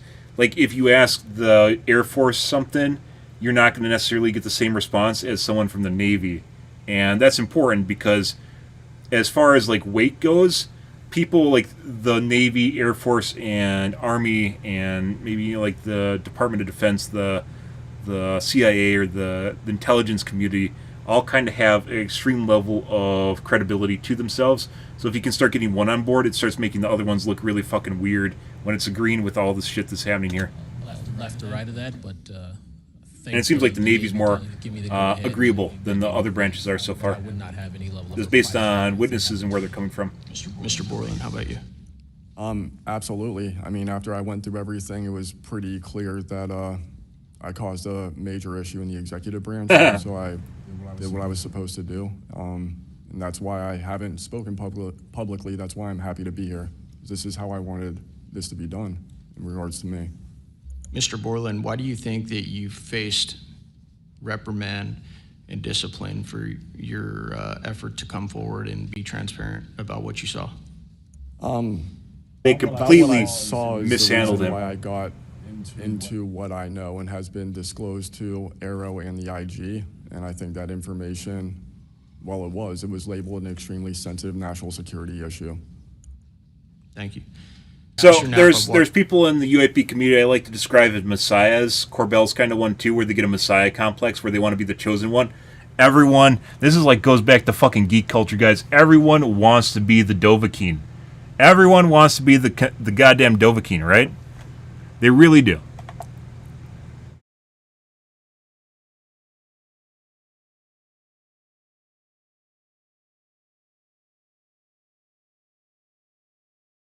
And had to ban him. Everyone wants to be the goddamn Dovahkiin. Everyone wants to be the chosen one. They want to be the one. They want to be Neo, right? And Greer is like, he's kind of like super church preacher sort of shit, where he has like maybe 20% of the shit he says is actually meaningful, and the other 80% is like trying to sell his book and shit. So, like, Corbell gets like, he's one of the guys sitting in the background right now. Corbell gets a bad rap. Or not a bad rap. Corbell kind of lets it get to his head, but him and Knapp actually convey a lot of very, very useful information, where Greer is like 80% smoke and like 20% bullshit. So, 20% like truth and like 80% bullshit or smoke blowing. And this just kind of goes with the territory, because it's so open-ended. There's a lot of possibility, and if you get people following you that, you know, like, want to have your babies and shit because of who you are, it's going to get to your head whether or not he's intentionally doing that or not. I think in Greer's case, probably, and in Corbell's case, probably not. It just kind of goes with the territory. But, yeah. Greer also occasionally presents information that's useful, too. Many of your there's a lot of bullshitting on Joe Rogan and other places. One of the big questions, I think, for many of us is, why do you believe that the federal government refuses to be transparent about this issue? It's some old organization, guys. Some old order from president, maybe? First started invading our skies in large numbers. Some old order from president way back in the days, and it's basically an autonomous system at this point. They didn't want to panic the public, and that was probably a good call. Over time, maybe the 50s, the lying sort of became institutionalized. You know, yep. Flights over Washington D.C. in 1952. They're seen, they're captured on radar. Jets are chased after these objects, and then we get an explanation. It was a temperature inversion. And those kind of lies have been told for a long time. What was told to me by an investigator from Congress, a guy named Richard D'Amato, who was sent after this story by Robert Byrd and Harry Reid. He came out to Nevada, trying to get into Area 51. Greer does occasionally have some stuff that's very meaningful, but a lot of it's just smoke blowing. He believed that this program, reverse engineering, et cetera, was had been moved inside these corporations. And he said, when this comes out, people are going to go to prison. And he meant people who were basically misusing legitimate national security funds, tens of billions of dollars, in order to keep this cover-up going. I also believe there's a legitimate reason for the cover-up, in that there is undeniable connection of national security involved in this technology. If we are racing for it to master that technology against the Russians and the Chinese, which is what I have been told by Senator Reid and many Not so much others, the Russians anymore, the then Chinese. it is a race that's sure. critical to our Chinese survival. are making leaps and strides and fucking everything There could be a form now. of disclosure, I think. Yes, it's real. It's from somewhere else, without revealing all the details that would allow someone else to have an advantage in the race for this technology. Thank you. Finally, I'd like to enter into the testimony a letter I sent to the DoD regarding the case of Major David Charles Grush, a UAP whistleblower who's been extremely helpful to this committee. Unfortunately, due to his participation in the disclosure of UAP, he suffered reprisal like the removal of his clearance, denial of promotion, and loss of medical retirement. I wrote the DoD on July 24th, 2025 on behalf of Major Grush, and I'm still waiting for a reply. I appreciate any help the committee can offer to get a response. Thank you. I yield back. Without They objection, can't even. It's like Burleson, or no, was it Burleson or Moskowitz, where he's literally saying, "Can you talk to me about this?" And the other, and what's his name, and was saying, "No, I can't. I don't even know if I can, and I don't know who you talk to let me talk to you." And it's like two people that like are trying to have a conversation, and something's stopping them from talking to each other, and no one knows what it is. Thank you, Representative Crane. I'd Like both sides of the like to spectrum. recognize Representative Gill for 5 minutes. Gillibrand? Thank you, Chairwoman Luna, for it. holding this hearing, and I'd like to yield a minute of my time to you. Perfect. My first question is to Mr. Knapp. Mr. Knapp, how do we know that the files that you obtained from the former Soviet government are not BS and just given to you as a disinformation campaign against the U.S. government? Yeah, it's a good question. So I shared some of them with the Senate Intelligence Committee when I first got back because that was requested by the Russians who shared some of that information with me. Secondly, I gave all of that material to the DIA through BASS, the OSAP program, sorry for the acronyms. Can you name names real quick? Sorry. At BASS or OSAP? Who did you give them to directly? I gave them to Robert Bigelow and to Jim Lukatsky. And they hired a whole team to go through them and retranslate them and analyze it. And they created a structure of how the UFO programs in the USSR and Russia were put together. They said they were real. The other person who said they were real is David Grush. Noted. Thank you. Representative Gill. And thank you. I'd like to yield the remainder of my time to Eric Burleson. He's just on board because he wants to see where this goes. Mr. Wiggins, Chief Wiggins, in your view, what mechanisms, such as internal protocols, witness debriefing, By the way, Grush and Burleson are like the two that are actually really at the head of this, and like who like are heading up the program. So basically, they're the ones with most of the questions here, and like kind of, what would you say, seniors in the program, or seniors in the committee? Documentation should be better established in order to ensure that such a credible sighting like the one that you have given are preserved and made available to oversight bodies like this. Thank you, sir. As a active duty Navy member, our mission is to carry out the ship's mission or the command's mission. And we, on a general basis, don't have knowledge of what to do when we see things like this. We just don't. Because they don't actually have a chain of command for it, which is funny because they don't want them to, unlike with the Russia scenario where like they wanted to report everything. In this case, they don't want them to report anything. Active duty members a clear way of being able to report things like this to where it gets to this point. And ensuring that we have a standard level of understanding that there wouldn't be any level of reprisal or anything happening. Because, you know, I've been in the Navy for almost 24 years, but what about the sailors that have been in for 2 years that experience things like this? They're not gonna have the knowledge, or they'll probably be a little bit more fearful to speak up, being it that their career is just starting. Yeah, No I shit. want Like I said, it's a hierarchy, Here's the guys. first witness to come No one forward wants that their is entire clearly livelihood surveyed, to be jeopardized and it's because not- they it's might get an recognized. idea So to like thank go you. talk to Your the ruins their testimony life, is right? Like the guy on the right. Let me ask this question. Are you familiar with the Witness Protection Act that Representative Burchett has filed? I'm not too familiar, sir. Anyone on the committee familiar with it? It's fantastic. It's the language that we need. It's language that will protect, whistleblowers from. He's talking about HR any kind of 5060. reprisal, and yet it's again and again blocked by this body in some way. Many a times it's being blocked not by elected officials but by staff behind the scenes. And the other bill, the UAP Disclosure Act, which UAPDA. See who votes on it, guys. There's no reason not. It's bipartisan. I cannot believe that there's a topic that he and I agree on, but he and I agree on this topic. He is sponsored in the Senate. Hey, you found my mobile stream. So I have 2 streams on YouTube that run simultaneously, and one is my mobile stream and one is my desktop stream. And if you click on my username, I have 2 going in tandem. And just click on the desktop one if you want desktop and mobile if you want mobile. Put it on the National Defense Authorization Act last year. Remarkably, I can't get it on the. It was stripped out by the House last year, and I can't get it onto the bill leaving the House this year. Mr. Knapp, the Senate, he put on here Senator Schumer, who I cannot believe that there's a topic that he and I agree on, but he and I agree on this topic. He is sponsored in the Senate. He fucking disclosure, guys, brings everyone together. Last year. Remarkably, I can't get it on the. It was stripped out by the House last year, and I can't get it onto the bill leaving the House this year. Mr. Knapp, how far would that bill go to actually getting the answers that we need?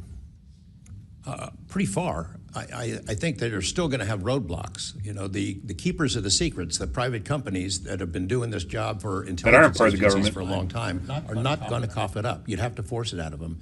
And whether you can get them to admit that Look at they the have head it or nodding. not, Look at the head they're nodding in the supposed peanut to lie gallery. about it. They've been lying about it.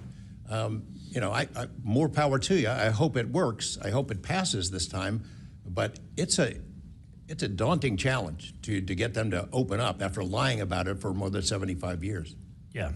And then finally, Mr. Borland, great. when you engaged with Arrow in +1. 2023, you noted that their public statements did not match the reality that you and others had witnessed. In your assessment, what were the key limitations of Arrow? I would put it to you this way. The statement Arrow has made is scientific evidence of extraterrestrials. Scientific evidence requires a scientific control. Extraterrestrial is an entity on another planet. The only way to scientifically prove extraterrestrial is we have to go to that planet, acquire technology, bring it back, and compare it to what we have here. So you're saying they won't let anything out or they won't come forward unless they confirm that unless they go to the planet and confirm where its origin is. That would be scientific evidence, yeah.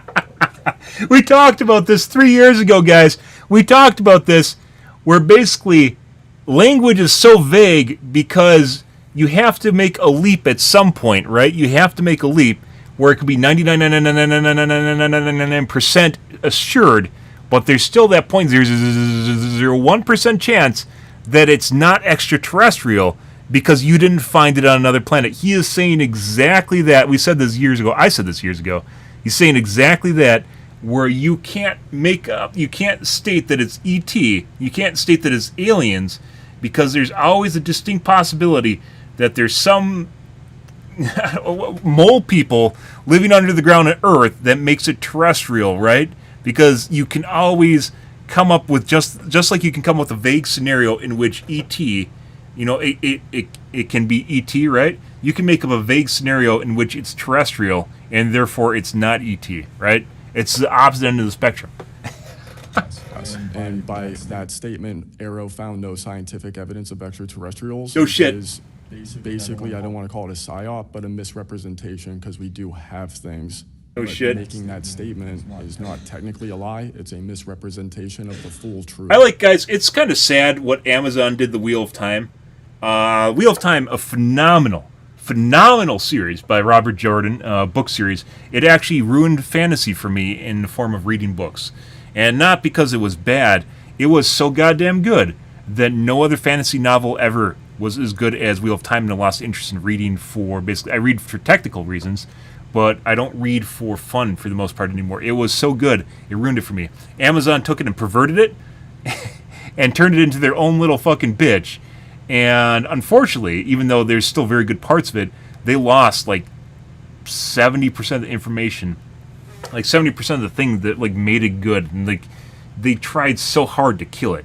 So hard to kill it. You'd think Moraine is like the chosen one, and the whole story, like there's like tiers of characters, and Rand is at the top and had almost no screen time, especially in earlier seasons.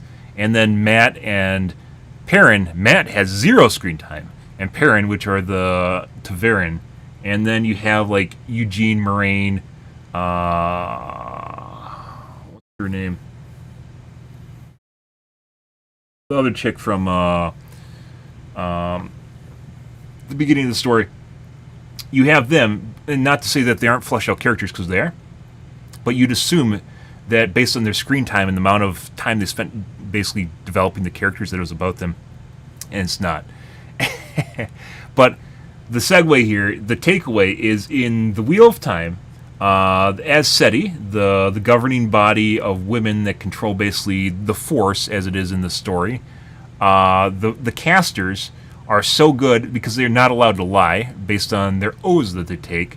They're so good at spinning the truth, they can literally tell a lie, for more or less, can tell a lie without actually lying, because you can misrepresent and change how you state something to the point at which it's not technically a lie, as he just suggested, it's not technically a lie, but it is basically, for all intents and purposes, a lie, but it's technically not a lie.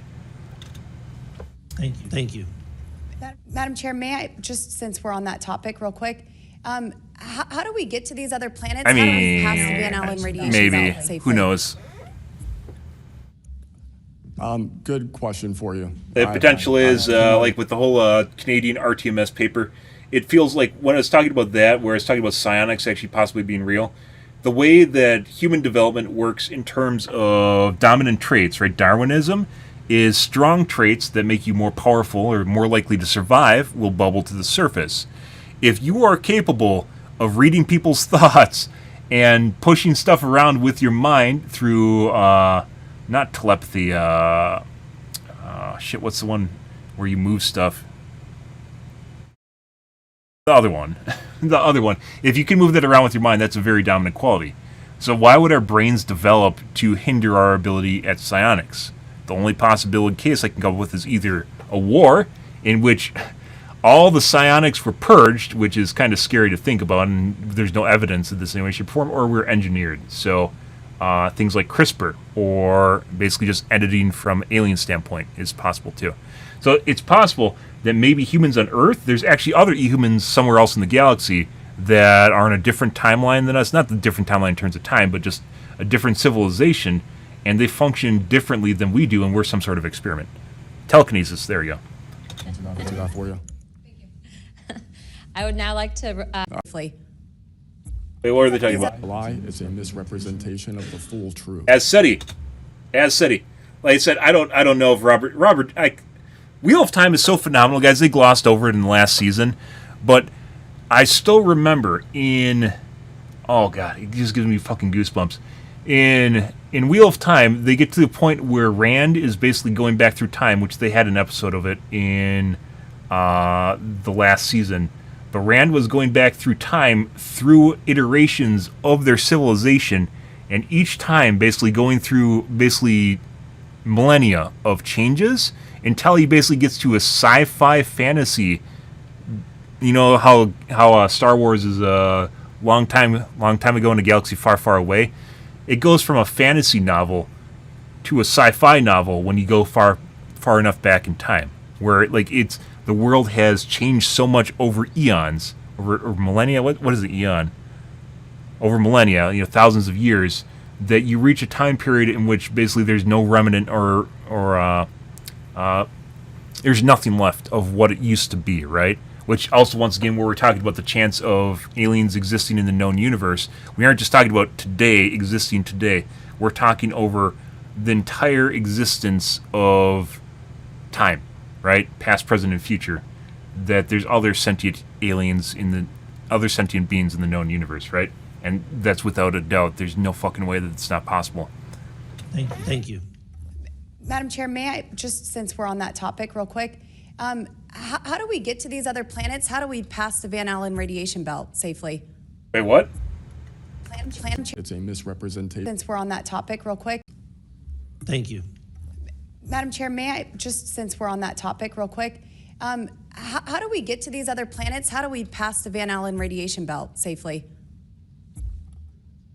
Just asking an open-ended question. Good question for you. I cannot answer that for you. So, I would now like to recognize. who was that, by the way?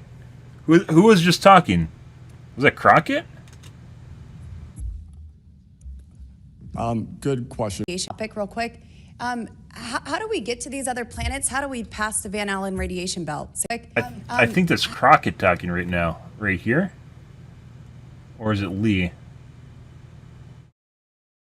Now, sometimes they actually just leave in the middle of the conference, too, so I don't actually know who's over here.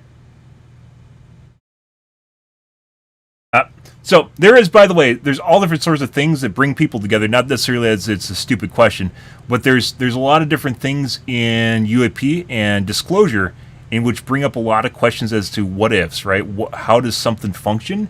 Humans and monkeys, which we are very curious individuals. We're curious Georges, as it goes, and there's different things that bring each person to the table and brings like the topic of discussion, whether it's religious or sci-fi or fantasy or just a question about getting through a part of our solar system in order to go to other planets, right?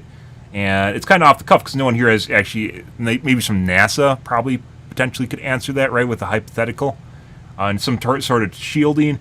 We're, by the way, I'm pretty sure we're pretty close to shielding ourselves, and it's not sci-fi, it's magnetism. As it turns out, magnetism can actually be used to push. It can be used to contain plasma in the terms of a fusion reaction, and it can be used as a way of pushing things away. And it's something we've basically grown up with for years. You know, significantly powerful magnets could actually be used as a form of shielding.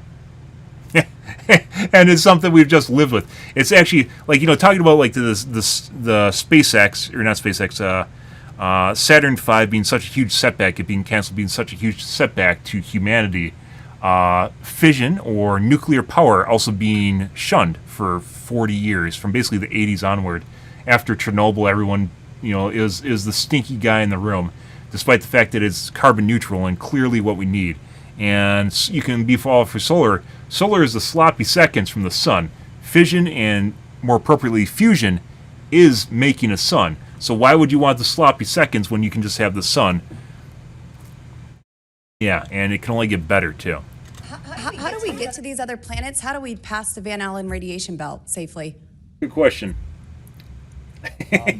Good question for you. I cannot answer that for you. I would now like to recognize Mr. Perry for 5 minutes. Thanks, Madam Chair. Were we on the topic talking about the Van Allen belt? I don't feel we were. Maybe Mr. Borland.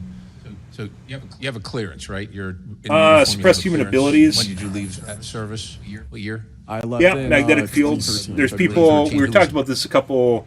Like, I don't expect you guys to watch my stream all the time for sure, because I spend most of my time bitching about rivals and the weird shit I have happen. My weird stuff in my life, guys. Weird shit I have happened in my games.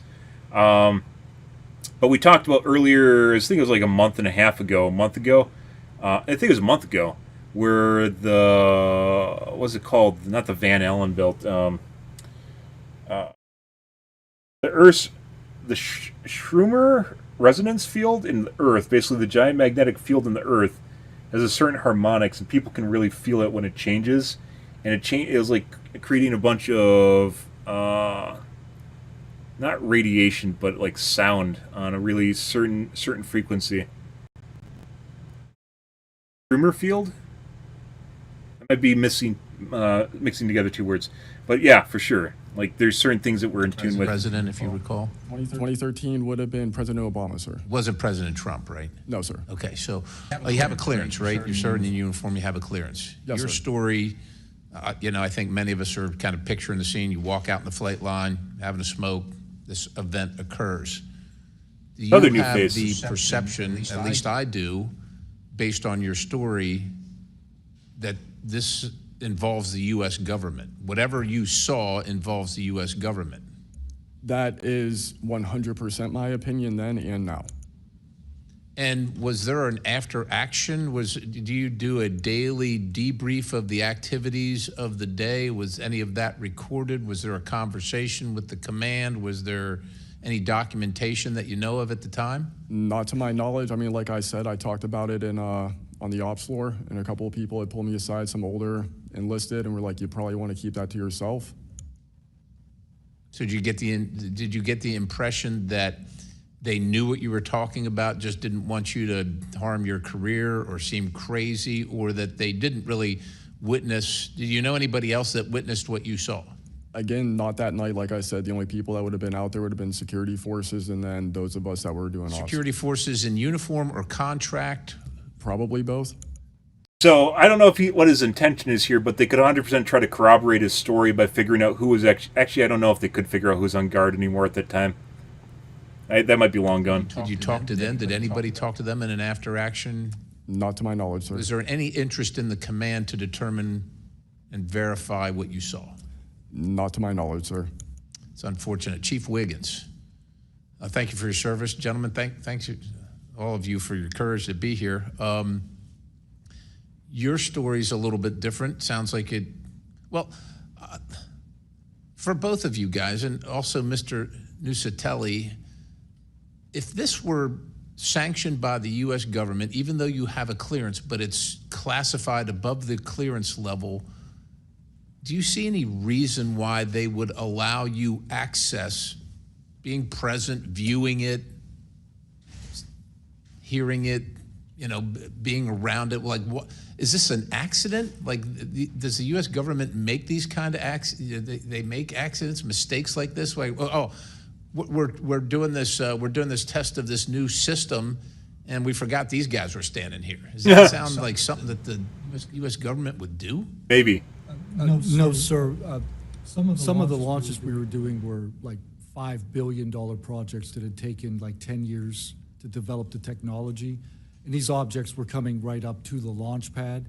So any kind of mistake, I mean, it could cause a catastrophe. Right. So it's very confusing why these objects would be operating in and around our bases or during training exercises. So would lend you to believe that the U.S. government had nothing to do with whatever it is you saw. This is where it's open-ended, guys, where there might be multiple things at work.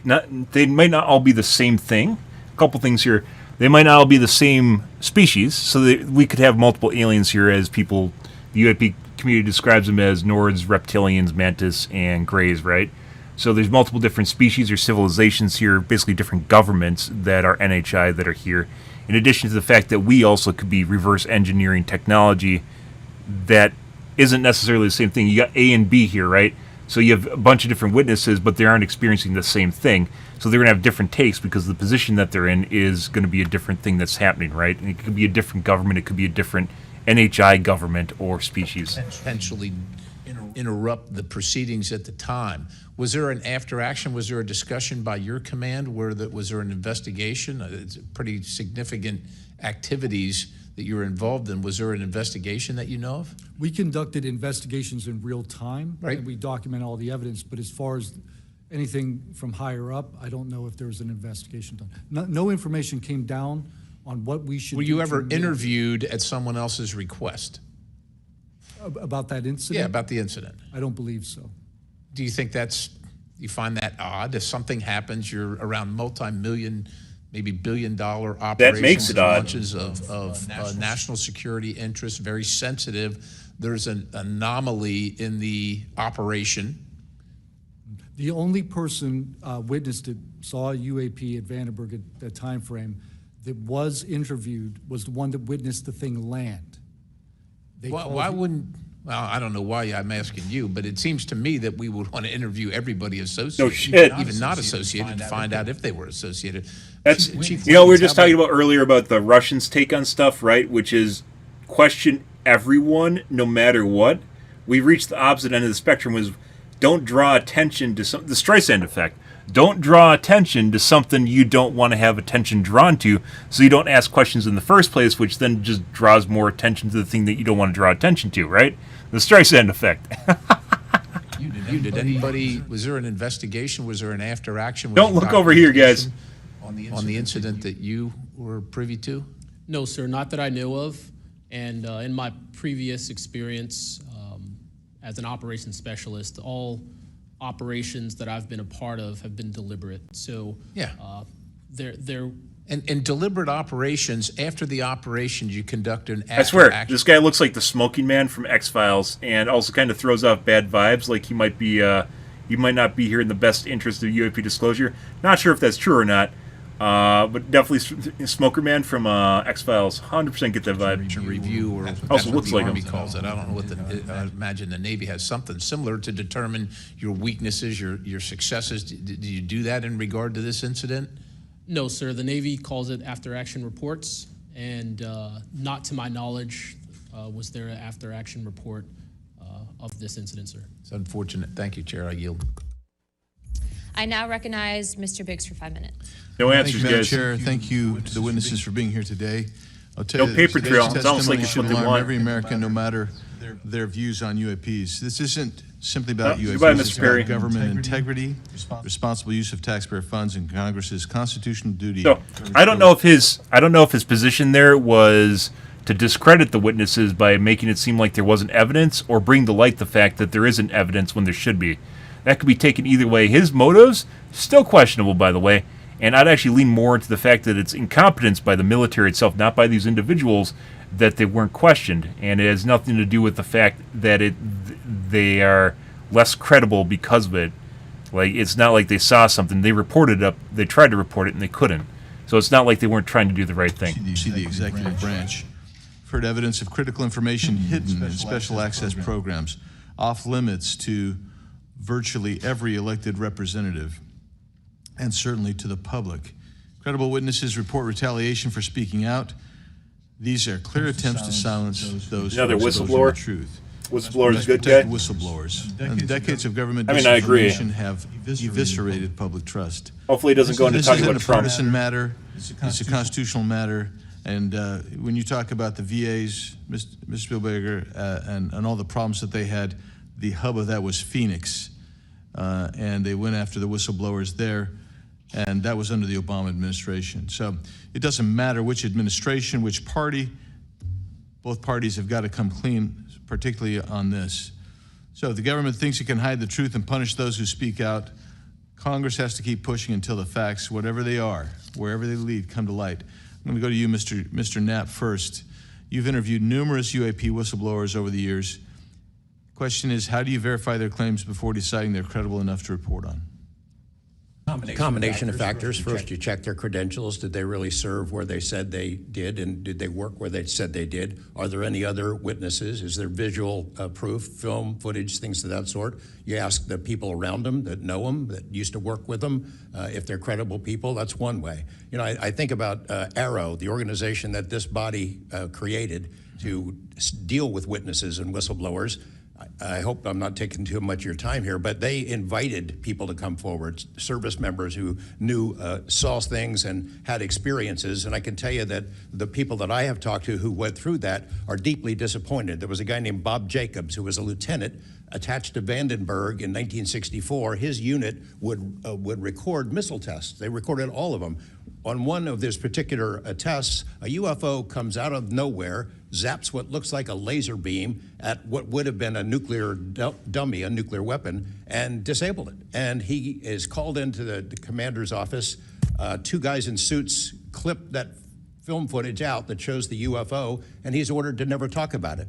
He comes forward to Arrow. He heeds the call, thinking he's doing his duty as an American to tell that story, and they completely dismissed him. They made up a story that they had tracked down the original footage, and there was nothing like Earth that is in flat. it. There was no original footage. What do they call it taken in the away Flat The Earthers? day the footage was recorded. He's deeply disappointed. People like Bob They have a Salas, name who for worked basically at the a top of the nuclear dome for the ICBM Flat Earth. base, who saw UFOs flying over the base, and these missile silos were taken down. He went to Arrow, too, and was completely disregarded. It almost looks like Arrow operated as a counterintelligence operation. No shit. To get people to come in, tell their stories. Kirkpatrick and is then 100%, I 100% a can't bad imagine actor. that any whistleblower or witness will ever go to Arrow again because of what happened under the first. The organization that's for disclosure to bring transparency to what's going on in the background in classified and classified programs, guys, is being used against Congress that made Arrow in the first, like, it's totally compromised, made Arrow in the first place. Like, we need an Arrow, a disclosure agency for the disclosure agency for the government. Like, shit.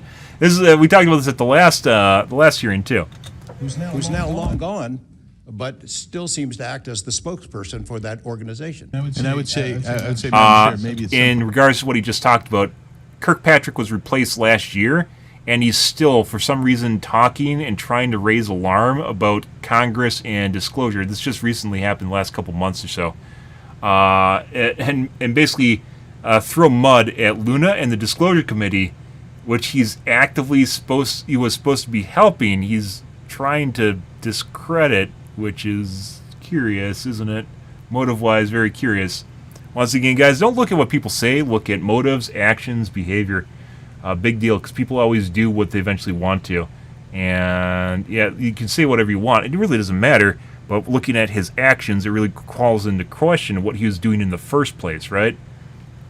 It helps a lot in today's gaslight fucking galore to help maintain some level of sanity. It takes a lot more effort, because you can't just trust what people say, but at the same time, it also adds a lot more credibility to what they're doing if you can figure out, like this guy over here, not Knapp, the guy on the right of him, in which the IC literally fucked this guy so hard he became a whistleblower. That I perfectly understand.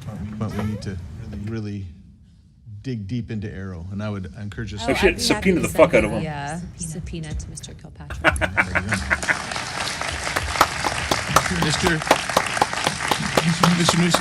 Nucatelli. Standing ovation. Mr. Nucatelli, you've testified that official Air Force records of the Red Square incident are now held by Arrow. So I was wrong. He said 90 degrees, or it was a square. The guy on the right of Knapp said he saw a triangle. This guy saw a red square. Has Congress or you been denied access to those records, and on what grounds would we be denied access, you or us? No, the records are unclassified, so okay, provide them to. The 2003 to 2005 incidents you described were any physical effects, electromagnetic interference, radio anomalies, or security system disruptions documented in base logs, or any reports? By the way, guys, this is 2.5 hours. Literally going to add an extra 2.5 hours of commentary to this shit. Mr. Wiggins, has the full resolution unedited footage of your incident been provided to Congress? Yes. Okay. Were you or your crew ever instructed formally or informally not to document or discuss the event? Ever? No. Good. Mr. Borland, you've talked about manipulation of your security clearance records. Can you identify which agencies or officers were responsible and whether they provided any written justification? I can do that in a skiff, sir, 100%. Because of being a part of a multi-agency special access program, I cannot give those publicly. So I'd encourage us, Madam Chair, to have that skiff meeting if we can. And then, Mr. Borland, again for you. Hit him in before he gets cold feet or threatened. Sources and methods from Arrow due to mistrust. Can you give us some specifics that led you to believe they were misrepresenting the truth? Well, as I said already, what I said about scientific methods, scientific control, extraterrestrials, I mean, I know what I've seen, I know what I know, and I know it's true. So any agency that's going to go public and try and manipulate the public perception of this subject in such a way that is Jesus could still be alive if he was an alien, so there's that. About it is why I had extreme reservations with it, and also what I've been through and other whistleblowers and people in the know about this subject have been through. So, Madam Chair, thank you for letting me wave on. I think the key thing there you talked about was manipulation of message, manipulation of narrative. That is really the problem. Fucking gaslighting. Gaslighting is poison for your mind, guys. It goes beyond manipulation. System that we've seen since you've started these wonderful hearings, Madam Chair, and I thank you so much. They are wonderful hearings. Representative Biggs. The chair would now like to recognize Mr. Begich for 5 minutes. Thank you, Madam Chair. First question, Mr. Borland. A lot more Congress people here in this hearing than there were in the first you would be able to discuss whether a member of Congress is actually legally able to access certain information. Under what authority would a member of Congress be restricted from accessing information on this topic, even within a SCIF? I would suggest reaching out to Director Gabbard and speaking with her about that. I'm hopeful that this goes back to the executive branch and who even has authority. Unfortunately, I can't give you a 100% solid answer because I don't even have that knowledge. The guy that knows doesn't even know who you're supposed to talk to. That's hilarious. What is the estimated annual budget, your view, for the program for investigating or reverse engineering UAP-related technology, including official, misappropriated, or black budget funds? I wouldn't have a clue. I don't know any person that's ever seen it. Does anyone on this panel wish to address that question? Okay, moving on. Are any of you willing to name specific gatekeepers within the root cell of the UAP SAP Federation? They don't even know?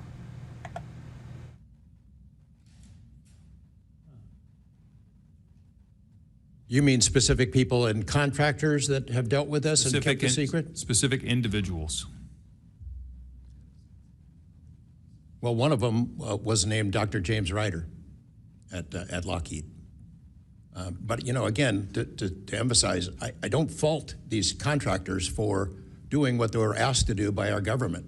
They're supposed to lie if people ask about it. And the intelligence agencies who gave this there needs to be a trail, though, where you CIA, can keep following people, right? Told them to keep it quiet, and they've done that. And I suspect that they'd like an off-ramp, that they'd like some help with figuring out this technology at some point. And this is, again, available to anyone, is there a security classification guide for UAP or NHI?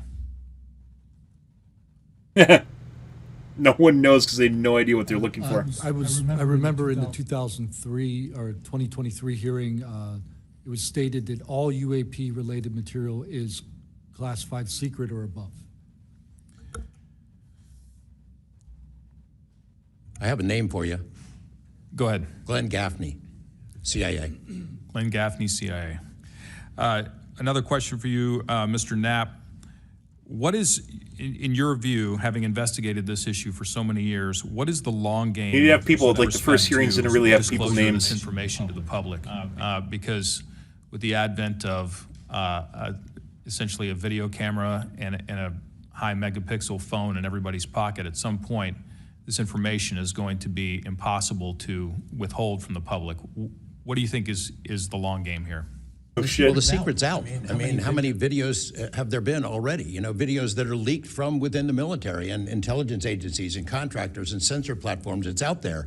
But they have the high ground. The people that don't want us to take it seriously dismiss it, discredit the witnesses. Sounds like they should be coming up with a way of disclosing it properly at this point, huh? The public senses that it's real, and the people in authority dismiss them. It's a game that's been going on a long time, and I don't think they're ever going to release it. I think that there's an attitude among the people that have been involved in this for a long time that the public doesn't deserve to know, and that the public probably can't handle it, but they can. They should. Final they have question. TikTok Again, and cat this one's videos open and to anyone Xanax. who'd They're like to fine. answer it. Describe your understanding of the org chart or lines of control within the executive branch with respect to these topics.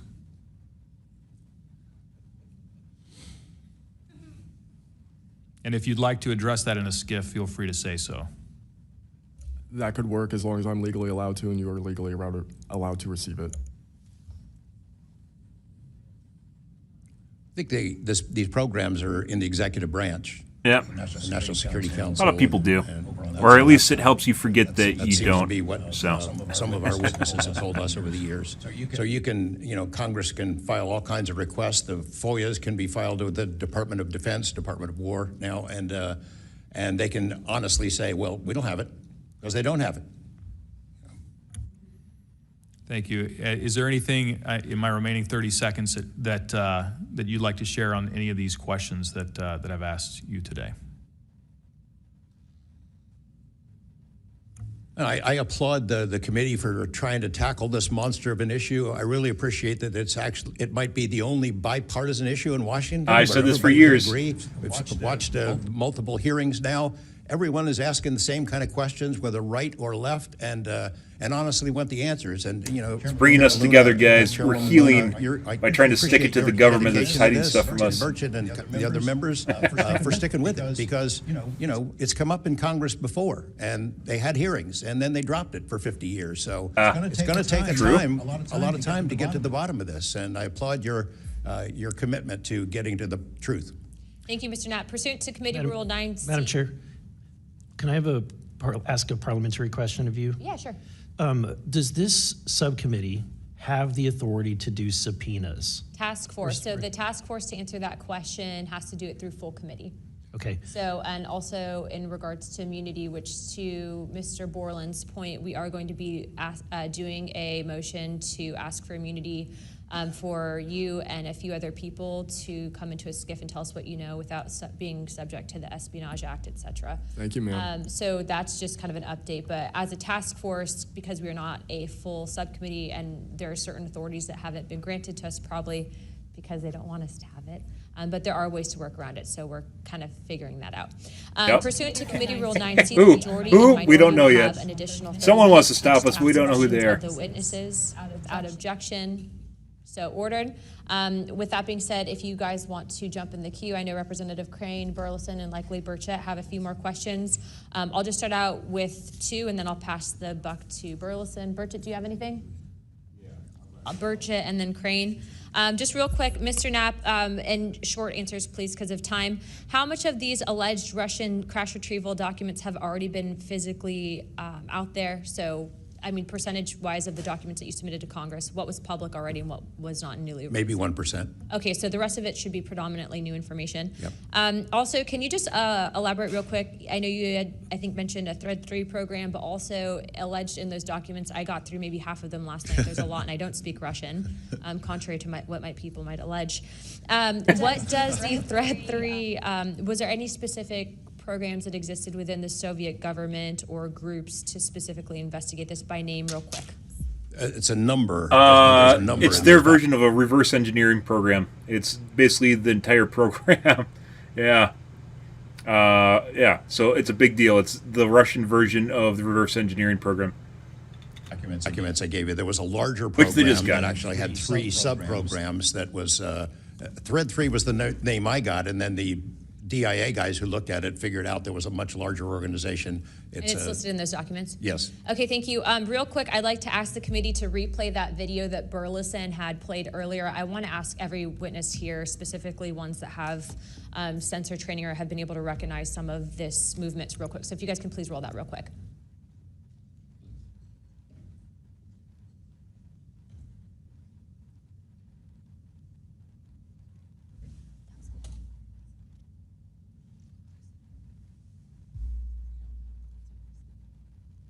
No shit. Russia, guys, we talked about this before, guys, but the Ukraine-Russian war, why someone needs to sit down with Putin someday and go, hey, bro, you're in charge of the biggest country in the world with the most resources in the world, but also not the most people in the world. Why would you go after another country when you literally could have people working mines or something? You could be an industry economic juggernaut, a technological juggernaut, and instead you chose a shitty war. Yeah, Russia is huge. Absolutely. It's 2 times the size of the U.S. or something. It's insane. And they have the most resources in the world, too.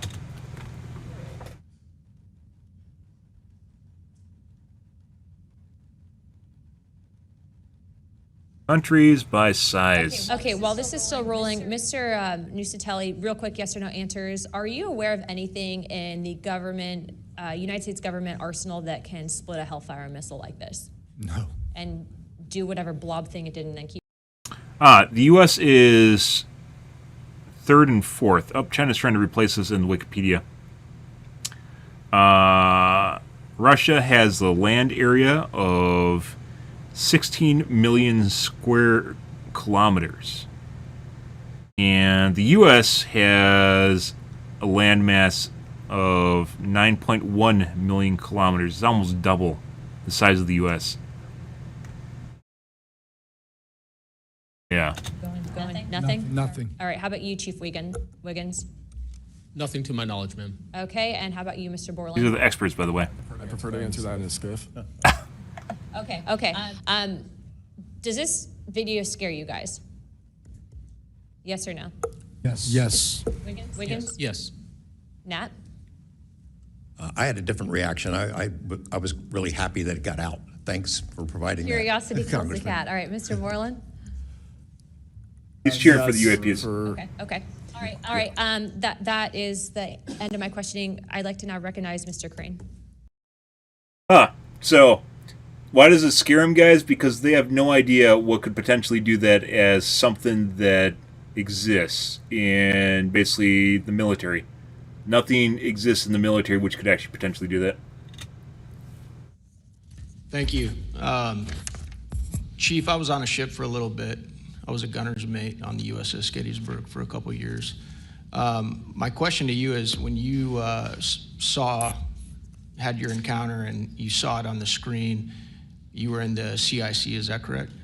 That's correct. On an LCS ship, the CIC is on the bridge, so it's called ICC-1, but yes, same. Did a bunch of the other folks in the CIC come and check out what you were looking at? Yes, we all did. The tactical action officer, myself, the RCO, and two others that were on watch. We were all in the same space, so we were all looking at the Sapphire. I said you could literally have a list of Because in people the that were there other- that in the are other couple willing to instances say the with same thing witnesses, as. You guys just saw it by yourself, is that correct? Mr. Borland, you saw it by yourself? For me, yes, sir. Mr. Nisatelli, you saw this by yourself? No, there were multiple witnesses in every case at Vandenberg. Okay. So, Chief, did that spread like wildfire throughout the ship in the next day or two, what you guys had seen? No, sir, it didn't spread throughout the ship, but it spread throughout ICC-1 conversation. As you do your turnover, we talk about it, but it didn't go further than just the watchstanders that stood watch on the bridge and in ICC-1. So it did move around there throughout a few days. I'm kind of surprised. Stuff usually spreads around the ship. No shit, fast. someone hears Why do you something think like, yo, the rest of yo, your, bro. fellow sailors on the boat didn't hear about it? No one wants to be the crazy guy? Potentially uninterest, possibly, with engineers or combat systems like yourself, don't make their way up to the bridge enough to get within sight of the circle of talk about the incident. Was it hard for you to get permission from the Navy to bring that video? I myself didn't bring the video. I just saw the video. When I saw the video, I got in touch with Admiral Gallaudet. That's how I wind up knowing about the video itself when I first talked to the Admiral. And you can hear my voice at the back end of the video, and I was like, hey, that's my voice, and I wanted to talk about it. How long did that encounter take place, Chief? So the encounter itself, from the time I recognized on my radar to the time after the video ends, was probably about 5 to 7 minutes. What speed was the object moving at? Okay, I gotta take a piss, guys. 1 second.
Ready.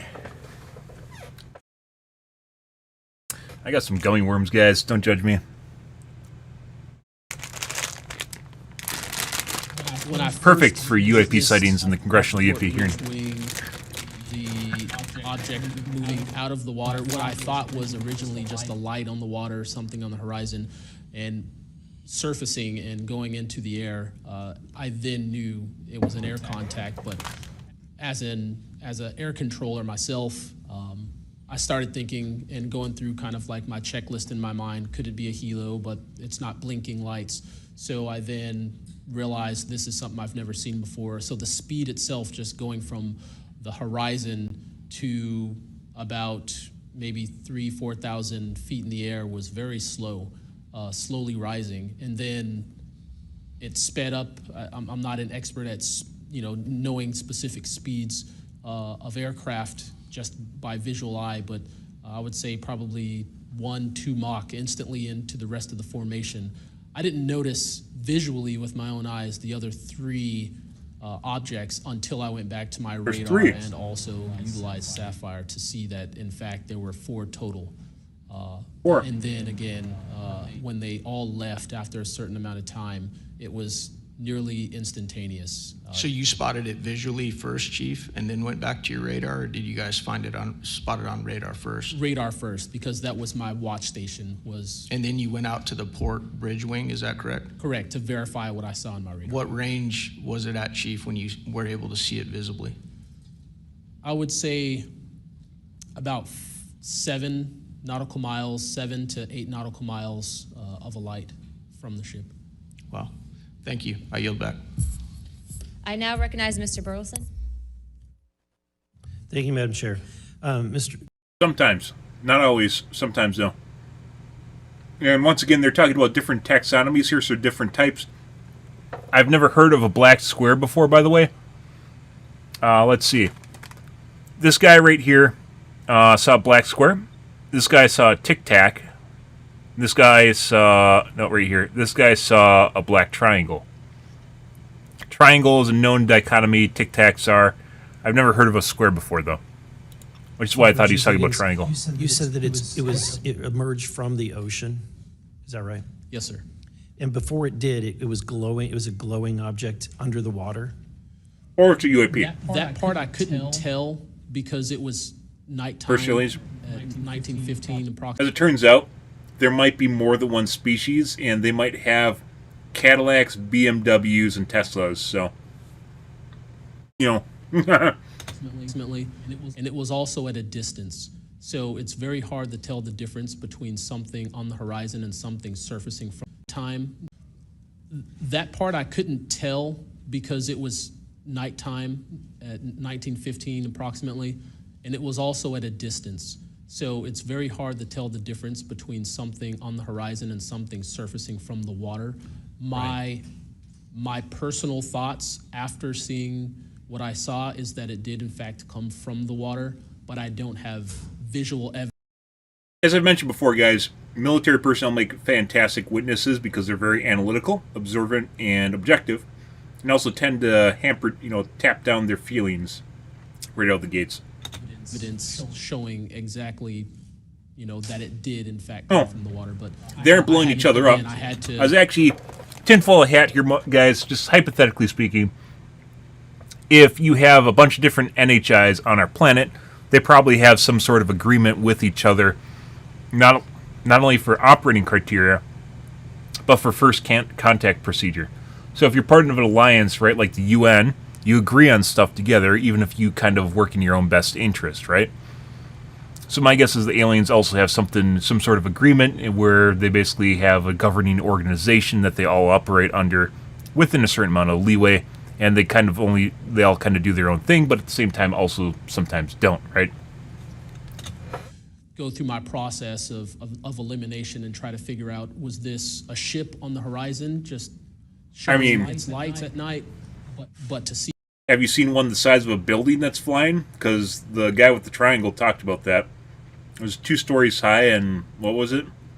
Like a football field or something? I guess, really big drone slaying. It surface, then it made me question, okay, where did this come from? If it's flying and it's not a drone or anything like that, where was its origin? Where did it start? I think you said 2 stories high and 400 feet testimony per side. Document. You detail an event that happened in Russia where their nuclear missiles were activated, and we were close to a World War III at that time, which is startling to hear. It's also good to know that as we have investigated the JFK files as well, that we're learning that that there was a document that was sent between Russia. There was an agreement between Russia and the United States that if they were to see some unidentified objects over sensitive sites, that they would report it to each other. Are you familiar with that document?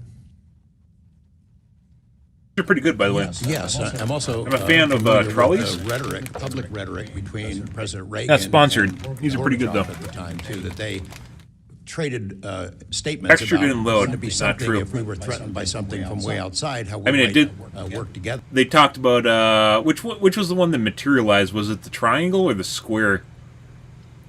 Where he mentioned a white orb basically first appeared, a white kind of cloud appeared, and then I think it was the triangle, and then the triangle basically materialized around the cloud. So kind of the opposite of what you're suggesting. I know for sure that they had conversations about it, and I know we did reach an agreement to try to lessen the possibility that us detecting a UFO or group of UFOs would not be mistaken for a bunch of Russian missiles. There were exchanges of that sort that went back and forth. Yeah, and I can imagine this is, to me, the validity of this document is underscored by the fact that Russia would not want this to be known. They absolutely would not want to know, the public to know, or the United States to know that there was a vulnerability in their missile systems. Would you agree? Shit. Absolutely. And you know, and we had many similar incidents in our nuclear weapons facilities here that have all been sort of swept under the rug, but it's pretty scary when you take down 10 missile silos during tense times, and you don't have a better explanation for it than it was a special test of security mechanisms or using EMPs, which is a preposterous explanation. Real quick, we're going to cut to Mr. Ogles. He just got back. So we're in a special kind of lightning round, so 5 minutes, and then we'll go back to our line of questioning. Thank you, Madam Chair. You know, at this point, I think it's clear from the hearing that there's advanced technologies that are taking place in our airspace. You know, the question is, and I posed it in one of the previous hearings, is it ours, is it theirs, or is it otherworldly? There may not be. There's like Congress people coming in and out of this hearing, which is kind of weird. I thought they always sit through it, but they don't. The hearing and the evidence that's been presented. If you're going to point the American people, so the vapor cone, one piece of evidence that was at the center of a massive UAP topic. What would you suggest, sir? Period of nowhere. One piece of evidence. I would start with this hearing in the first hearing.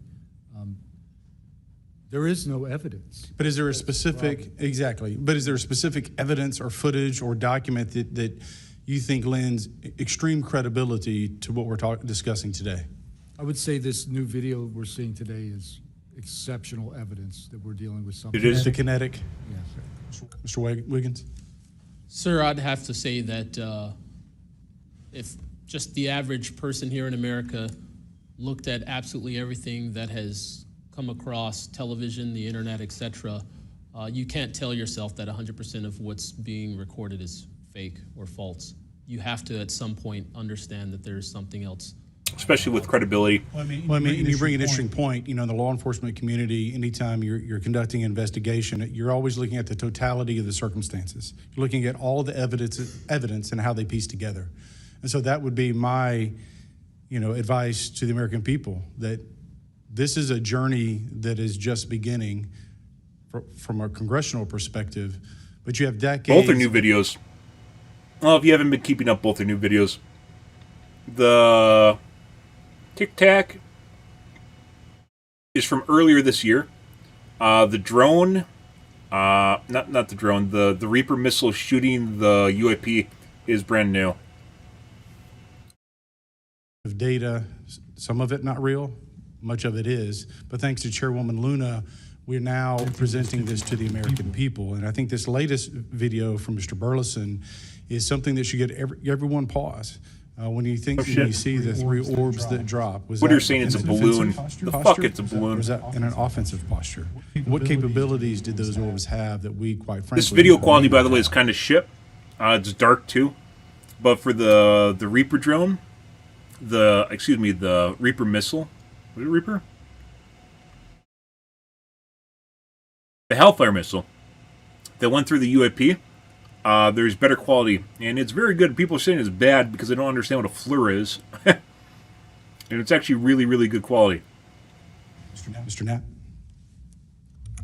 As I mentioned at the beginning of my remarks, what hooked me on the story was the paper trail, these documents that shouldn't exist. We've been told for decades, over and over, there's nothing to it. It's not a threat. You can go about your business. And then when FOIA becomes the law of the land, thousands of pages to the contrary leak out. There's a memo by General Nathan Twining in 1947 when the country was being overflown by dozens of UFOs, hundreds of UFOs, in which he said, look, this is not visionary or fictitious, it's real. These things are craft. They're not ours. They outperform anything we've got. I mean, if you follow the paper trail of documents not that so they tough. wrote before... Somehow can stop a Hellfire missile from detonating in proximity to it, and then emit drones that follow it, so...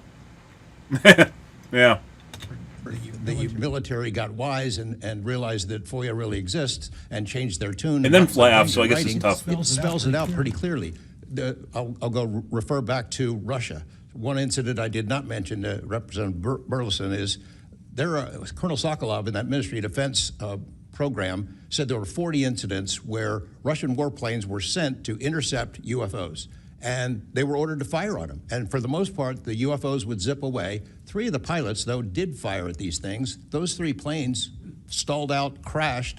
2 of those pilots died. And after that, the Russians changed the standing order. If you see a UFO, leave them alone. No country in the world wants to say and admit that these objects are flying around in our airspace and there's nothing we can do about it. I mean, who wants to say that? The U.S. certainly doesn't. And the Russians didn't either. And I've got to be almost out of time, but Mr. Berlin, then you, sir, real quickly. Yeah, to be honest with you, I think Bob Lazar, and not for the reasons that most would. It's funny. You know the image we brought up earlier of it's not aliens, but it's aliens guy?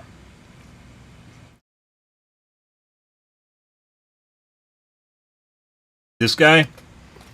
This is a flashback to Bob Lazar being one of the best witnesses that has existed in the UAP field, but he's also one of the most, stigmatized witness that exists, which is why he's never went up in front of Congress. Because every time you think of fake aliens, you think of Bob Lazar, right? He's basically radioactive at this point. And most of his stuff he's already conveyed to, all the information he's given out, and his information's old at this point. Highly credible, because he was part of the reverse engineering program. Yeah. As it turns out, Bob Lazar was actually right. I'm not saying it was aliens, but it was aliens. Yeah. Fucking absurd shit, guys. What a world we live in. Fucking funny. Like, the aliens are just cackling to themselves right now as we're doing this shit. Talk about mainly because Bob Lazar... Russians just shoot. Yeah, no shit to do. Sounds very Russian. And then they start getting shot down. They're like, no, let's not shoot it. Bob Lazar showed up with a bunch of friends and a video camera and was Makes filming sense. these test flights in the middle of the desert. So clearly he knew something. Madam Chairman, if I'm out of time, I yield back. Thank you very much, Representative Ogles. I'd like to go back now on our lightning round of questioning to Representative Burchett and then Burleson. Burchett, always number 1. That's what I should be. Number 1 in your heart, number 435 on the chart. That's me. Dylan, knowing you testified to Arrow, are they obfuscating when they claim to have discovered no evidence of extraterrestrial beings, activity, or technology, and are they lying to the American public? As I said before, it's a manipulation of the public perception. The statement, scientific evidence of extraterrestrials, is a true statement. It is not the truth about what is happening and what we have. For all intents and purposes, it's a lie, but literally, it's not a lie, right? You're actually trying to tell the truth. It's not a lie. If you're actually trying to tell the truth, it is a lie. But if you're talking about the literal explanation of it, it is not a lie. Any of y'all like to comment on that further? Mr. Knapp, you're getting edgy. It's splitting hairs. No proof that they're extraterrestrials. What would that proof look like? A piece of kryptonite? What would it be? I mean, we could be talking about different forms of non-human intelligence. I think the dominant paradigm is that they come from outer space, somewhere else, and they have some way that they can cross those vast distances that we can't even imagine doing. But not necessarily. That's not necessarily the answer. So asking for proof of extraterrestrials might not be the answer at all. It's splitting hairs. We don't know where they're from. I don't know anyone who knows the answer for sure. They call them aliens just as a placekeeper kind of a word, but no one in all these programs who've studied this stuff for years, people with much bigger brains than mine, knows the answer for sure. I've talked to Navy folks that some of the deep sea areas, they think there might be something there that they're here, and I don't know when they got here. Another point that needs to be made is every time we say we're going to back engineer or whatever you want to call it, these craft, I always say, like, it'd be like if you took I ride motorcycles, but if you took like an Indian or a Harley to the people that came over here on the Mayflower, they'd see a bright, shiny object. They might polish it. They might get it started. I doubt they could. They couldn't work on it. They couldn't put fuel. They wouldn't be able to have the capability of putting fuel in it. I just think that's we're scratching at something that we don't have any knowledge of. Yeah. Well, I mean, they could be born here, or they could just have a base there. There's no way of knowing until they tell us. Cracks that code. It's over. I mean, it's energy, it's power, it's everything. And I worry too that in the wrong hands that they do that, they keep it from the rest of us because they're so invested in whatever energy sources we have here, that their billionaire buddies are going to profit, and they can't. That's the going theory. Is they know once it's out on. The UAP committee is very heavily discussing the possibility of zero-point energy, which remarkably sounds like zero-point modules from Stargate Atlantis, the TV show, which they use to power all their advanced technology. No way, right? That part of disclosure is the fact that if we have basically unlimited energy, it would obsolete or put under basically a gigantic juggernaut, which is the oil industry, right? So, yeah. And power plants. On the internet, it's over. And so I think there's a lot of things going after it. And I think that's why the move to discredit folks is so rapid, too. I think, they point to them and they put the dogs on them. And it disgusts me. There's a price to be paid for that, too. The Russians and Chinese are trying to figure this out as well, but they don't have the same kind of stigma. They tell their best scientists and engineers, get in there and work on it. Yep. And they've been doing it for a very long time. They have a head start on us. Here, we don't have our best scientists and engineers working on it because they've been told it's nonsense. And they work the at Facebook. Stigma is very real for people like that. I agree. Yield back, no shit. Thank you. Now I'd like to recognize Representative Burleson. Mr.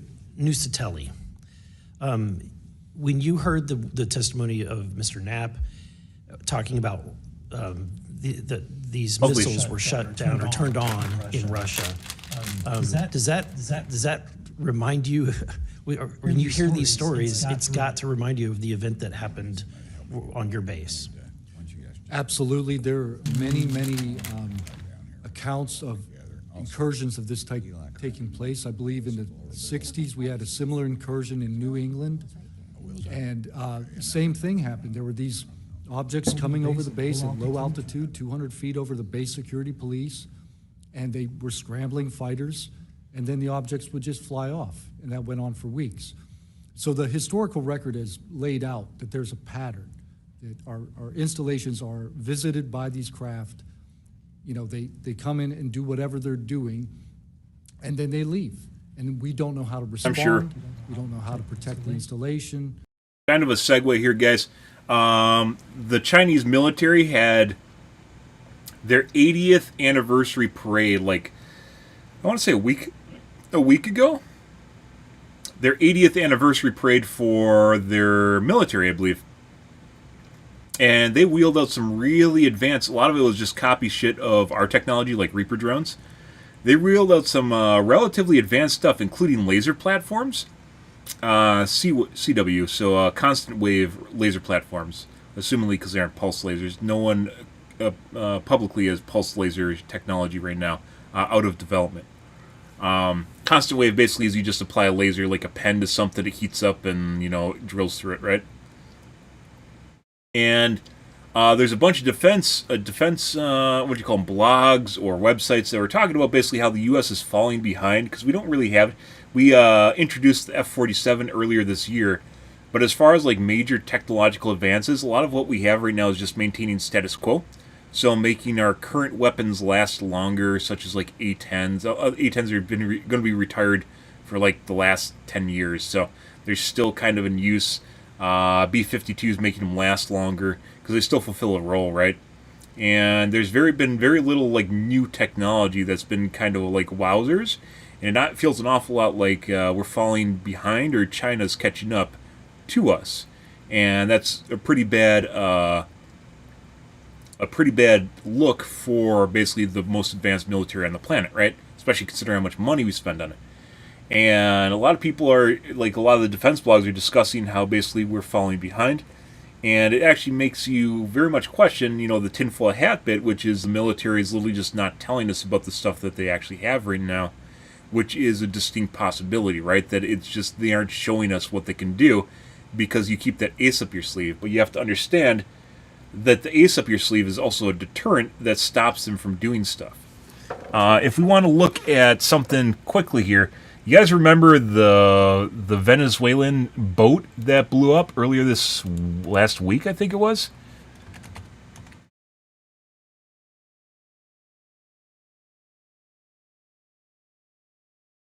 You guys remember that? It was like a week ago.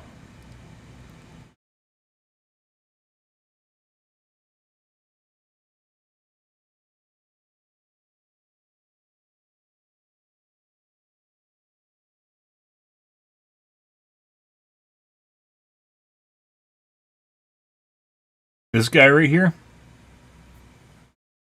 You know how we just watched a video? You know how we just watched a video of a Reaper drone shooting through a UAP, right? And you could see the missile. What you'll notice here is you don't actually see anything hit the boat. It just explodes.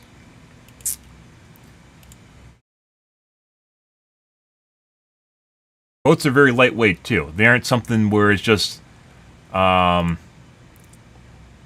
it's easy to maintain the hull. So something they could hit the boat with and cause it to just blow up, but it's not a missile. It's not a Reaper. It's not a Hellfire. Not a Reaper missile. Hellfire missile. It's not a missile and it's not a drone. Drones would be very evident. You'd be able to see it before it hits and impacts, right?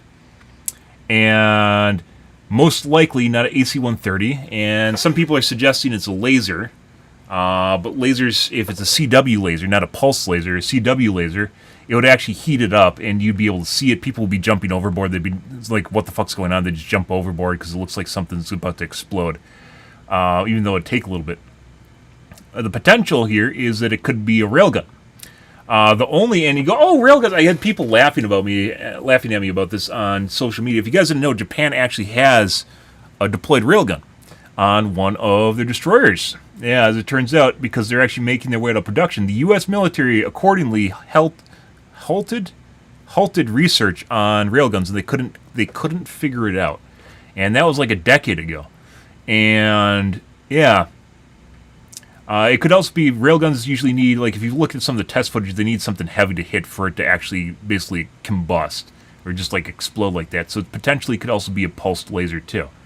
But the telltale sign here is that if you want to, so there's two signs here. Once again, if we're talking about motives and behavior, right? If you want to send a message, this isn't about sending a message to cartels, which, is the public opinion on this, right? We blew up a drug smuggling boat. We blew up a drug smuggling boat to send a message to cartels. But if you actually look at the footage and you go, I don't know of anything that can do that, you're sending a message to China, Korea, and North Korea, China, North Korea, and Russia that we have stuff you don't want to fuck around with, right? So, like, even though it looks like there's just simply blowing up a drug boat, it very much does not just look like you're blowing up a drug boat, if a smuggling boat, if you're actually putting into context what you're seeing right here. And that was, like I said, it was like it feels like a twofold message that was being sent. And we don't actually publicly have anything, like that's been revealed. We don't have anything publicly revealed that is capable of doing this. So, what are you left with? A railgun? A pulsed laser? Yeah. Why show your cards? Because they're a deterrent. They stop people from doing dumb shit if they realize that they can't do dumb shit without getting hurt. It's showing them that you have a big stick, because sometimes it is a pissing contest, and you need to show people that you can piss. It's not just about knowing you can piss when you can, because the enemy doesn't know that, and then they try to piss on you, and then you have to piss on them back. So deterrents are very, very important. Like, nuclear weapons are never, unless you get some crazy quack that gets control of one, can never be used. They're just a deterrent. They're there to stop other people from using theirs, because they get launched back at, and no one wants mutually assured destruction. That's why no one can ever use them, right? It's a deterrent. It's the same way the functions in this.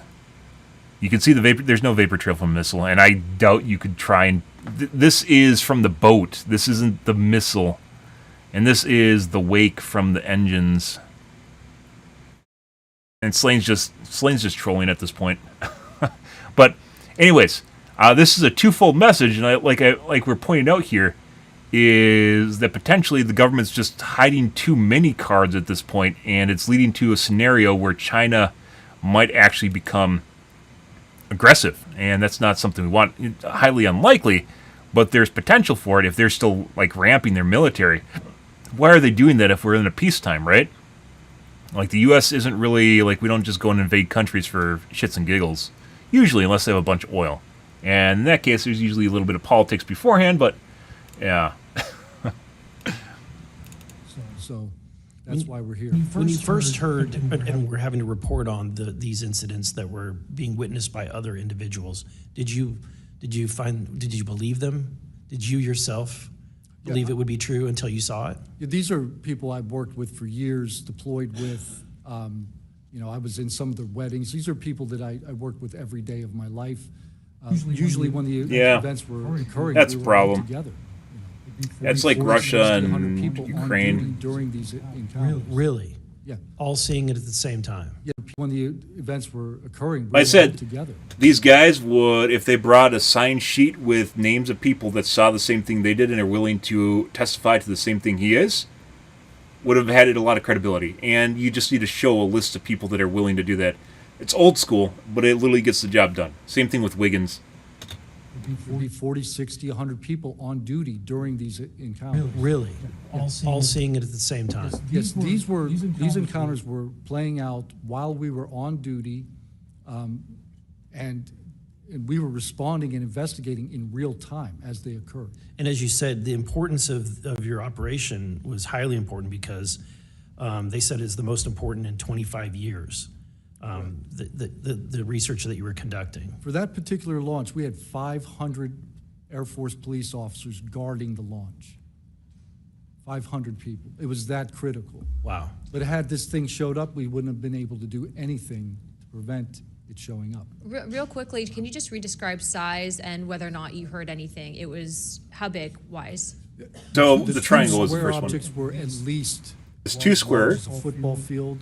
The Size of a second football encounter, I think, field. was much larger than a football field. We're talking like flying buildings. Flying The buildings house that I saw square. was about 30 feet diameter. And to confirm, you were not the only person that saw this. Correct. I think I was also told that there was also reports of this in a police blotter in the area. Can you confirm that? Yes, that's the documentation that I maintained from the original. These things are event fucking huge. and turned into aerial. Not a drone, Slane.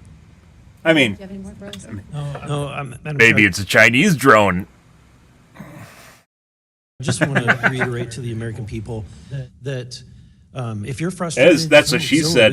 We're extremely frustrated. I got to do it. 2-3 years. I can only imagine how frustrated Mr. Knapp is, or Danny Sheehan is, No shit. and the amount of time that you guys have poured into this to try to get answers.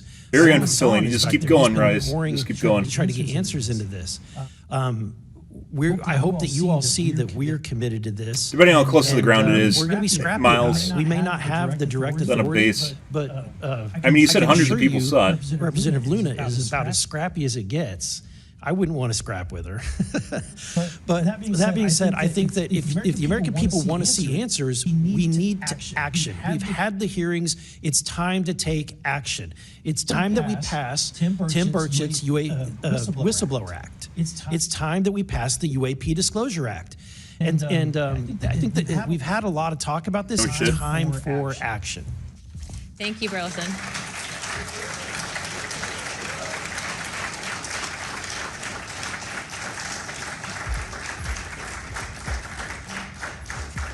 I would now like to yield 30 minutes to Representative Crockett.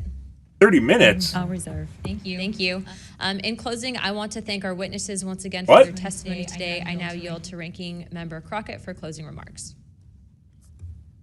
No, I just want to say thank you so much to each and every one of you. I don't know if that's for being here today, for staying was. committed to this, and for your courage. I truly believe that courage is contagious.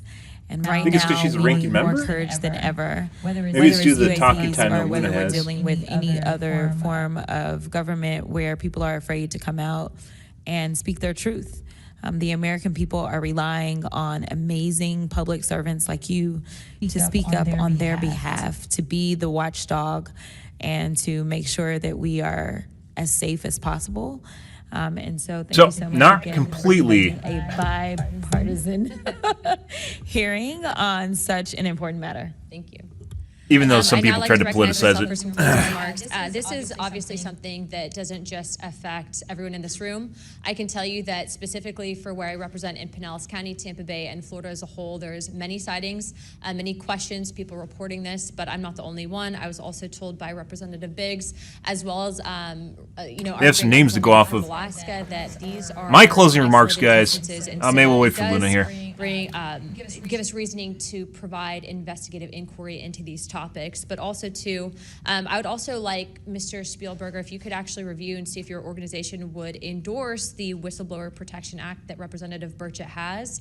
I can tell you that I will be signing on to a letter, as well as I'm sure many other members of this task force, and we hope that the ranking chairwoman, or my colleague here, Representative Crockett, as well as our Democrats that were here today, consider also signing on to that, as we do feel that it is time to ensure that our whistleblowers are given adequate protections and that people like Mr. Borland are not facing retribution in the way that they have been. With that being said, with all that, and with that, members have what do you 5 call that? legislative days within to submit materials and additional written questions for the witnesses, and which will be also forwarded to those witnesses. If there are no further business, without objection, I'd like to now recognize Representative Burchett for closing remarks. I would just like to thank the ranking member and the chair lady for their courage. This is a tough issue. We all catch hell for Radicalized. They radicalized that guy after basically snubbing him for so long. It's like the complete opposite of what they should have been doing. And I want to thank y'all for your courage. Thank y'all. And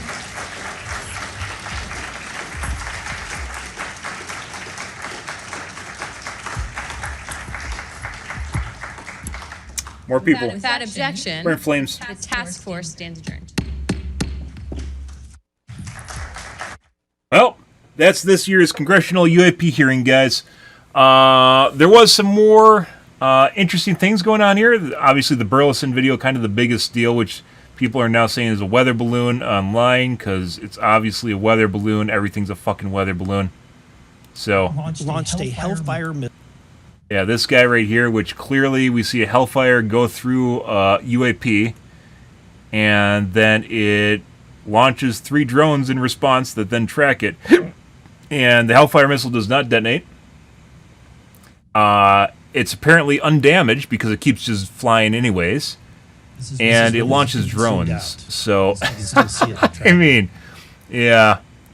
Be kind of curious. I mentioned before if it can phase, like tinfoil hat here, guys. If we were to assume that it phased out, which prevented the missile from hitting it and or detonating because it lost tracking, if it phased out right before it hit, it means that kinetic weapons are ineffective against it. It makes you wonder what laser weapons would do against it. So kinetic weapons being something like a projectile, right? A missile generally needs missiles might not need to make contact if the guidance is good enough. It can just explode around it, which is what the missile should have done. But it makes you wonder what a laser weapon would do, right? So it's like a trinity of weapons. You have missiles, lasers, and ballistics, or kinetic weapons like a railgun, or your normal launched projectiles, right? And I guess there's other ones now. Like I guess falls under like light weapons. Would it be radiation weapons? Because you have things like irradiating something, and then you have things like microwave now, which they use for taking down drones now. Microwave weapons, which just fries it like your microwave. Is like you microwave the thing you don't want, as it turns out, and you got like laser too. All the wavelength weapons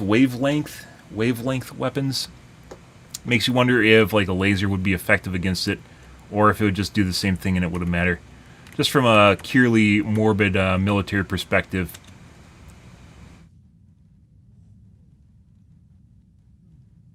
And it's fine. Feels like Florida's being microwaved? Yeah, probably.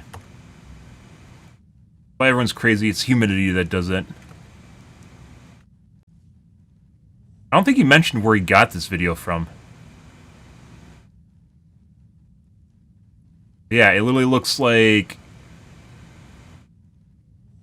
it gets hit by the missile, and then it dumps drones, or pops drones out, and then it flies away. Be very curious to see what our young whistleblower goat is here. What's his name? Berland?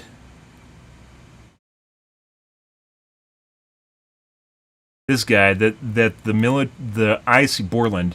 The IC fucks so hard that he got tired of being bullied and is like, yeah, I'm going to be a whistleblower now. They literally got him to flop sides by bullying him. That's like, how could you fuck up that bad? Like just completely lost the narrative. Just completely, absolutely lost the narrative to the point at which he's just willing to swap sides at this point. yeah, pretty crazy. Some of these stories have been told. I think all three of these stories have been told already. This other guy was from earlier this year. What's his name?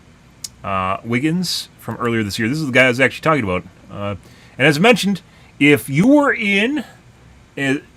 were part of the disclosure committee and you're looking for leads, as I mentioned earlier, I think the branches of the military do not all function in the same way, and they don't regard things in the same topic matter. You could get 3 different answers from 3 different branches, depending on how they view stuff.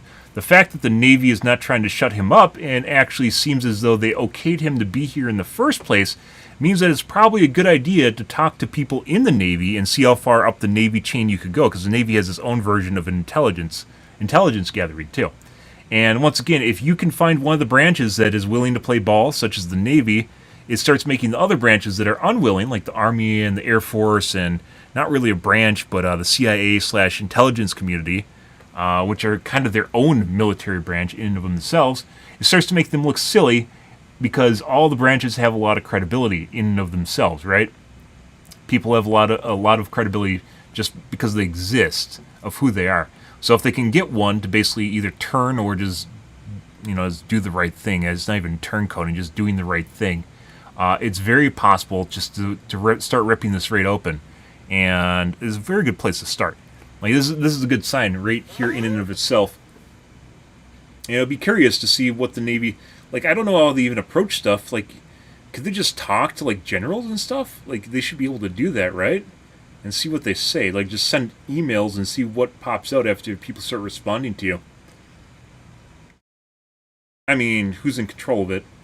We aren't even talking about military tech. We're talking about information, which then lends credibility before, we're eventually going to get to the point where you have the saucers wheeled out in front of, Congress or whatever, but we're not to that point yet. Either way, moving forward, this year in general has been absolutely outstanding for disclosure. It all started with the New Jersey UAPs, and I swear to God, it is ramping. And I don't think the New Jersey UAPs were the government, or any government for that matter. I'm pretty sure those are probably NHIs that are sick of non-disclosure. So they're like, hey, let's make a parade in the sky over here and see what happens. Yeah, because they probably have their own motives and own things and their own governments, right? It's not hard to imagine other species with their own governments. Just whatever it is preventing them from talking to us is probably something to do with something our government or part of the government that we don't know about that made the choice for us. So that's the best I can come up with. Because the NHIs themselves should be able to, communicate with us if they wanted to, right? And if they're here, and the numbers that they seem to be, why they don't talk to us is a good question. The best you can come up with is some sort of diplomatic relationship, right? Where we were asked if we want first contact, and someone talked to them and said, no, let's wait another 25 years or 50 years or something. Maybe it's every 25 years it gets reassessed, right? No, let's wait 25 years. Who the fuck gets to make the choice, and why do they get to make the choice for the rest of humanity or the U.S. population? That's a really good question, and putting aside the motives of a handful of people being very suspect in and of itself, right? So, I don't know. And I've actually the more I think about this, the more I actually think that first contact, part of it has to be wanting it to happen, too. Like wanting answers, wanting to be part of alien civilization is possibly part of what's going on here. That's just my personal take on things. But it feels an awful lot like there might be more going on here for first contact criteria, which I'm sure they have a law book written about it. If there's some sort of organization or government entity, written to death what first contact is supposed to be like, and maybe part of the criteria for it is wanting it and, getting ready for it, and just checking off those boxes and wanting it as part of it. So, all right, guys, very thorough stream here, 5.5 hours, and we turned a 2.5 hour video into a 5.5 hour video. Isn't that fantastic? I told you it was going to happen. Lots of good information here, guys. Lots of good testimony. My closing argument, putting aside talking to different military branches, which I believe Luna and Burleson should, my closing argument here is... Oh, God. I just fucking lost it. Way to go, guys. Way to go. I had it again. I was thinking about it. I had it, and then I lost it, and then I had it, and then we started talking about the military branches. Oh, my God.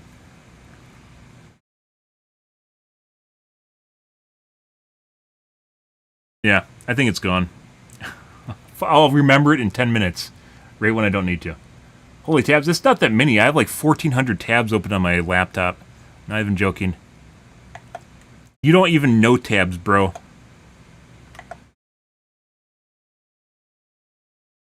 Good. It's not gonna escape. It's not. I got it, guys. The UAPs can't fry it out of my mind. I got it. It's right here. It's right here. I'm holding my closing thoughts. So, closing thoughts to Luna and Burleson here is there are so many credible witnesses at this point, which I discussed earlier in the video. We should actually have more of these at this point. I know it kind of ruins the legitimacy of these, but there are so many credible witnesses, like the people up here right now, that we could have these once every month, once every 2 months, and keep the ball rolling, because that's what's really important, having status updates, letting people know that things are being worked on, trying to get things through. The one thing that seems to bug the legacy programs here, the most is shining light on the shit that they're doing, and you do that through actual disclosure and talking about the stuff that they don't want you to talk about, to put words on the things that people don't want you to hear. They don't want people to hear. And this is a big deal. Putting aside it adds motivation to people on the committee. It draws a lot of light to what's going on. Once a year is starting to feel an awful lot. I think originally it was every 6 months. Maybe this Arrow is supposed to report to Congress every 6 months, and of course they don't do that. But making sure that there's actually drawing interest to what is going on here is very important for getting population. I mentioned earlier, guys, in the video, I am part of a geek community, and there's no one that covers this. There's no one that you think geeks would be like, oh my God, real life sci-fi, that's phenomenal, right? No one fucking cares for some reason. That, like I said, I swear, it's like 80% of the population is NPCs. It honestly starts to feel that way, and that includes people that stream. They aren't real people. They don't exist. Well, I mean, obviously they do, but it honestly feels that way sometimes. Like stuff that you think would really, really like geeks would be enamored with gets zero, it flatlines, zero response from them, and that's a shame. The more people watch stuff like this, though, the more people will start to question, who is the turncoat? Who is the guy that turncoat? What was his name? The neckbeard. Who's the neckbeard? This guy. Mr. Crane. Mr. Crane got turned because he watched this stuff, and he realized that this is not normal. You know, I watched the video of Ukraine, and the missile hits the tank, and the tank goes boom. Why is there no boom? You know, one of those things, right? At the most basic level, Hellfire missile, hit object. Hit object. Hellfire missile, hit object. Object no go boom. Hellfire missile go off. Why are there thing following object? Why thing follow object? Object fine. That doesn't make sense. You know, yeah. At the end of the day, people are starting to, you know, like if you see this stuff more often, like we talked about, like the other things I brought up in the middle of my stream where we talked about possibility of, and there's a lot of fucking weird shit at this point. Like comparing the, I always call it the squid, the Afghan jellyfish that literally looks like a Star Wars probe droid. Like, yeah. At this point, it's like more people need to see this stuff, and I think a lot of it has to do with the fact it's not visible enough. And 2.5 hours is a long time, but you get people in there that can talk, and then once again, you have to figure out the names, which once again they should start subpoenaing these guys, and bringing them in, so they can they actually get forced to drop names. You have to you have to make the yarn map. Like, does Nap not have a yarn map? He has to have a yarn map in his closet. Come on. At this point where you literally you get the name, you go and talk to the guy, you get other names from the guy that they talk to, and then, you know, random guy Epstein's himself, and you're like, hey, that's not right. Something's fucking weird's going on. And it makes it even weirder, right? The worst thing that can happen here is exactly what they want, which is it gets buried and no one talks about it anymore. The more people talk about it, the more this gets out of control, out of their grasp of like information control. And as they talked about, like the weird thing was, right? Where was it? Wiggins.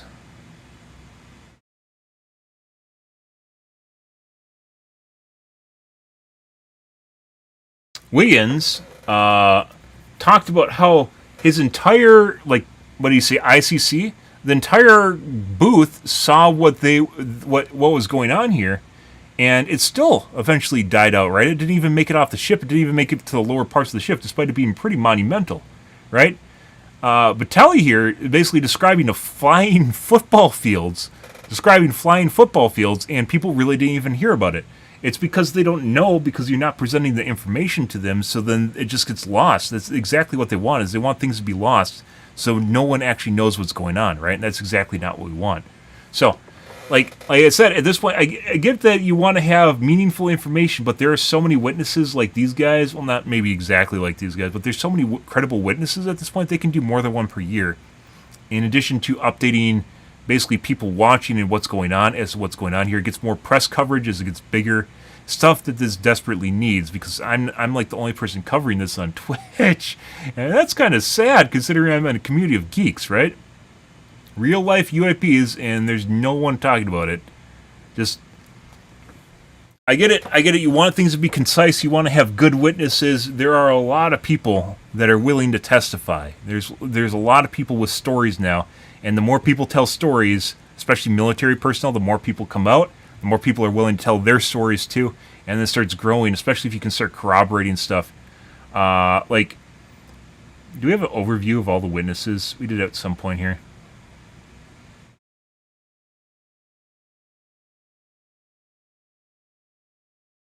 Yeah, so this guy had an entire base of 500 people witnessing what's going on. This guy had 10 people or so witness what happened.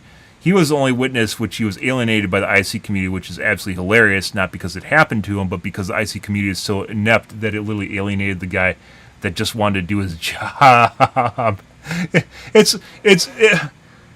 Who was it? This is like, you know what this reminds me of? What's his name? Berland? You know what he reminds me of, guys? This reminds me of Milton from The Office Space. Milton just wants to do his goddamn job. He likes his stapler. He just wants to fucking do his job. And they bully him out of his job to the point at which he sets fire to the office. Yeah, he reminds me of Milton, not because he looks anything like it, but he just wants to do his job, and he wants, you know, like a tiny bit of respect. And eventually it just gets to the point where he just burns the whole thing to the ground because they treat him like shit so much. And all he wanted to do was just do his job, guys. It literally is what it reminds me of. It's like utter incompetence by everyone involved to the point at which they alienate the guy so much he just goes completely off the rails. Hilarious. Why does she look like she's drilling holes into the back of his head? Is this a psionic gatekeeper back here? Who's she? She looks like she's trying to shoot lasers into his head. Stop it. That guy has a cowboy hat on? I'm not exactly sure. Pretty funny stuff, though, guys. Okay. We're going to call things for this evening. Extremely long stream here. I did not expect that. I'm going to eat something. I'm going to go to bed. After my trolleys, I had to. Nice trolley snack. I should have had those earlier. Give me a lot more energy. But yeah, tonight's going to be Rivals, guys. I think we're out here for this evening. I'll put this up on the tubes so we can give our 5.5 hour take on the Congressional UAP hearing. These are well worth covering, guys. Tell your friends. Because as it turns out, guys, despite what Idawin thinks this is, which is a flying rock that doesn't detonate a Hellfire missile, this is most likely not a flying rock, and it is also most definitely not a balloon. So, yeah. And the military not only did not waste the wrong Hellfire on the balloon, shot at a balloon in the first place, which is emitting heat, and failed to blow it up, and then it emits drones and flies off anyway. So, yeah, the kind of shit that they're coming up with now to justify this, there's no way that's a fucking balloon. I don't know who the fuck you are. The better explanation is this is made up footage. I would side with this being made up footage over it being a balloon. But this came from Burleson, and he got it from his sources. So most likely not a made up AI video for shits and giggles, as it turns out. And it further corroborated because oh, it's an AI video. Okay, you got me good. Further corroborated because it describes an event that Knapp and oh my god, Corbell. Sometimes names just fly out of my brain for some reason. Knapp and Corbell. I know what they look like. My brain functions in a weird way, guys, where I don't necessarily remember names, but I remember the way people look. So take that for whatever it is. Knapp and Corbell both corroborated this story before Burleson ever got the footage. Burleson got the footage of this video. And by the way, it's longer than 15 seconds, so probably not AI. Burleson got this video, which corroborated what they saw earlier. Like I said, it feels an awful lot like they need the directions to go. They need names. They need name drops so they can go after people and follow the chain. Oh, that's a good overall photo there. They can follow the chain and figure out where things go. Like they're talking about how they're denied clearance by staffers instead of like little actual people, like just randos in the chain of command are denying them, which they don't even know whether or not it's even legal for them to deny access. One other streamer talked about who? Are you Googling stuff now? Who? That's more than last year. There's 0 last year.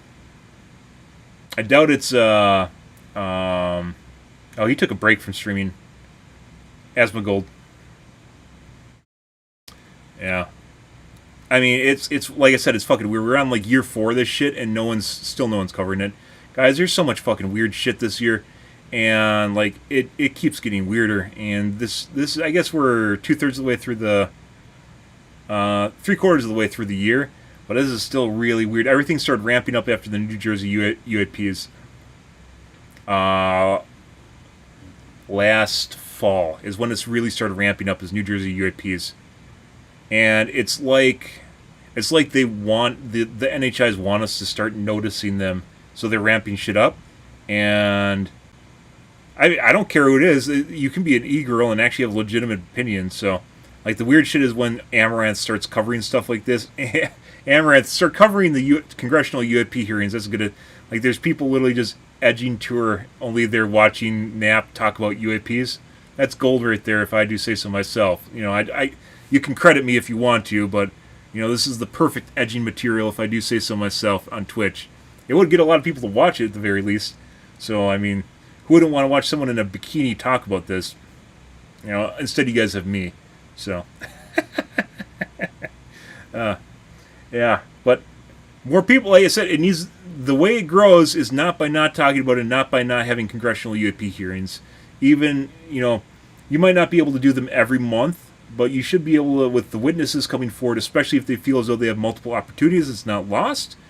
You know, it leaves opportunity for them to have more and more of these and get people that actually should come forward to come forward, especially when it keeps it rolling. You got to keep things going, right? All right. We're going to call things, guys. I'm going to get out of here for this evening. I had planned on watching some Strange New Worlds, as well as Foundation is almost finished airing, but now it's too late. I'm just going to eat dinner and go to bed. You get more videos if I wore a bikini. I kind of doubt. Actually, I don't know at this point in my life. Maybe I would get more viewers with the bikini. Yeah. So maybe that's endgame for me, is literally to be a hot tub streamer. You look at my man boobs. Yeah. I don't know, guys. All right, good sesh, guys. We're going to call things for this evening. This is a great 5-hour stream. Literally, I mentioned I was going to double the time, and we did exactly that. We doubled it. So these guys are all great. This guy right here, they need to get this guy into a skiff. This guy has a lot of pent-up frustration, if I do say so myself, and perfectly understand why Milton burned the office to the ground. So get this guy into a skiff as fast as they can. Like, what the... Dude, I don't even understand how you can have the intelligence community can be so incompetent. They radicalized him by treating him like shit. Like, all he wants to do is literally do his job and have his Swingler stapler, and they took everything from him. Why? What did you get out of that? Do you not know what you're doing? There's no way. Please. I mean, they made the Wall Street Journal article happen earlier this year, which just made more credibility for the opposite of what they wanted. So, yeah. Vera DeMello, who's that?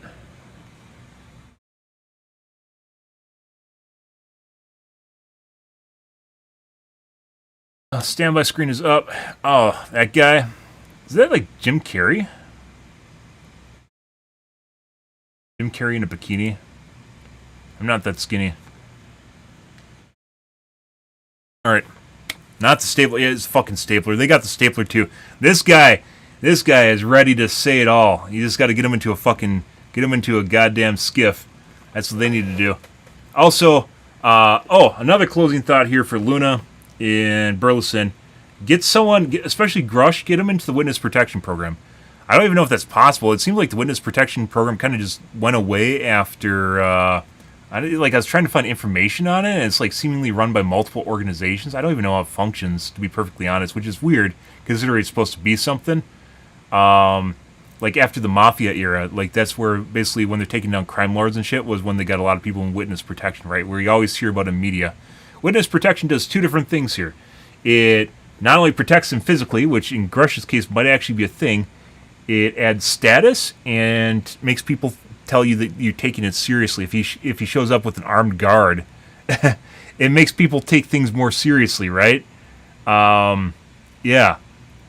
As it turns out, all things that this really needs is the fact that, and that's the stuff that legacy programs or whatever it is operating in the background doesn't want. The light burns them. They're vampires, guys. The light burns them. The more light you shine on them, the more burn they get. It's just the way it goes. So, yeah. The light, it burns us. Yeah. All right. We're going to call things, guys. Tonight, I got to go eat some dinner, too. Tonight is going to be more of Rivals. No aliens, more than likely. There's only so much that's only happened so often, so I can only talk about it so often. There's only so many witnesses, so that's why it needs to happen more often, so we have more witnesses every 3 months, every 2 months. aim for something more frequent and get the people up there. There's a lot of people this year. I think this stern-looking guy here that looks like he's trying to eat someone's eyeballs out.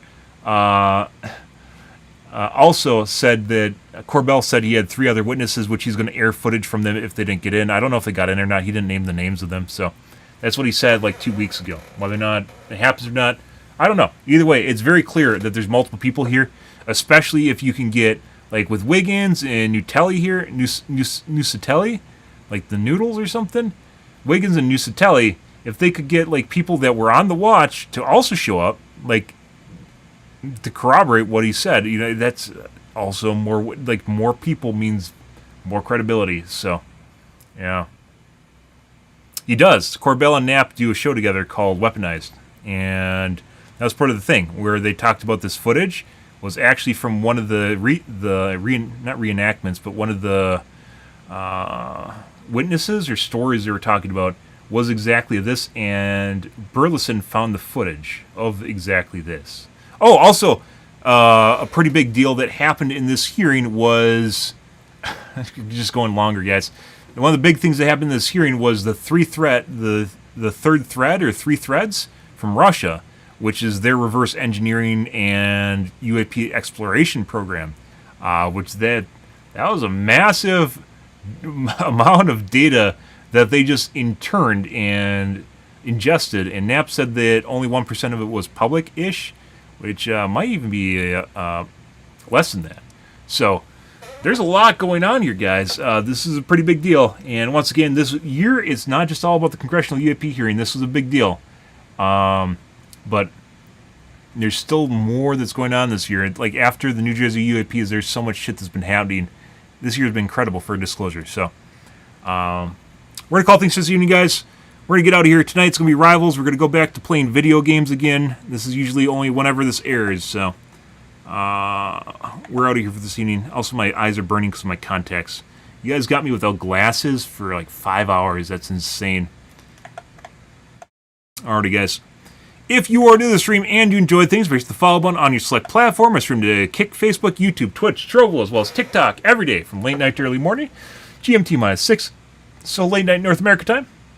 You stream for about 4 to 5 hours, give or take, depends on my life, what's happening, etc., guys. I will make an exception for a Congressional UAP hearing, though, so it is currently 9 in the morning. But I'm out of here, guys.